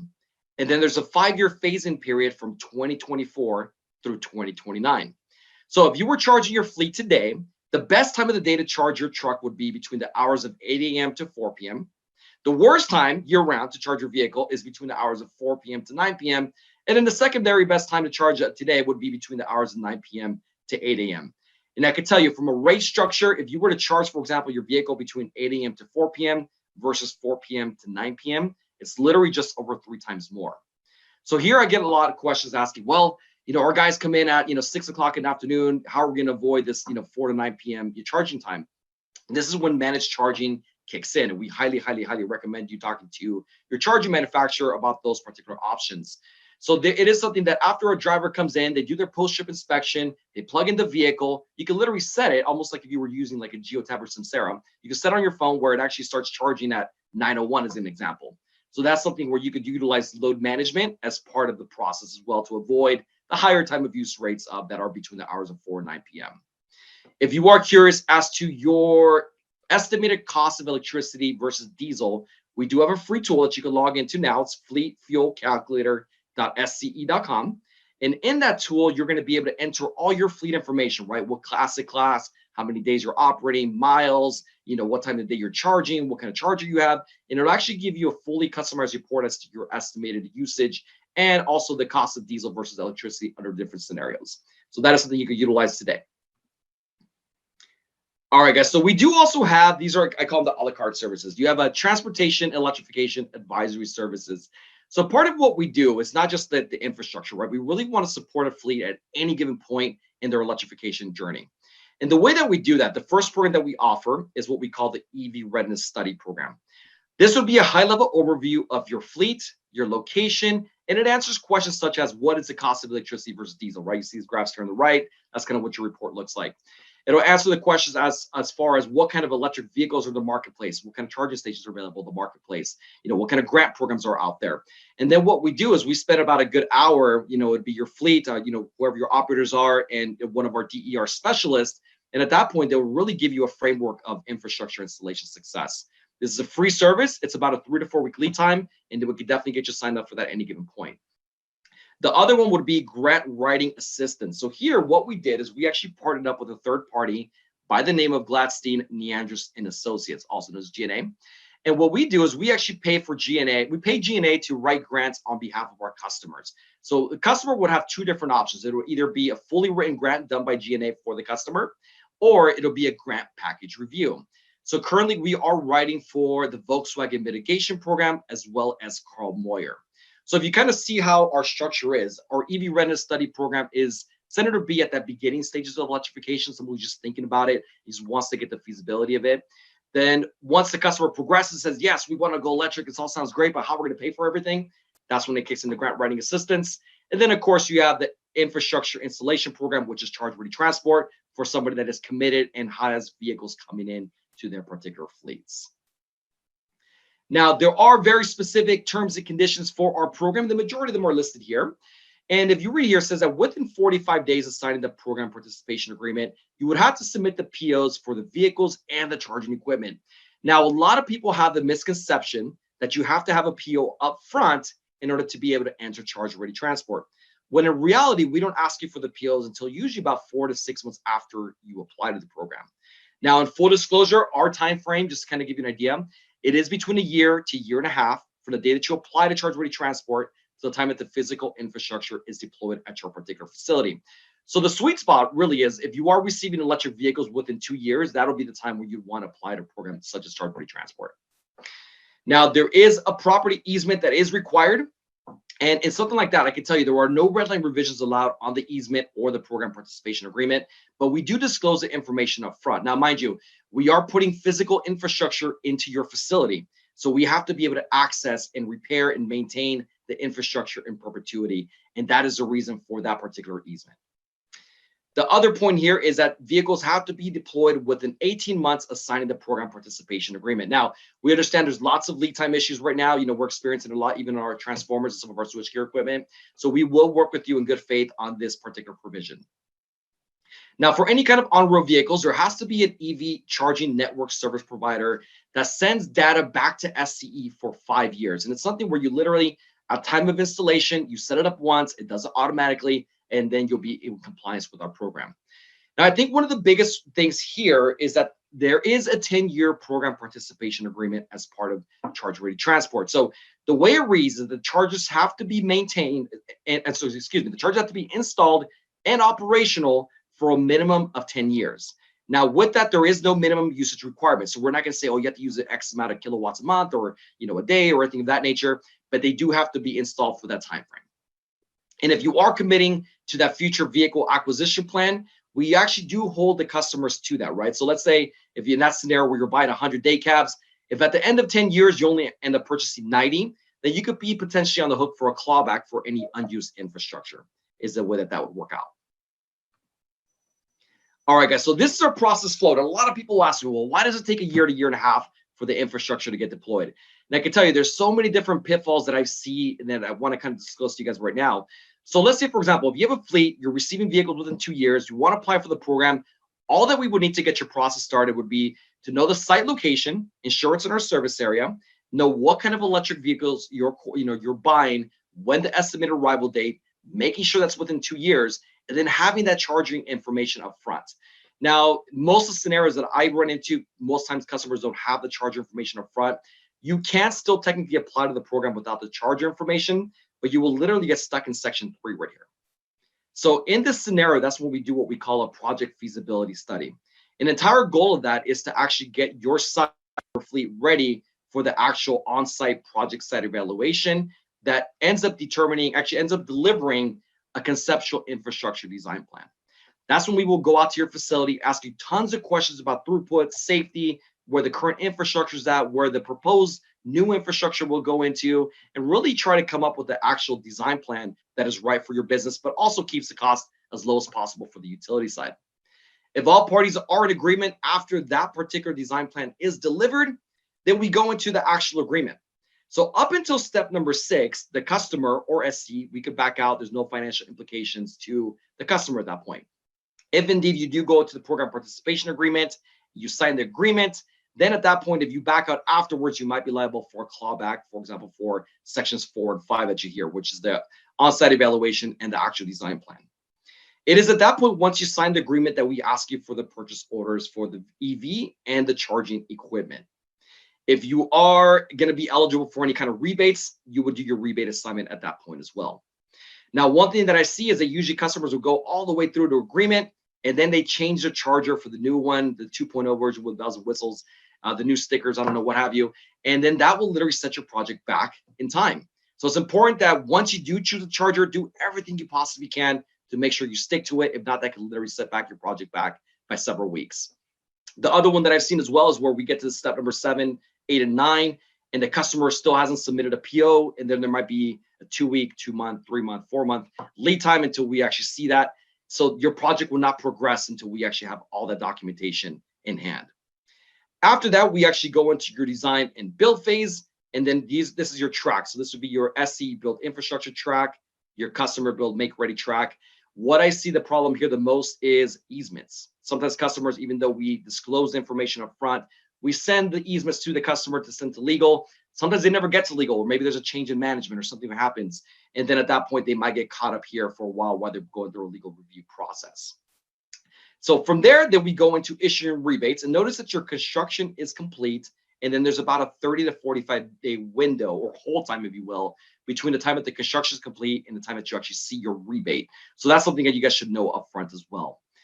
From there, we kick into a 10-year verification process. So once again, it's a 10-year program agreement as part of this program. And periodically, we will check on the infrastructure to make sure that it's installed and operational. And then, of course, checking in for POs and delivery of vehicles if you are doing any kind of infrastructure, any kind of vehicle acquisition plan over the initial deployment date. All right, guys, so I know that was tons of information all in a short period of time, but this is my contact information here. If you guys happen to have your cell phones on you, pop up your camera, scan that link icon. You will be able to save my contact information right on your phone. Everything I talked to you about now, including a short presentation of this very same program, is on that link page. And of course, any way I could ever assist you guys in your electrification initiatives, feel free to reach out to me at any given time. Perfect. Thank you, Ramiro. So one of the things I do want to point out that and maybe you can comment, Ramiro, a little bit, is your presentation is specific to Southern California Edison and customers in that jurisdiction, but there are other programs in each utility, and if you're in PG&E or San Diego Gas and Electric, it will mirror your program to a very similar degree. Is that correct? That is correct. PG&E, SCG&E have similar programs, and if you guys need me to make any formal introductions with the program management team and either of those two teams, reach out to me, and I'll certainly make that introduction immediately for you guys. Okay, perfect. So let's jump over to Zach. I think you have a few words. Tell us a little bit about what offerings your organization has. Sure, yeah. So, Southern California Edison, PG&E, they're the investor-owned utilities. PG&E is the utility here in our service area. So we at EBCE kind of operate in conjunction with them in a way. So EBCE is responsible for the generation of the electricity, and PG&E is responsible for the transmission and distribution of that electricity. So we kind of have a unique relationship with the utility. And then again, being a joint power authority, a public agency, we have a unique relationship with the different municipalities and jurisdictions that we serve. And again, as I mentioned earlier, being a public agency, the revenue that we make from the generation of electricity and the sale of that electricity gets passed back into the community through local programs. And so, one of those programs too is a medium and heavy duty fleet technical assistance program. So Ramiro has something similar to that with SCE.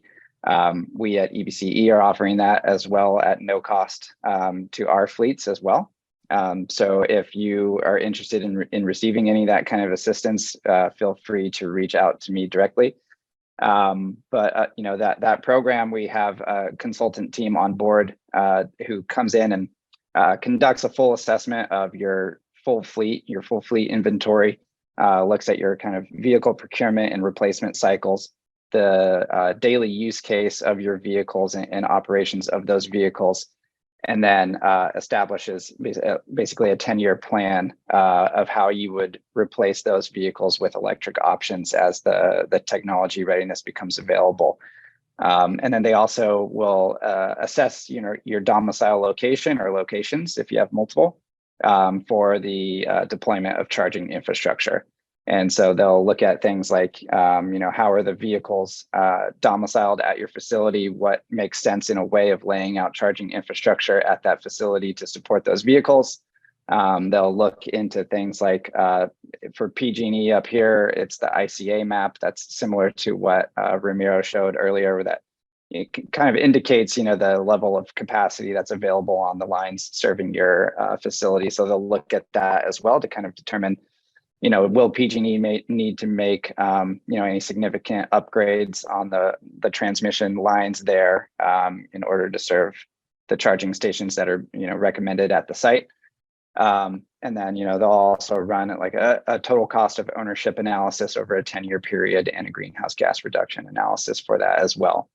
Again, it basically, the result in that is a plan that lays out how you'll this kind of schedule for transitioning your internal combustion engine vehicles out for electric vehicles, installing the charging infrastructure, and then operating those vehicles and charging infrastructure over a 10-year period as well, and compare the two, between kind of business as usual of operating internal combustion engine versus the 10-year costs of operating electric vehicles as well.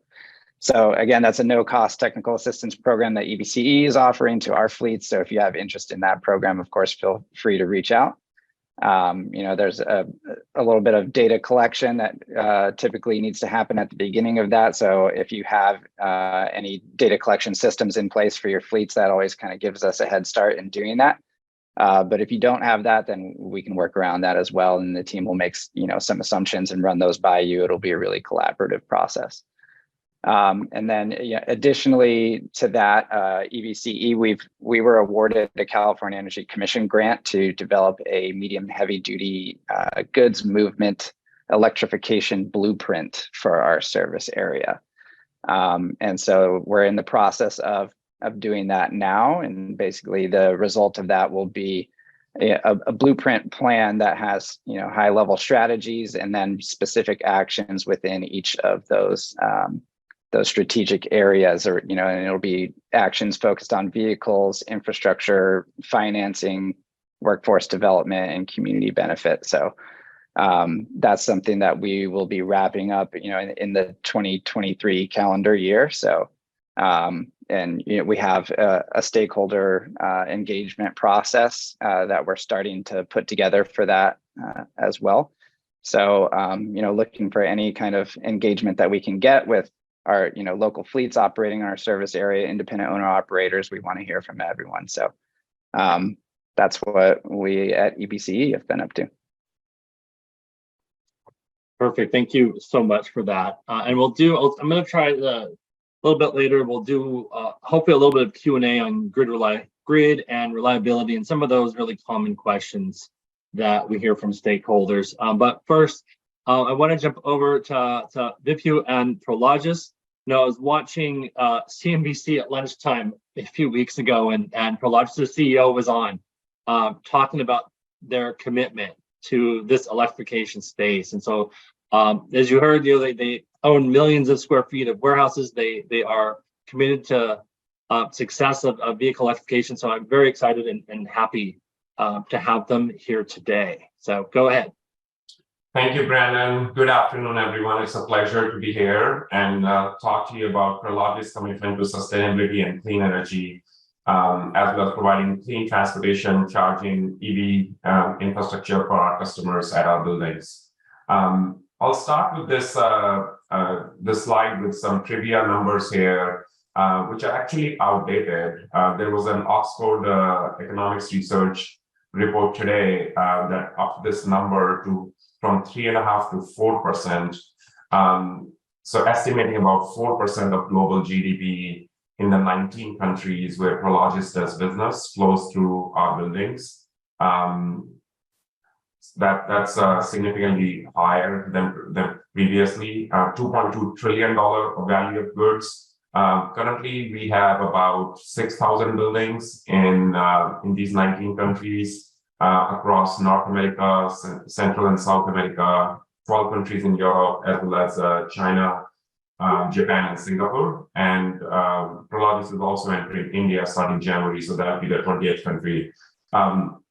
Logistics is what we do, and serving logistics customers is the part of the core business. So let's go to the, I'll try flipping the slides here. There we go. Thank you.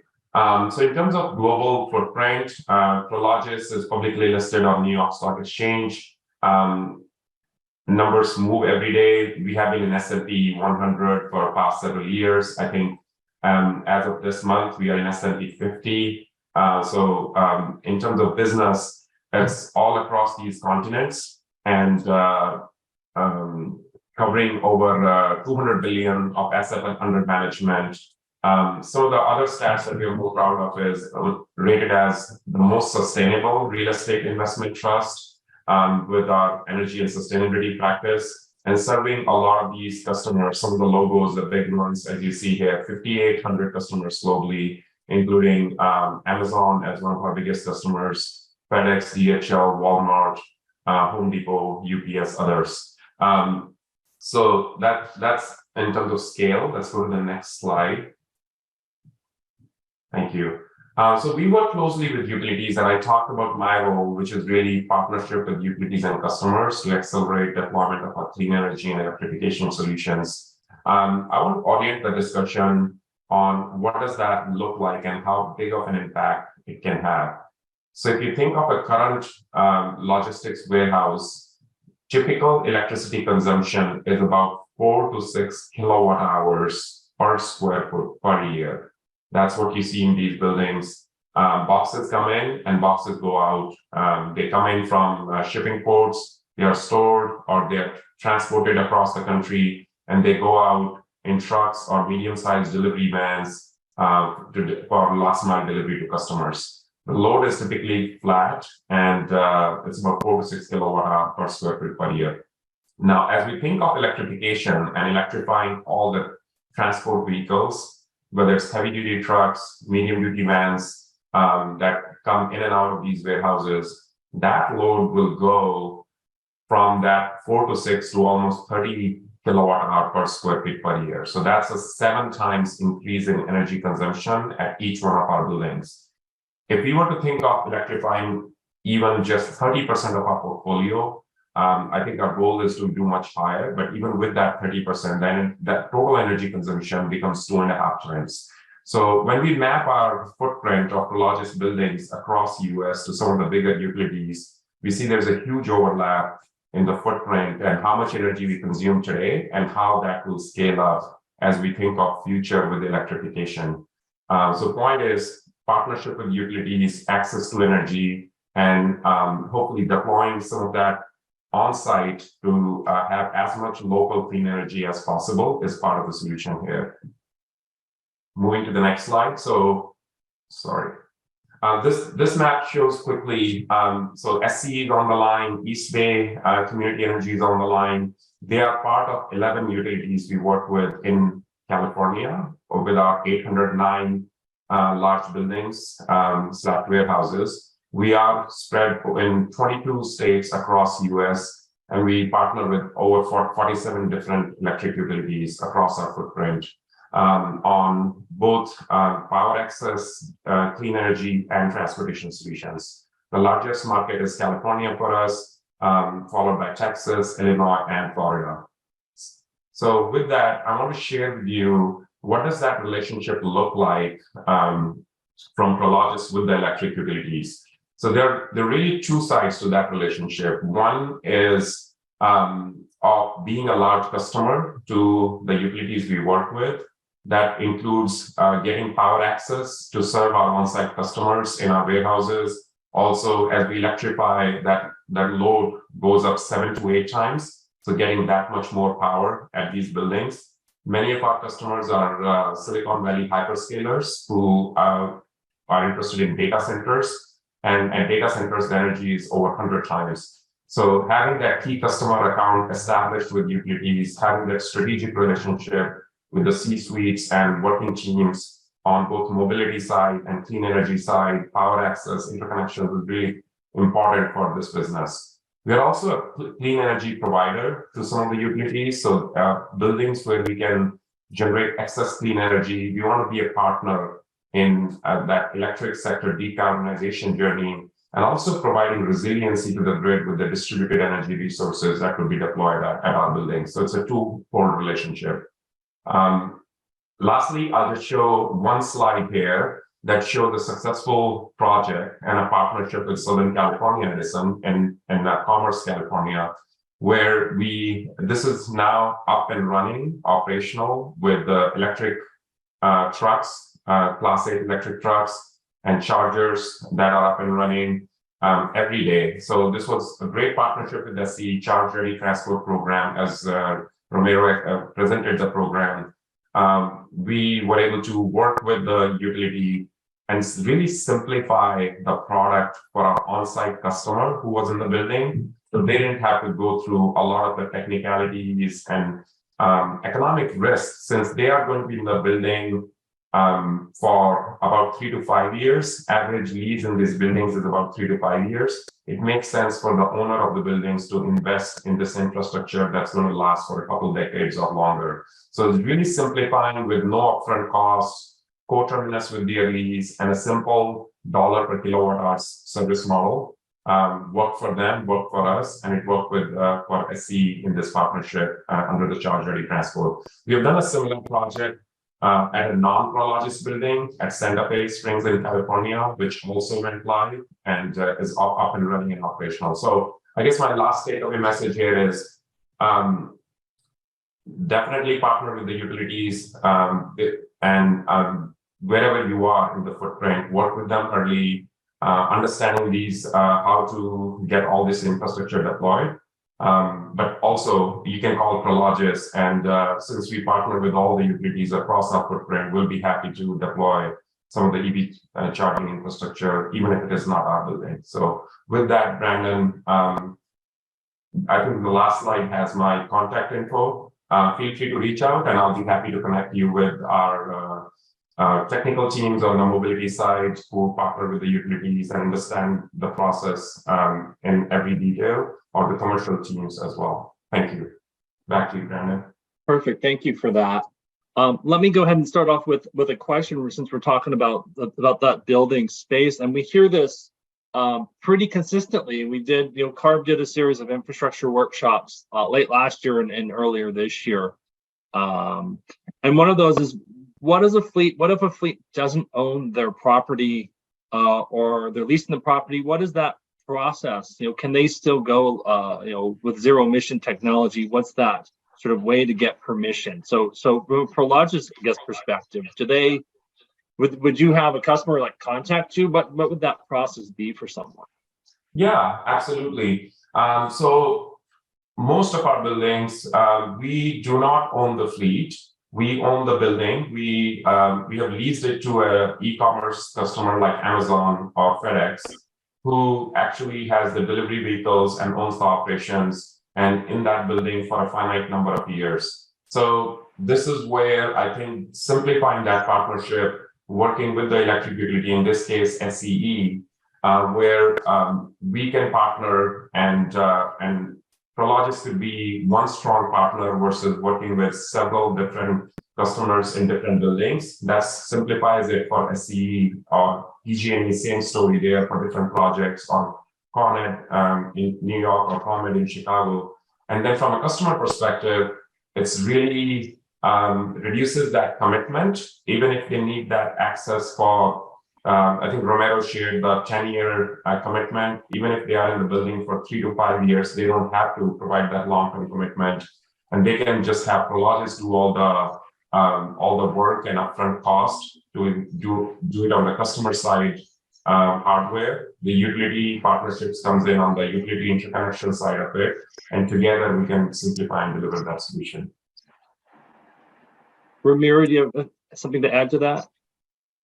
Yeah, absolutely, Brandon. So I think like from our angle is if a customer is leasing a facility, it is something where I have been on multiple calls with different landowners and they all have different questions, for example, than what a fleet might have. So it is something that is doable, right? Now, the easement piece of it, when I know I mentioned that earlier and I always allude to it, is something that's a vital key of it, right? So we cannot proceed with the project unless the landlord or property owner is in agreement and they sign off on the easement. So sometimes it just takes a conversation, right? So us as Edison, like I'll hop on a call with a landlord and the customer, we discuss, we go over all their concerns, we explain the program, and usually like 90% of the time, they're in agreement and everything moves forward. Now, there have been scenarios where customers, landowners in this scenario, they just simply don't want that easement and they don't want to move forward, right? So that does prohibit us from being able to use charge-ready transport, but we at least provide the service to be able to talk to, a landowner if necessary. We do quite often.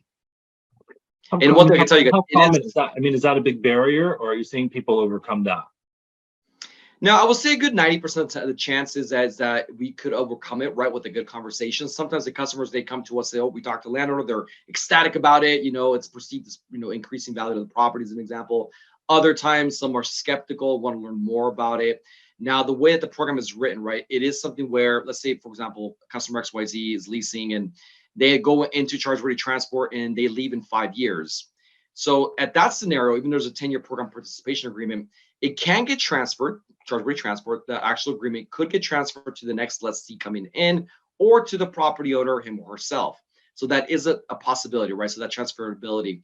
In the event, for example, where a property owner says, no, we want to tear the place down and we're going to build a park, I don't know, what have you.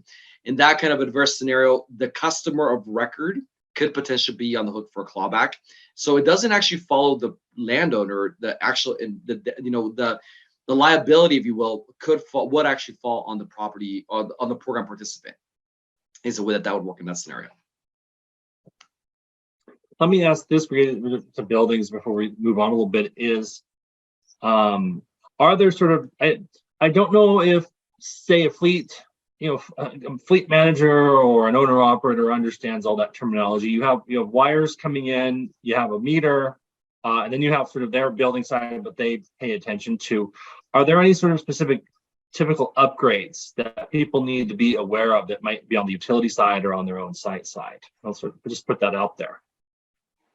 Yeah, absolutely. And I can tell you, it's very project specific, right? No two projects are ever the same. And that's one thing that I've learned being here at the utility. So it's a very complex project, right? You have some scenarios where there's plenty of power in the area, makes it a little bit easier. There's some scenarios where we have to do, substation upgrades potentially, right? Or just massive upgrades on the utility side in order to bring in the power. So we look at phased in approaches, in order to be able to achieve that mission. So it is something where we do look at on a case-by-case scenario. And as we're going through the process, these are things that we do keep the customer in line and letting them know like what our timeline might look like, right? So we always do disclose a year to year and a half for infrastructure deployment, but depending on the site specific, right, that could go more, right? That could be one of the major barriers are those upgrades on the utility side. So something that we definitely have to be cognizant of going into it. So usually what we'll do, like on the front end, before they even apply, is we'll go into our Dr. Pep tool, we'll look at different layers, we'll look at the local grid needs assessment and kind of give it an estimate. And at that point, kind of give them an idea, right? If I'm seeing there's only like 0.8 megawatts and it's like this massive project, then the conversation shifts really, really fast. And I'd bring some project engineers into the call, so the subject matter experts, to be able to address those particular concerns before they're even in our program. So that's always available to our customers as they're transitioning into, electric. Anyone else? Yeah, I was going to add, I think Romero showed the Dr. Pep tool, and that's a very useful tool. It is a public tool. It's available to everyone. So, and I think all 3 IOUs in California have it. So if you are based in California, you can just plug in your address on PG&E or San Diego's Distributed Energy Resources external portal is what the Dr. Pep is. So Romero just posted the Dr. Pep link for SE. But that's a really useful tool to see which circuit you are on, how much is available, who's posting capacity available on that circuit, how much solar storage, other DERs are on that circuit, what's the remaining room on it. It's a good initial screening tool, and that could help with the siting and selections if you're looking at better locations and working with the utility to really understand it in the next step.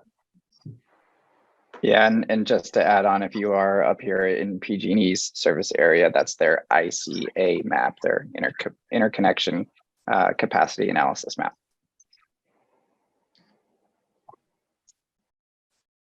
So let me go ahead. Let's switch gears a little bit. We have about half an hour, a little bit less left. Talk a bit about the grid and reliability. And I think for me, the most common thing that I hear, is, hey, the grid can never support all the demand from charging vehicles. I mean, I think sort of the most basic question that we get. Are there any sort of quick responses that you would have to that? Zach, you look like. Yeah, I can start just to take some pressure off Ramiro.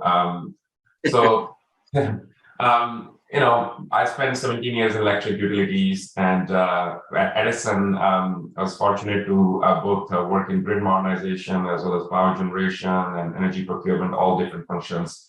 The grid is I think the future of utilities, and this is the vision a lot of electric utilities are headed, is really to provide a plug-and-play platform which empowers customers, whether it's load for demand or EV charging, or it's a distributed energy resource like solar or battery storage, to just plug and play and be able to connect to the grid as quickly as possible. And that requires investments in the grid. That requires investments in the distribution grid, which was not traditionally designed for two-way power flow. It was designed for just one-way power flow from large, big power plants to step-up transformers, long-distance transmission lines, step-down distribution, and flow it to the houses and buildings. Now we are putting more load on that distribution system, and more rooftop solar and storage is coming in. So better automation of operation of distribution, high-speed, low-latency communication in control systems, more visibility so that the grid can be operated through advanced distribution management systems. All of those are, I think, necessary investments for utilities to modernize the grid, and for us as customers to be partners with utilities so that they understand where the load may come up, which circuits is there higher demand from customers, which circuits there may be higher generation available if we are planning to put in solar storage and other resources. Can this be done? Oh, absolutely. Will it? I think where it falls short is when, as a customer, when we need a certain amount of capacity and we want it to show up within a month, that cannot happen. It has to go through its own reliability analysis and upgrades to understand what all needs to happen. So those are my 2 cents, but let me pass on to others. Yeah, thank you, View. That was go ahead, bud. No, I see the question. People feel free to put into the Q&A box questions, but leading right into that, we'll continue this conversation, Mira. But it says, what does that phasing look like? If I can't get everything, I'm gonna phase my trucks, and I can't do 100 today, but you can put a few in today. Yeah, so the phase and period. So this is the way we look at it, right? Let's say in that scenario that I used earlier, where a fleet's bringing in 100 trucks. Chances are, right, in most scenarios, you're not receiving all 100 trucks all at once. So let's say, for example, there's that scenario and a customer wants to deploy all 100 vehicles, then we're going to look at that vehicle deployment schedule. So in that scenario, once again, it's 10 every year, going all the way until they get their 100. So let's say that's, we don't necessarily have the power available for all 100, then we would work as a utility to bring in the power phased in, right? So ultimately meeting them at that demand point every single time is essentially what we're going to do. So usually we always use a phrase where we always say, where it's not a matter of if we could serve you, it's a matter of when we could serve you, right? So in this scenario, is one thing that we always ask that customers give us their fleet plans as early as possible, because what we are is we're utilizing fleet specific plans to actually make up how we're actually modernizing and hardening the grid.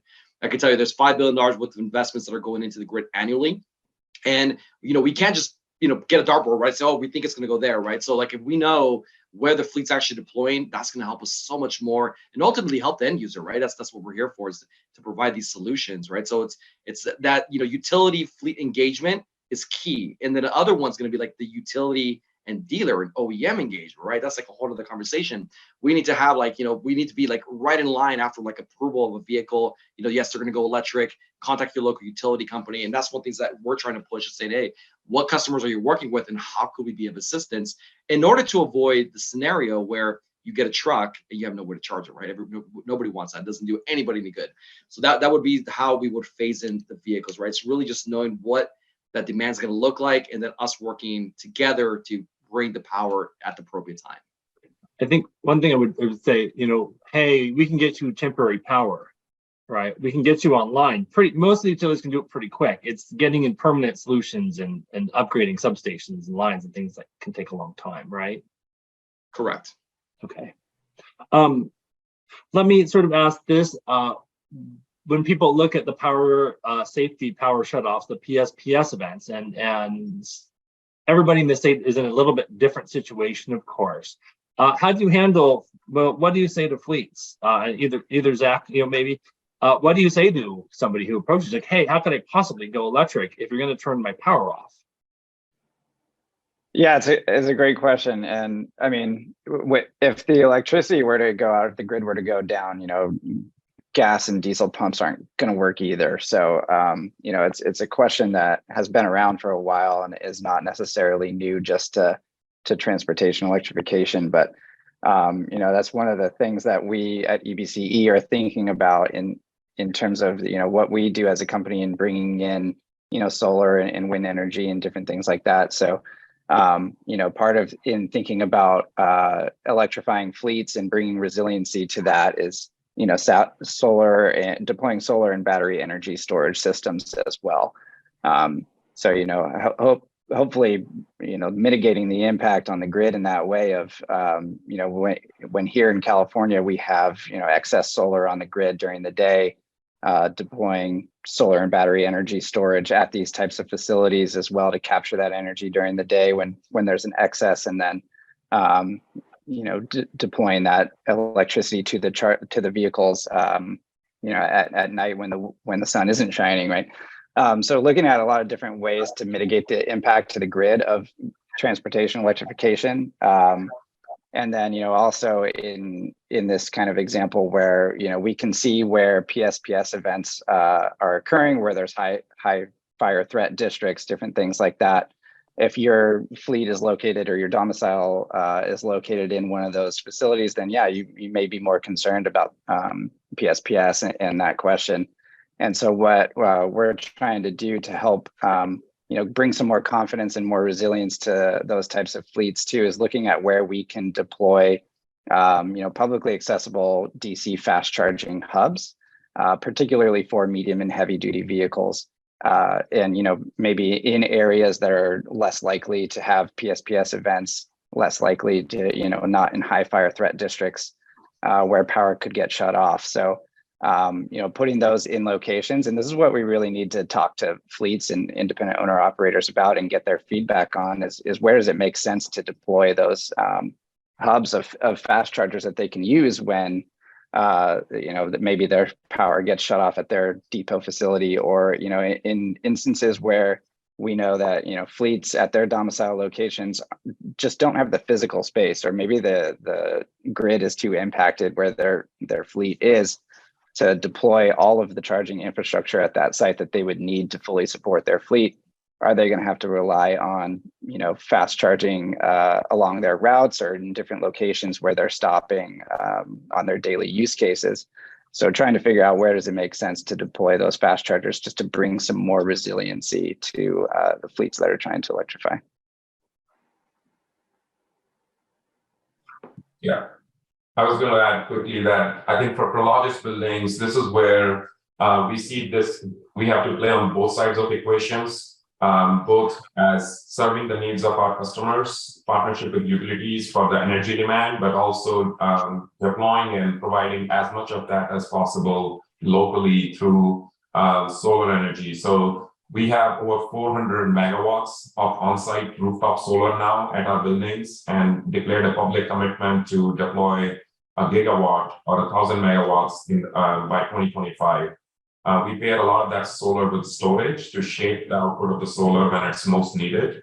and offer resiliency as a service to the customers as a power backup solution as needed for the buildings.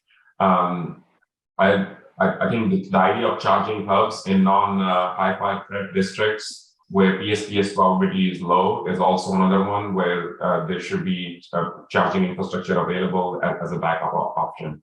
So those are some of the thoughts. Thanks. So can I ask you, because who pays for that? I mean, if you're a fleet operator or a truck driver, you're not going to be real familiar with a microgrid or a distributed energy resource. You're certainly not going to know what a utility ADMS or DERM system is, right? Which I won't define because they don't need to know it. What does the end user really see? You know, do they get a bill for you just put the solar in and you put the battery in and they're just going to get a set price per kilowatt hour, something like that? Yeah, the end user gets basically energy as a service, and which is dollar per kilowatt hour. That's all what they see. They don't have to get into any long-term commitment beyond the termination of their lease, whatever that lease is for. And if they require a certain level of resiliency beyond the energy as a service, then that's an add-on service for resiliency as a service for every kilowatt hour that comes with a certain amount of backup power. So the idea is to really simplify, because the customers in our buildings, to your point, they don't want to think about their energy resiliency and power shutoffs, and they don't have time to be experts, energy experts, or certainly not the technical experts on designing electric grid or operating it or understanding risks of all these different scenarios. And this is why I think we see as with our scale and with the level of service that our customers expect, we have built a team of experts to deploy these solutions and simplify as much as possible for them. I know I've read I know the PUC, California Public Utilities Commission, which ultimately oversees most of California's electric utilities. I mean, they've made it very clear, put up mitigation measures for these outages, and that's being worked on as brainstorming. But it could be a trailer full of batteries, right? Usually there's some advance notice. We're going to have hot, dry conditions with wind. We know that's going to happen September, October, and they know where that's going to happen. They bring their trailer full of batteries, or you have your trucks and this is coming, so maybe you make sure everything is fully charged ahead of time when otherwise your demand management system might not keep everything charged. So there's definitely, I think, a lot of mitigation measures that we're seeing, and ultimately a lot of money is being spent on grid hardening, right, and undergrounding the lines, putting in fuses that when they burn out, the sparks don't fall on the ground. A lot of simple things. Reclosers, if a line is triggered, it stays open until somebody goes and looks at it. So I think these PSPS events will start to slow down and putter out. And even if you look at the data from when they first started several years ago, there's a lot fewer per year. So I think we covered that. We talked a little bit about solar and storage. Let me ask a little bit about timing. How are we doing on time? We have enough time. We've been hearing sort of a year to year and a half. But it sounds like the first thing you really should do is call a utility and talk to them. I mean, is that sort of a good sort of first piece of advice? Absolutely. I think that's very, very, very important, right? To kind of uncover what the elephant in the room is, right? For your particular scenario as soon as possible. And also, right, to see like what kind of grant programs or, EV infrastructure installation programs, such as what we offer, might be available to a customer, to help them offset the cost of transitioning to electric. So having that early utility engagement will do a couple things, right? It's going to first help them get a plan, right? Get an infrastructure installation framework, if you will, but then also determine like what kind of programs and availabilities of different such things like what we have on the charge-ready transport side are available to the customer, so that as they are transitioning, they have resources now available to them. And you said that's the magic 4-letter word, right? Free. Correct. Free. Yeah. I know I've taken the CARB diesel hotline for a lot of years, been to a lot of conferences. Free is the magic word. These guys can call up, go to the website, check out the contact information, and generally for most utilities, get a free initial assessment. and wrap your head around it, because it is, you're hearing about these you hear all these fancy terms today, and some of you are not going to know, and it's like you're like, oh, I don't have time to get into this process. I'm trying to get my load delivered today, Exactly. But if there's help out there for people to access. I think that's really important for folks to know. In terms of that process, it's sort of like getting in the process. What are some of the barriers that we see and you touched upon them, Ramiro, somewhat in your presentation, but maybe the other side input too. What are those barriers you're seeing, the roadblocks that are giving them a hiccup? So instead of a year and a half, it could take them 9 to 12 months or less.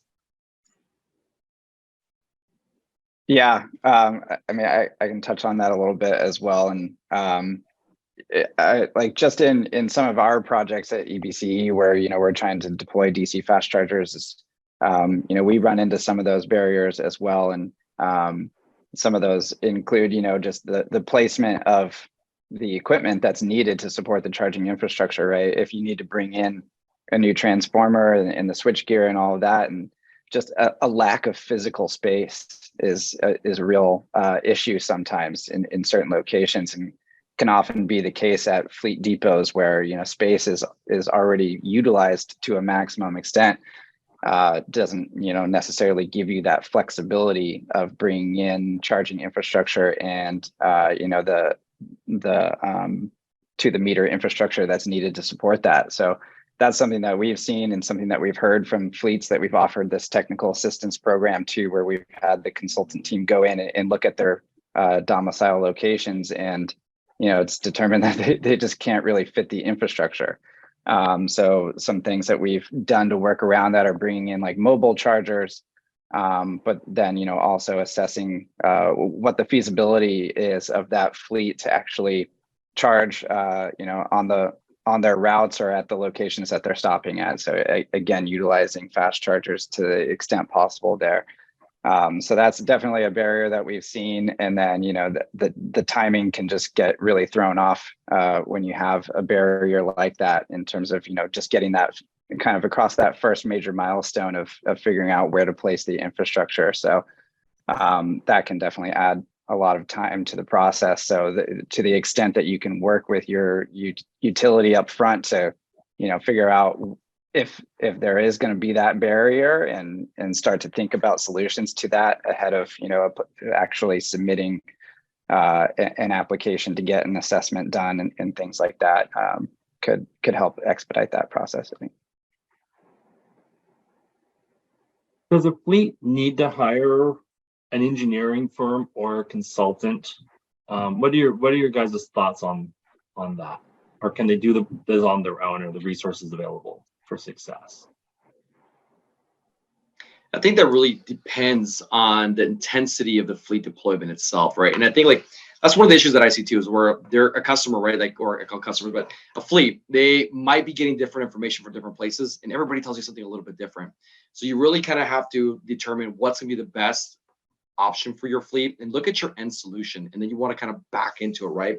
Now, to answer the question specifically, sometimes you have fleets of 900 assets, right? I just talked to a city yesterday, and they have literally over 900 assets of different asset classes trying to electrify. They had no idea where to start, multiple site facilities. I see a great value in bringing a consultant to that area, something of that nature, as opposed to, for example, fleet operator who's got 5 trucks. They're going to phase them in over 3 or 4 years. They know they need to go to comply with regulations. It's a little bit easier, right? Those are some things that we could walk them through that process, just through simple questions. So one thing that we do on the initial intake is really doing a deep dive into a customer's operation. I know I give you guys literally like a 15-minute version of what's normally an hour-long phone call. That's really, really interactive.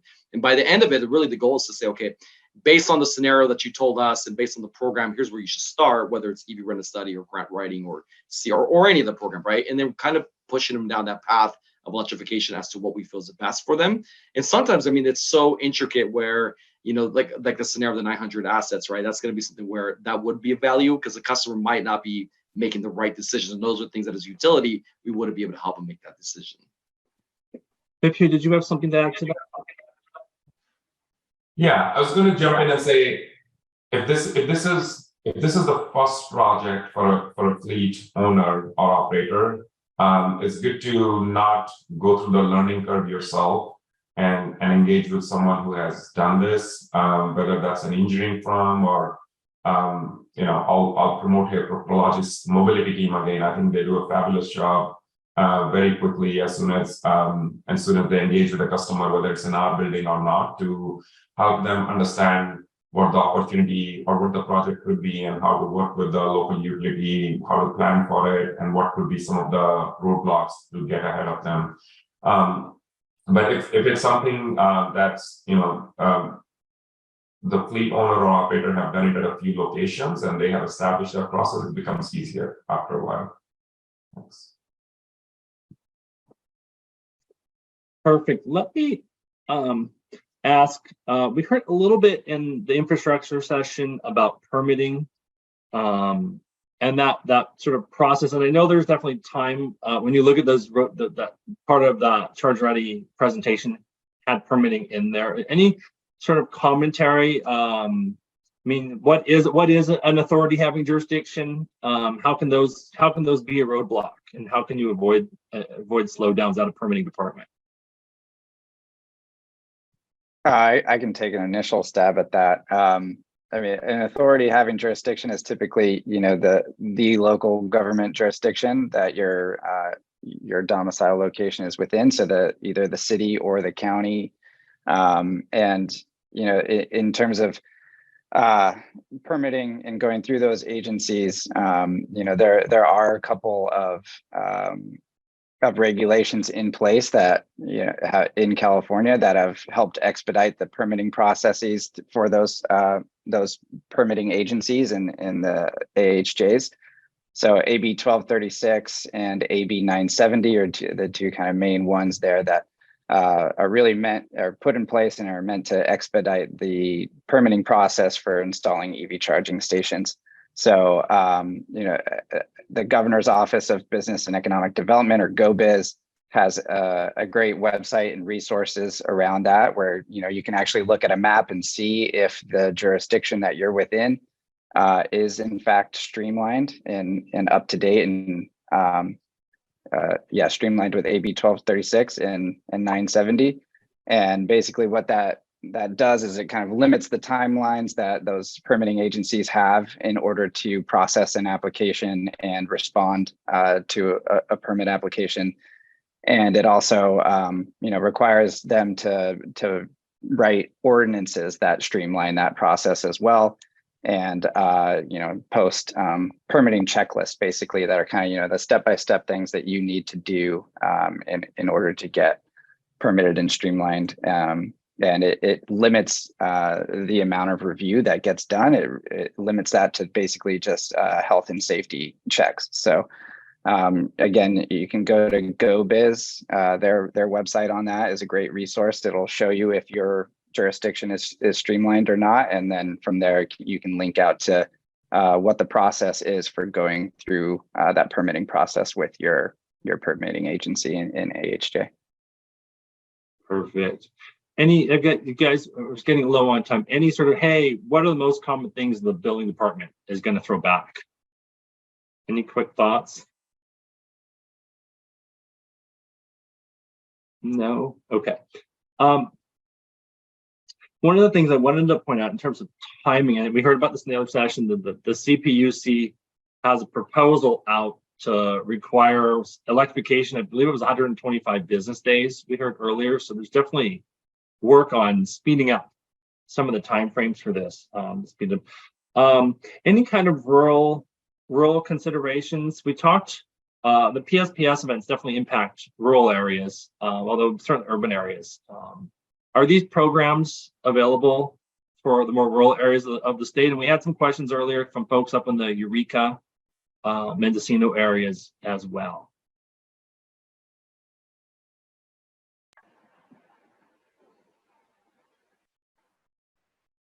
Yeah, I'm sorry, Brenda, that's a little out of my area of expertise. Okay. Yeah, I mean, I'll just maybe add a couple of thoughts there. I think the IOU programs are available across the IOU service territory. That includes urban and rural areas. And I think the IOUs here, so SE or PG&E or East Bay, I think they are over 50,000 square mile territory for SC, a little bit larger for PG&E, and touches central California rural areas as well as suburban areas. So for our business model, I think when we look at the transportation routes, there is a typical drayage application, which is moving goods from Port of Long Beach or Port of Oakland or Houston to within a fixed distance, typically less than 100 miles warehouse that goes through a defined route.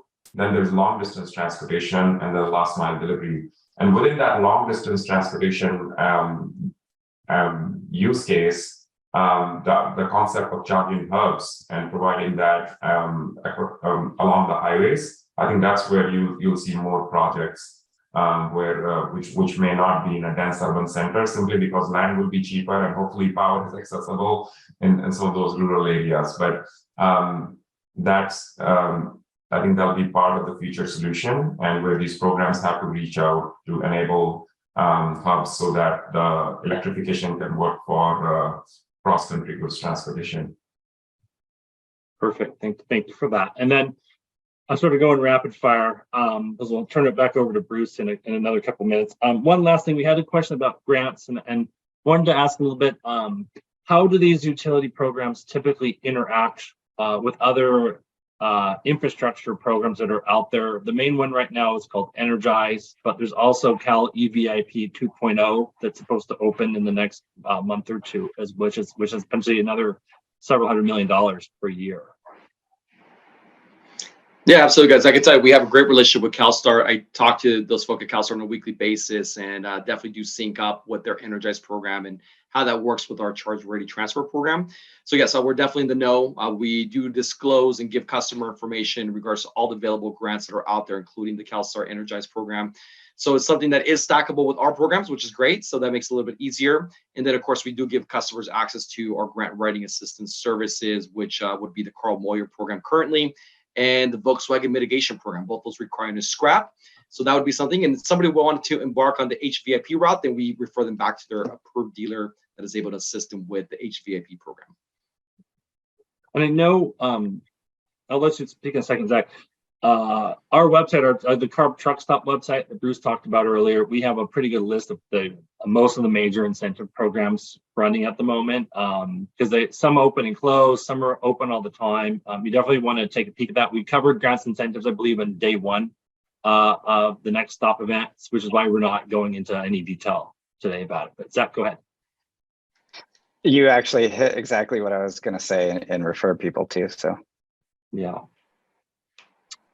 One last thing I wanted to touch on, we probably should, you talked about a little bit in the initial presentation from Miro, but anybody can speak about it. Will people spike their electric bill? What do fleets need to do to control costs? And things sort of like a little bit about demand response and just what fleets need to be aware of so they don't get any surprises at the end. Yeah, absolutely. And I think that's one of the major things as you are transitioning to electric is definitely talk to the local utility and establish a rate structure, right? So there's so many different tariffs out there. And I can tell you, if you just hook it up to your regular building load, you're going to be unpleasantly surprised, so that's something where having that interaction, even at that level, right, is very, very important.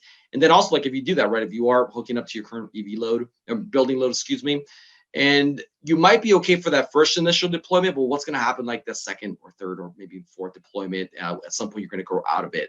And then not to mention possibly popping breakers and causing other issues that you don't want. But yes, your demand charges are something that you have to be privy to, and also the rate structure itself, because that just means that your bill's going to skyrocket, and it could have been avoided potentially had you called the local utility and set up yourself up on a better rate structure. Yeah, and just to add on to that a little bit too, here at least in PG&E service area, there's the business EV rate, the BEV rate. So that's one mechanism for kind of keeping your costs down. Having some sort of charge management system in place, or a load management system in place for your chargers that smart charging, as they call it. That'll charge your vehicles at the right time depending on the rate. So you can set that software up. Yeah, just to add, so managed charging is part of the solution. Understanding the right utility tariff is part of the solution. There's hundreds of utility tariffs that unless you've worked within a utility or you've tried to understand them all, it's not a very not your typical Friday evening reading material to go through. But also deployment of storage on that meter to even out some of those demand charges and use the energy arbitrage from off peak to on peak. That will help the grid, that will help the utility, that will help the electric bills as well. Perfect. Thank you all for that. So I think that's about all we have time for. We'll let Bruce give a chat to wrap it up. I know I feel like we did a pretty good job of going through some of these issues. We could probably go for another hour. But thank you so much for being here. I mean, I think for me, the takeaways, talk to the utility as early as possible, even if you're not sure, let them know that you exist. Check their websites for incentives that are out there as well. And I know that billions of dollars a year of grid investments are being put in, and we feel pretty solid that the power is going to be there. You need to, it's going to take some time to get it to you, but the money's going into the grid to make sure power's online. And so with that, thank you. And we'll let Bruce wrap up the day. Thank you, Brandon. And I'm sure we could actually talk all day about, as I've been saying, all of these topics. And in the future, we will be figuring out what targeted subjects we should be working on and so forth. First, I want to thank Brandon. Thank you, though, so much, Brandon. Great job moderating. Everybody on the panel, Zach, you, Ramiro, thank you guys. As I've told others, you are our experts. You are the folks that, we can stand up and talk to people, until we're blue in the face, but you guys are on the ground. You're the ones who have all that institutional knowledge, and we really appreciate your help here because, as I've said, we are very cognizant that fleets of all sizes need some assistance, need some help just understanding this whole new world, and that's what we're doing. With that in mind, we are at 3 o'clock. I will give one last plug, though. Please make sure and fill out any of the questionnaires that we may be putting up or that may have been already put up. Let us know what we can do better. Let us know what worked for you. We're constantly going to be refining this event. I also mentioned, and I don't know if we'll be able to put it in chat again, but you've heard me say it, there was that link to an email address with UC Davis, and please, if you will, participate with them on their questionnaires, or even a quick one-on-one interview to find out what will help you. I think Stephen's putting the link in there right now. Thank you, Stephen. Please participate because I think we have a pretty good idea of at least where to start getting people information, but only you can tell us what you really think you need. So having said all that, thank everybody very, very much for attending this. Keep watching places like our truck stop website from additional events. If you are on any of these events, I'm sure that we will send you directly announcements for any future events. So even though we do that, watch our website. There's a lot of good information there. Just do a search for CARB truck stop. First thing that's going to come up for you. All right, everybody. Thank you very much. Have a good rest of the day and have wonderful holidays.